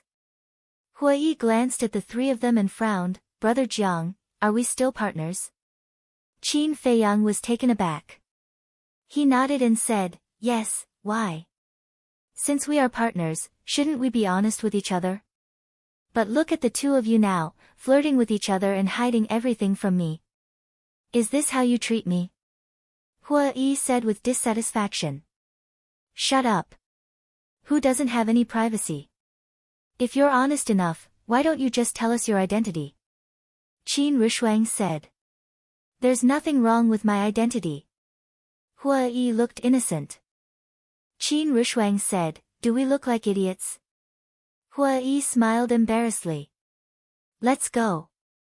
For the divine technique, divine weapon, and soul stone, we have to get first place no matter what. Qin Rushuang looked at the Sky Dragon mountain range and said firmly. Sister Rushuang, you're serious. Fire Lotus smiled. Of course. Let's go. Qin Rushuang waved her hand and rushed toward the Sky Dragon mountain range. Qin Feiyang and Huo Yan looked at each other and also chased after him. Sigh. These guys are really not afraid of death. Hua Yi shook his head and followed helplessly. Looking at groups of people rushing into the Sky Dragon mountain range, those who were afraid were struggling with their thoughts. Empyrean Palace, in front of the stairway to heaven. Feng Yuan and Feng Dahai stood side by side and looked at the void in front of them. There was an image in the void. It was the scene of everyone entering the Sky Dragon mountain range. At this moment, the two of them looked like they were observing the situation there, but in fact, they were looking at Qin Feiyang and the others. The white-haired old man guarding the stairway to heaven was still sitting at the side. But just like before, his eyes were closed and he did not care about anything. In the image, Qin Feiyang and the others quickly disappeared into the mountain. Feng Yuan and Feng Dahai looked away and looked at each other. A murderous intent flashed in their eyes at the same time. Feng Yuan waved his hand and the image in the void disappeared. Then, he looked at the white-haired old man and looked at Feng Wenhai. He smiled and said, let's go back and report to everyone. Okay. Feng Wenhai nodded. The two of them turned into a stream of light and disappeared at the top of the stairway to heaven. The storm has come and the peace of the ninth heaven palace is over. What will happen in the end? Just after Feng Yuan and Feng Dahai disappeared, the white-haired old man slowly opened his eyes and looked in the direction of the Sky Dragon City. He muttered to himself with anticipation. But soon, he closed his eyes again. Like an ordinary old man, he did not feel oppressed at all. Boom! Sky Dragon Mountain Range. The border area. The battle had already begun. The battle between humans and beasts, the mutual destruction between humans caused this mountain to be quickly swallowed by blood. Greed, selfishness, desire, all of these were displayed vividly at this moment. Too terrifying. This is simply Azura hell. Qin Feiyang's group stood in the sky above a mountain ridge. Their pupils constricted tightly as they scanned the slaughter that was happening everywhere before them, as well as the dismembered corpses and severed limbs that were flying all over the sky. They had underestimated the cruelty of this assessment. It was just the beginning and it was already so tragic. It was hard to imagine what they would find later. Fire Lotus shook her head and sighed, this kind of battle, this kind of sacrifice, is it really worth it? Is it worth it? This is a difficult topic to discuss. Qin Feiyang smiled faintly. You still have the mood to sympathize with them? Quickly think about it, how should we go? Hua Yi said. Qin Feiyang looked ahead and his eyes flashed slightly, let's go a little further and try to avoid the battle. Won't that take more time?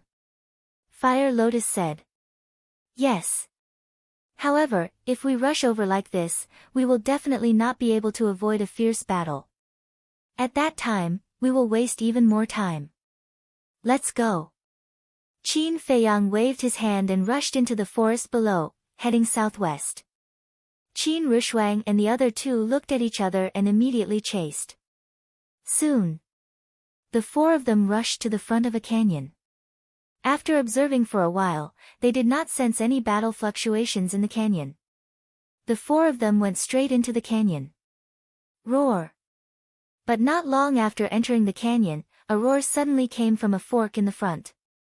Following closely, the earth shook and the mountains shook. A group of ferocious beasts rushed out from the ground. It was a group of mountain beasts. The smallest of them was more than 10 meters in size. The lowest cultivation base was at the war god level. And their numbers were as many as hundreds of them. With ferocious glints in their eyes, they aggressively pounced towards Qin Feiyang and the other three. You're courting death. Fire Lotus's eyes flashed coldly. Don't attack. Qin Feiyang grabbed Fire Lotus. Why? Fire Lotus was suspicious. Qin Feiyang said to himself, if you attack, won't your undead power be exposed? That's true. Fire Lotus nodded, but then said, wait, no, if I don't want to expose my undead power, then I can only watch you guys fight. Won't I become a burden then? What are you thinking? How can we say that you're a burden? Don't worry, I'm here. Qin Feiyang laughed secretly. Just as Qin Feiyang was about to attack, Qin Rushuang took a step forward first. Divine power surged out and dozens of sword shadows appeared instantly. Each sword shadow was hundreds of feet long. As if condensed from ice, cold currents swept in all directions. The world seemed to have entered a cold winter in an instant. The cold air was bone-piercing. Kill! Qin Rushuang roared. Dozens of sword shadows tore through the sky and slashed towards the pangolin beasts in all directions. Divine power shook all directions. Roar, immediately. Cries of agony could be heard. The pangolin beasts who had just become war gods instantly lost their lives. Even the low-level war god pangolin beasts fell into a pool of blood, no longer able to fight. The air was immediately filled with a pungent smell of blood. Human, you're courting death. An angry roar could be heard. Accompanied by a loud bang, a pangolin beast that was hundreds of feet long roared out from the ground. It had the cultivation of an advanced level war god. You're the one who's courting death. Sword technique fusion. Qin Rushuang's eyes were as cold as ice.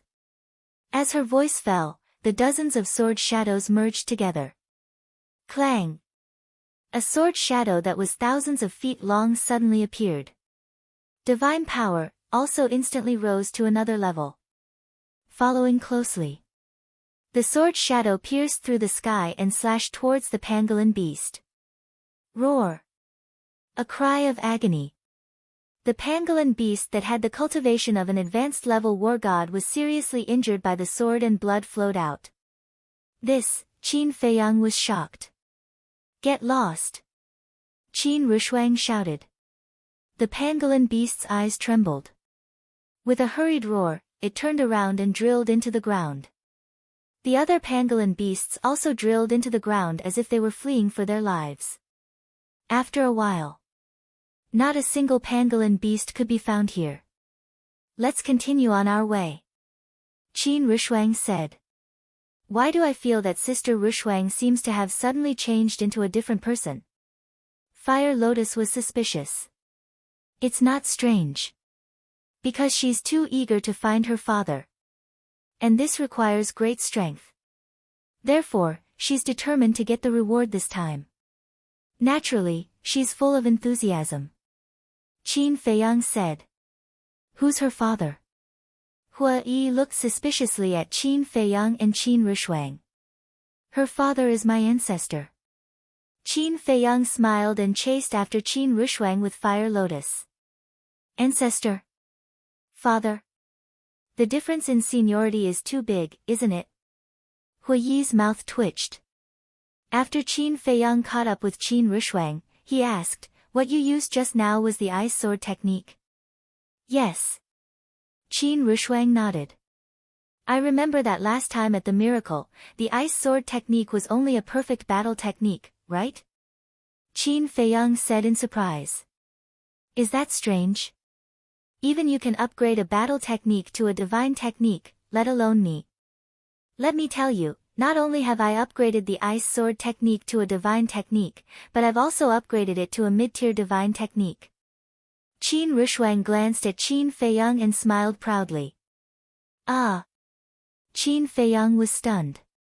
Qin Rushuang said, now you know, my comprehension is not worse than yours. Qin Feiyang smiled helplessly and said, after all, you're my ancestor's daughter. Daughter, actually, there's something that I'm very concerned about now. Qin Rushuang pondered for a while and looked at Qin Feiyang. There was a hint of disappointment between her eyebrows. What's the matter? Qin Feiyang was suspicious. Qin Rushuang was about to speak, but at this moment, a golden light blade suddenly fell from the top of the mountain on the left and charged toward Qin Feiyang and the other three at lightning speed. Literature Museum. Chapter 1972. Someone's here. The four of them raised their heads and looked up, a cold light surging in their eyes. Clang! Qin Rushuang attacked again.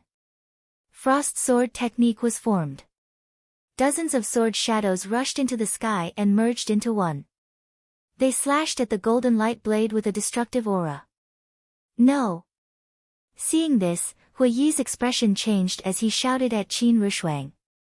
Rumble! But it was too late. Accompanied by a deafening sound, the golden light blade shattered the sword shadow as easily as crushing dry weeds. Puff! Qin Rushuang spat out a mouthful of blood and staggered back. I was too careless. She looked at the golden light blade with a bitter smile on her pale face. Stabbing others in the dark is not what a gentleman would do. Hui Yi said angrily. With a stomp, the ground collapsed. He rushed into the sky and his divine power roared in all directions as he threw a punch at the golden light blade. Ah! At that moment, Hui Yi also screamed as he was hit by the golden light blade and smashed into the ground. So strong. Fire Lotus was shocked. Qin Rushuang was only a beginner war god after all. But Hui Yi, who was a great success war god, was not a match for the golden light blade. How terrifying was the cultivation of the person hiding in the dark. Qin Feiyang looked at Hui Yi meaningfully and said to Fire Lotus, take them back. Fire Lotus nodded. He grabbed Qin Rushuang with one hand and Hui Yi with the other. Then, he instantly retreated. Let me see who you are. Qin Feiyang looked up at the peak of the mountain and said coldly. He then teleported and dodged the attack of the golden light blade. Rumble! The golden light blade slammed into the canyon. The entire canyon collapsed and dust filled the air. Qin Feiyang stood in the middle of the dust and looked around. Whoosh! A black shadow, hidden in the dust, silently appeared behind Qin Feiyang. Its 5 fingers were like eagle claws as it went straight for Qin Feiyang's head. Sneaking around won't do much. Qin Feiyang's eyes were filled with murderous intent as he turned around and slapped. A dazzling golden light appeared in the center of his palm. Boom! The black shadow was instantly sent flying. His entire arm was lacerated and bleeding profusely. Hee hee, big brother, you're really amazing. A little girl's laughter rang out. Following closely, 4 figures appeared around Qin Feiyang. Dust billowed in the air, making it difficult to see their faces. Jiang Haotian, let us see what you're capable of. Another loud and clear voice exploded like a thunderclap, deafening everyone's ears. There's more than one. The gazes of Fire Lotus Trio, who had retreated far away, couldn't help but tremble. Boom! Before he could finish his words, 4 terrifying divine powers erupted like volcanoes in the dust and smoke. What? This divine might, perfect war god. Fire Lotus and the other two's expressions suddenly changed. Jiang Haotian, die. Another sinister laugh sounded. 4 waves of godly power surged out and rushed towards Qin Feiyang from all directions. Die. The corner of Qin Feiyang's mouth raised. He raised his arm and instantly sent out 4 palms. 4 waves of golden light appeared and flooded the sky, colliding with the 4 waves of godly power. What? How is this possible? They actually bounced back. 4 cries of disbelief suddenly rang out in the dust and smoke. Ah, but at this moment, Qin Feiyang suddenly screamed, and the 4 waves of golden light also dissipated. Immediately, Qin Feiyang fell from the sky and crashed onto the ground with a bang. What happened? The voices of the four people once again rang out, filled with shock that couldn't be dispelled. Brother Jiang, Hua Yi scanned the area covered in dust and smoke with an anxious expression. Woo woo. Suddenly, the wind howled in this area, and the dust and smoke quickly dissipated. Everything inside was presented to him.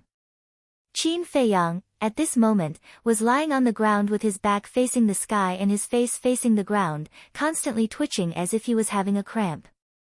Looking up again. 3 men and a woman were standing in the air. At this moment, they were lowering their heads and looking at Qin Feiyang with a look of surprise. Why did he suddenly fall down without any reason? Could it be that the method he used before has some side effects? A man in black said. This person was skinny and had sunken eyes. His long hair draped over his face and his eyes were glowing with a faint green light. His voice also revealed a gloomy feeling. At first glance, he looked like a malicious spirit. Looking at his right arm. His skin and flesh were lacerated and fresh blood flowed out. Obviously. He was the Black Shadow who had launched a sneak attack on Qin Feiyang but was sent flying by Qin Feiyang. The little girl glanced at Qin Feiyang, then looked at the man in black and giggled, I guess your judgment is right.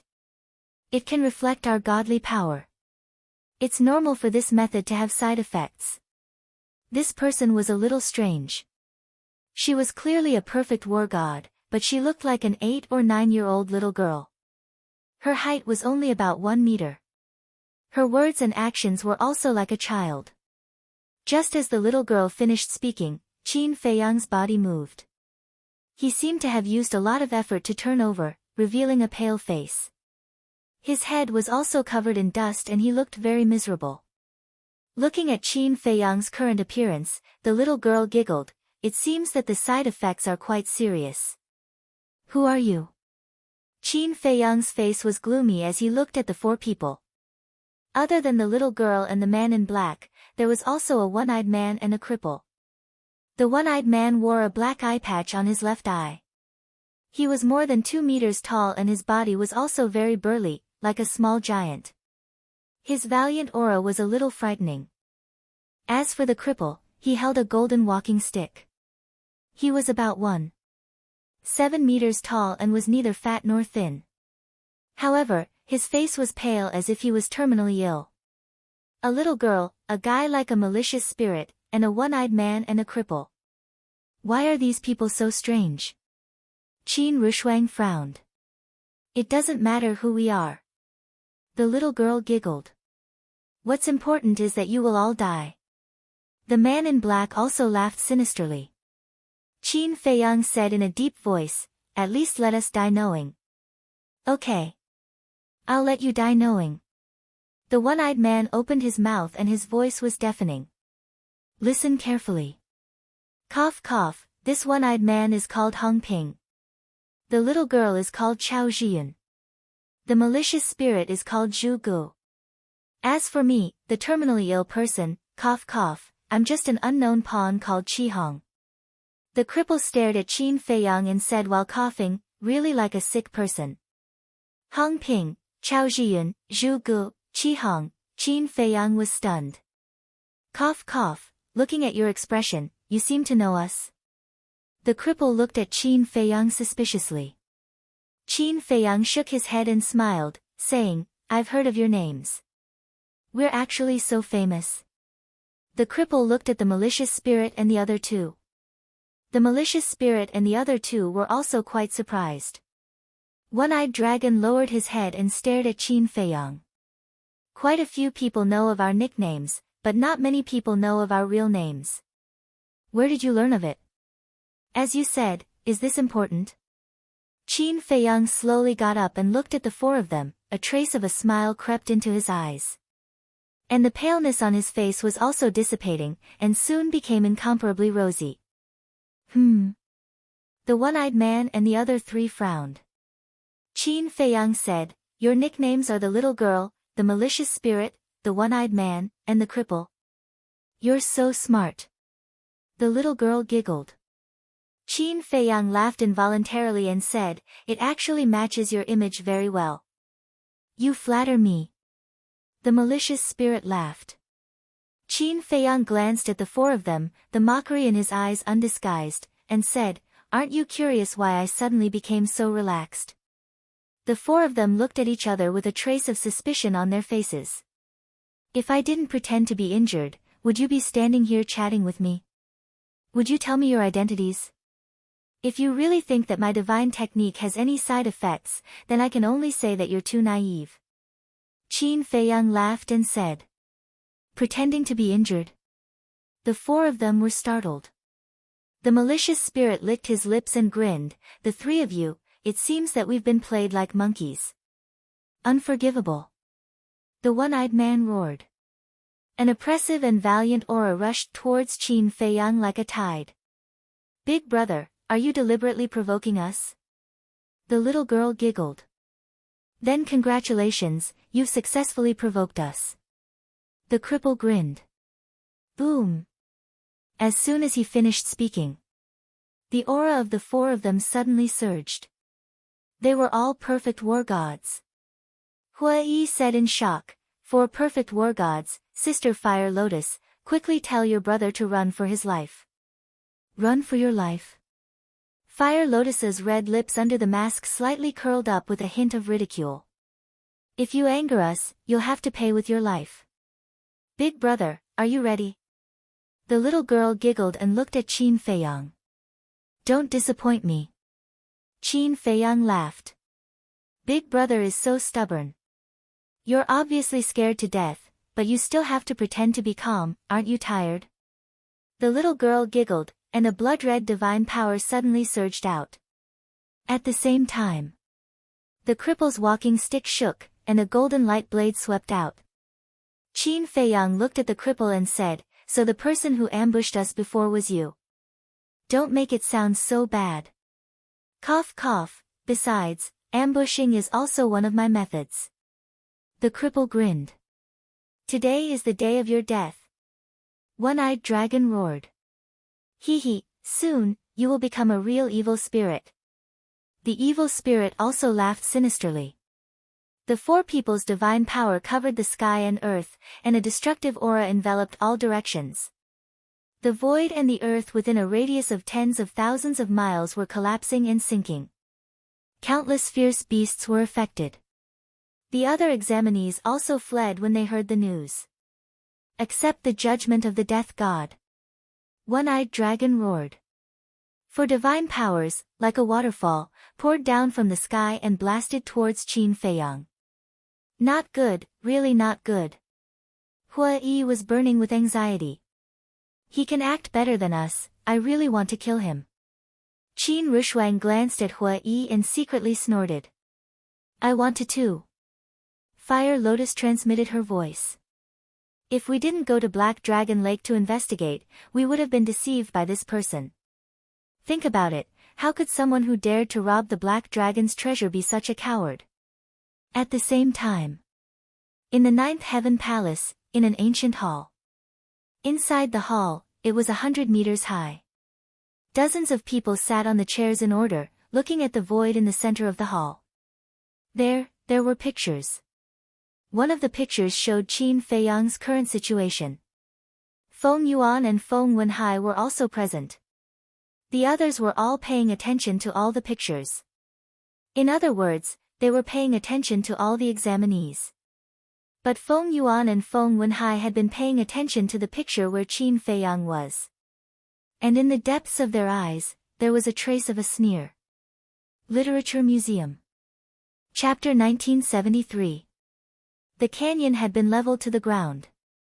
The shattered ground trembled violently under the pressure of the four divine powers. Cracks of the abyss spread in all directions like a spider web.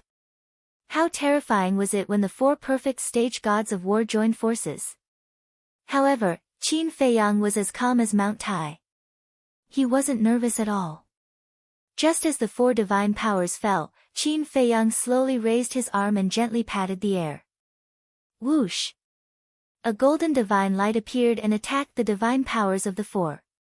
With a loud bang, the divine powers of the four couldn't resist at all. The divine powers turned in the air and engulfed the four of them. Ah! Painful screams resounded through the sky.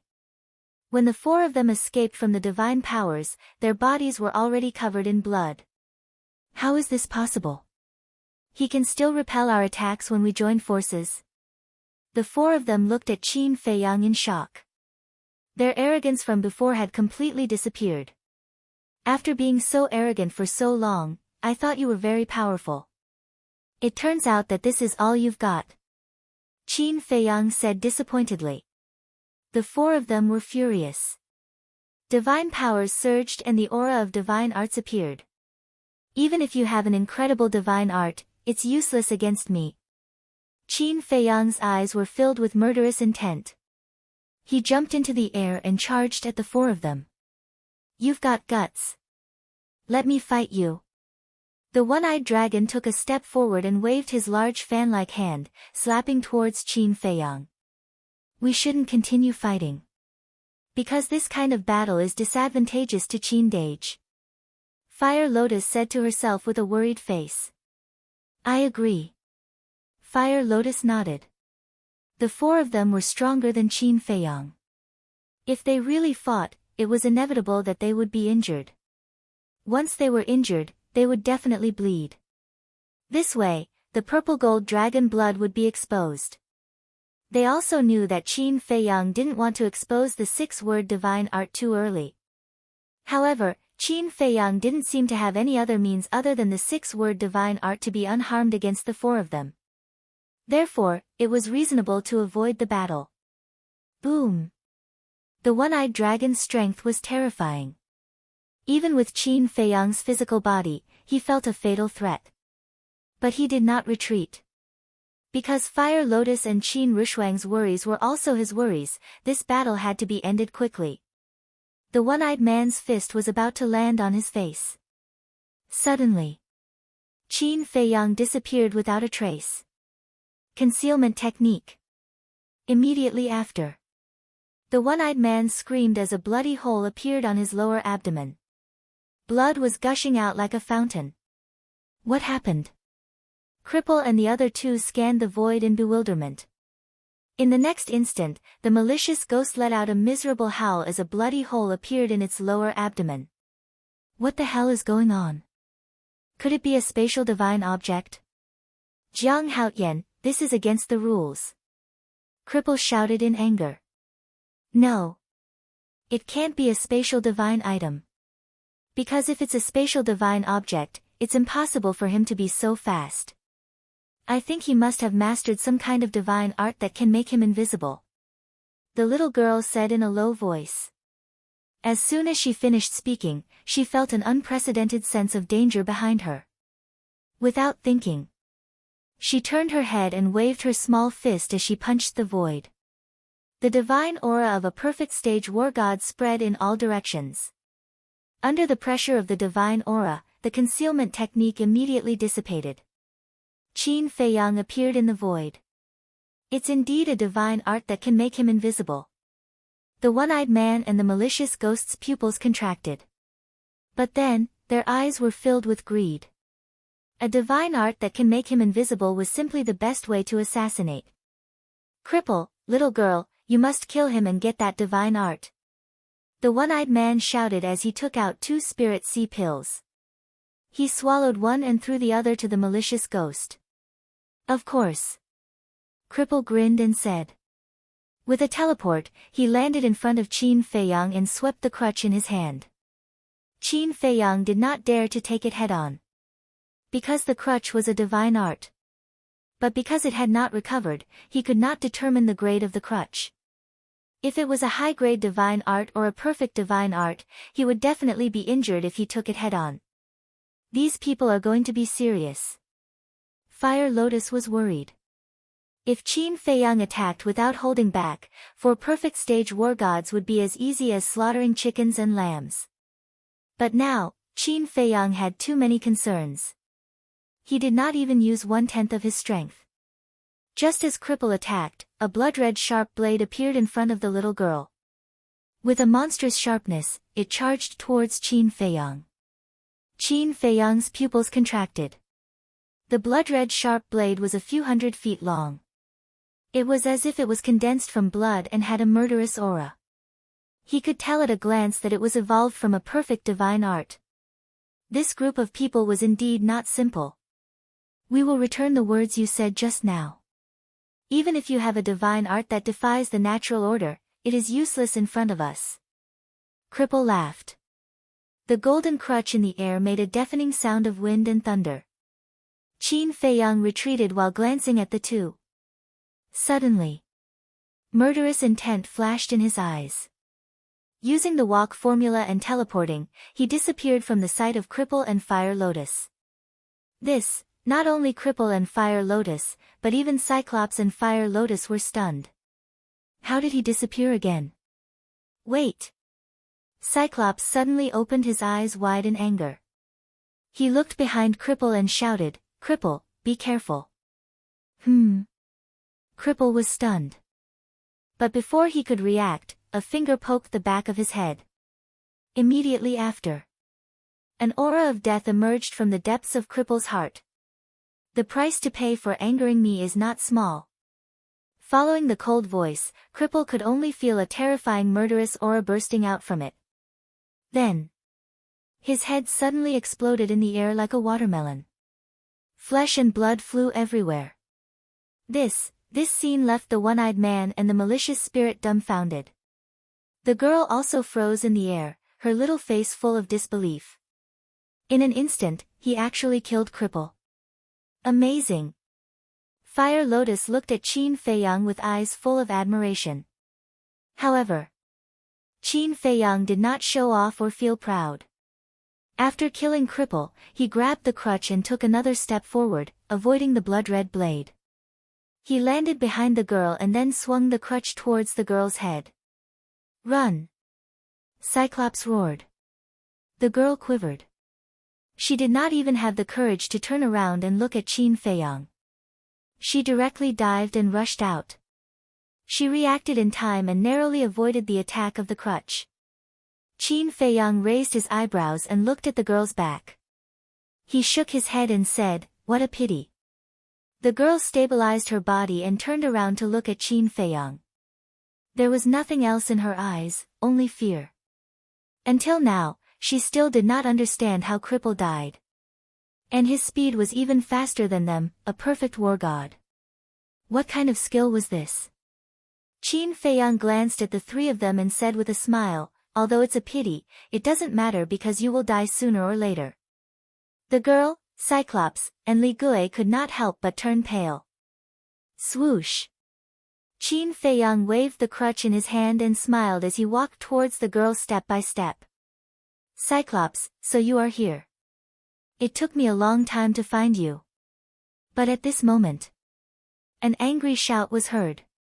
Qin Feiyang was taken aback. He turned around and saw a white-clothed young man with a murderous aura breaking through the air. He was holding a golden longbow in his hand. His aura was also that of a perfect war god. "Give me your life!" the white-robed young man roared. He grabbed the bow with his left hand and pulled the bowstring with his right hand. Divine power gushed out and formed a golden arrow. Whoosh! As the white-robed young man loosened his grip, the golden arrow shattered the void and flew towards the girl at a terrifying speed. "Damn it!" Seeing this, the girl's expression changed drastically. She quickly dove down and flew towards Cyclops and Li Gui. Fire Lotus and the other two were also surprised. She ran away as soon as she saw this person. Where did this person come from? However, Qin Feiyang frowned. Although the white-robed young man wanted to kill the girl, the arrow was also aimed at him because the white-robed young man was behind him and the girl was in front of him. The arrow arrived in the blink of an eye. It was extremely sharp. Qin Feiyang glanced at the arrow and took a step forward. The arrow immediately passed through his original position. If he did not dodge, this arrow would have shattered his bones. At this moment, the girl had already arrived in front of Cyclops and Li Gui. She grabbed them with each hand and flew away. "Don't run if you have the guts," the white-robed young man said angrily. "Don't be arrogant. We are not afraid of you. It's just that it's not time to fight with you yet. After the girl finished speaking, she disappeared without looking back. Damn it. They escaped again. The white-robed young man stopped in the void and looked in the direction where the three of them disappeared. His eyes were filled with anger. Seeing that the three of them were about to die in your hands, this person suddenly appeared. What a coincidence. Fire Lotus and Hui flew to Qin Feiyang's side and looked at the white-robed young man with a voice transmission. As for Qin Rushuang, she flew towards Cripple's corpse. Yes. What a coincidence. Qin Feiyang muttered and looked at the white-robed young man with flickering eyes. Below. Qin Rushuang searched Cripple's body for a while. Suddenly, her eyes lit up and she took out an interspatial ring from Cripple's chest. There's an interspatial ring. This person must have a lot of soul stones. Qin Rushuang muttered and dripped blood on it to claim ownership. She then checked the contents of the interspatial ring. In the sky. The white-robed young man finally retracted his gaze and put away the golden longbow. He looked at Qin Feiyang and the others. Aren't you Jiang Haotian? At this moment, there was a hint of surprise in his eyes. That's me. Qin Feiyang smiled and asked, may I know who you are? The white-robed young man said, I'm Nia Yun. Nia Yun. Fire Lotus was stunned and sent a voice transmission, Qin Dage, isn't Nia Yun in cahoots with Cripple and the others? Why does he want to kill them? At the same time. Below, Qin Rushuang also looked at Nia Yun in surprise. Qin Feiyang said to himself, he has already revealed his identity. You still don't understand? Fire Lotus raised her eyebrows and sent a voice transmission, what do you mean? Qin Feiyang said to himself, on the surface, he wants to kill Cripple and the others. But in reality, he wants to save them. So you're saying that the arrow he shot just now was actually aimed at you? Fire Lotus sent a voice transmission. Chapter 1974. Yes. This person must have been hiding and watching from afar. Seeing that the cripple was killed and the sea of chi of one-eyed dragon and baleful ghost were destroyed, he pretended to be their enemy. So his appearance was not a coincidence at all. Qin Feiyang snickered. He's courting death. A murderous intent flashed in Fire Lotus's eyes. No rush. After seeing what I can do, he probably won't act rashly again. Let's wait and see what he's going to do next. Qin Feiyang said telepathically. Okay. Fire Lotus responded secretly. But Hui did not know about this. Qin Rushuang also took the interspatial ring and flew to Qin Feiyang's side. She looked at Qin Feiyang with a smile and said, this cripple has a lot of soul stones. Is that so? Qin Feiyang asked. Yes. I took a rough look. There should be at least 50,000. Qin Rushuang smiled. 50,000. Qin Feiyang and Fire Lotus looked at each other and were overjoyed. What a great harvest. While talking, they were also paying attention to Nia Yun's expression. In fact, these words were deliberately said for Nia Yun to hear. They wanted to see how Nia Yun would react after hearing these words. But in the end, they were disappointed. From beginning to end, all Nia Yun showed was surprise at these soul stones. There was nothing else. Qin Rushuang said telepathically, it seems that this person is very shrewd. Definitely. Otherwise, he wouldn't have hidden in the dark and let the cripple and the other three come out to kill us. Qin Feiyang snickered. Then these soul stones, Qin Rushuang looked at Qin Feiyang, clutching the interspatial ring tightly in her hand. She looked quite nervous. Qin Feiyang thought and said telepathically, give them to great-grandmother and the white-eyed wolf first. Qin Rushuang frowned. I know what you're thinking. However, even if I give you all these soul stones now, do you have the time to refine them? So it's better to give it to great-grandmother and the others. Even though the examination only lasts for 2 days, 2 days outside is equivalent to 2 years in the ancient castle. They might have already made a breakthrough before the end of the assessment. What's more, there's still Nya Yun and One-Eyed Dragon. I think they must have a lot of soul stones on them. Qin Feiyang said with a smile. All right. Qin Rushuang responded and handed the interspatial ring to Qin Feiyang. Hua Yi hurriedly said, Brother Jiang, is there no share for me? You're really thick-skinned. You want soul stones without doing anything? Scram as far as you can. Qin Rushuang laughed angrily. Hearing this, Hua Yi's expression was rather awkward. Qin Feiyang smiled. He raised his head to look at Nya Yun and asked, You said earlier that your name is Nya Yun? Yes. Nya Yun nodded. I seem to have heard that the city lord of Star River City also has a son called Nya Yun. You're not him, are you? Qin Feiyang said in surprise. Yes. Nya Yun nodded. Fire Lotus said disdainfully, He's a standard playboy. Brother, we'd better keep our distance from him. Playboy? Nya Yun was stunned. Qin Feiyang scolded, Fire Lotus, don't be rude. Oh. Fire Lotus nodded, feeling wronged. Qin Feiyang looked at Nya Yun and said apologetically, Brother Nya, my little sister has been a little naughty since she was young. Please forgive her. Brother Jiang, you're too serious. Actually, it's not your sister's fault. Because people like me can't get rid of the reputation of being a playboy. Nya Yun said helplessly. You can't say that. Some rich people can still do it. For example, Brother Nya. Qin Feiyang smiled. Me? Nya Yun was stunned and asked suspiciously, What do you mean? If Brother Nya is really a playboy, then I don't think you'll participate in the Nine Heavens Palace's test. And now, in front of small characters like us, you won't be so humble. Qin Feiyang said. Nya Yun was lost in thought for a while and suddenly laughed, Since I was born, this is the first time I've heard someone praise me like this. But Brother Jiang's last sentence, this Nya doesn't dare to agree. Last sentence? Qin Feiyang was stunned.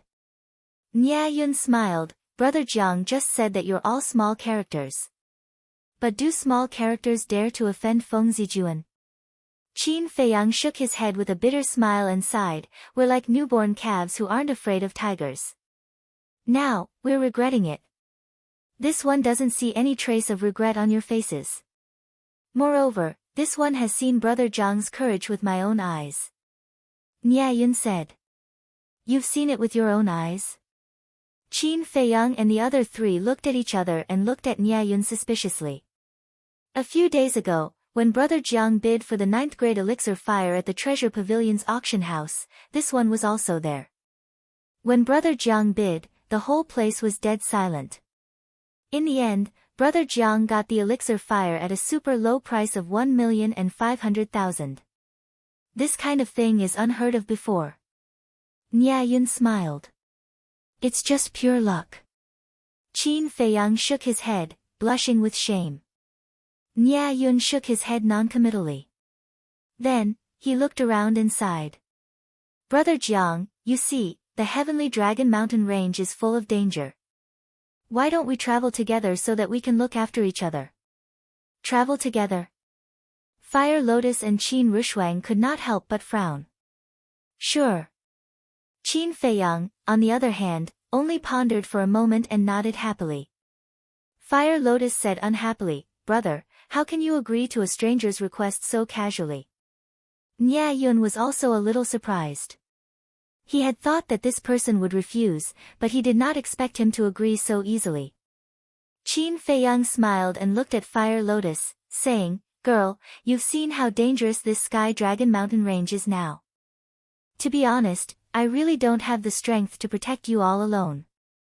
Fire Lotus said unhappily, but you can't just drag a random person along. How can this be called casual? Look at Brother Nya, does he look like a sinister villain? No. On the contrary, Brother Nya is friendly and powerful. It's our honor that he took the initiative to travel with us. Of course, this is also fate.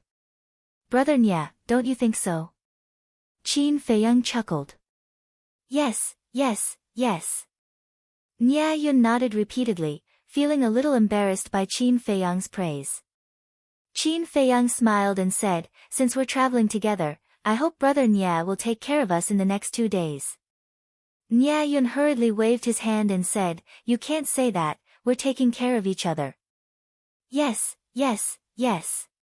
Taking care of each other. Qin Feiyang laughed and said, then let's continue on our way. While traveling, not only do we have to pay attention to our surroundings, but we also have to be careful of the underground. Because there are terrifying beasts lurking everywhere in the underground of the Sky Dragon Mountain Range. Nya Yun reminded. Qin Feiyang nodded, turned his head and glanced at Fire Lotus, and said, girl, did you see that? Brother Nya reminded us the moment he came, and you still doubt his character. Fire Lotus pursed her lips. And after being repeatedly flattered by Qin Feiyang, Nya Yun couldn't help blushing. But in his heart, he was laughing. To gain trust so quickly, it seemed that this person wasn't much, just that his methods were a little tyrannical. Qin Dage, what are you doing?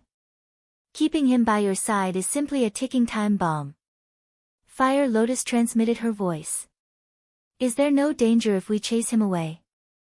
I'm afraid the danger is greater. After all, it's easy to dodge an open spear, but difficult to guard against a hidden arrow. Besides, right now, we really need a helper. You and Qin Rushuang are basically idlers in this assessment. Because your cultivation is too weak, even if you expose your undead energy, it won't have any fundamental effect. And Hua Yi clearly doesn't want to take action.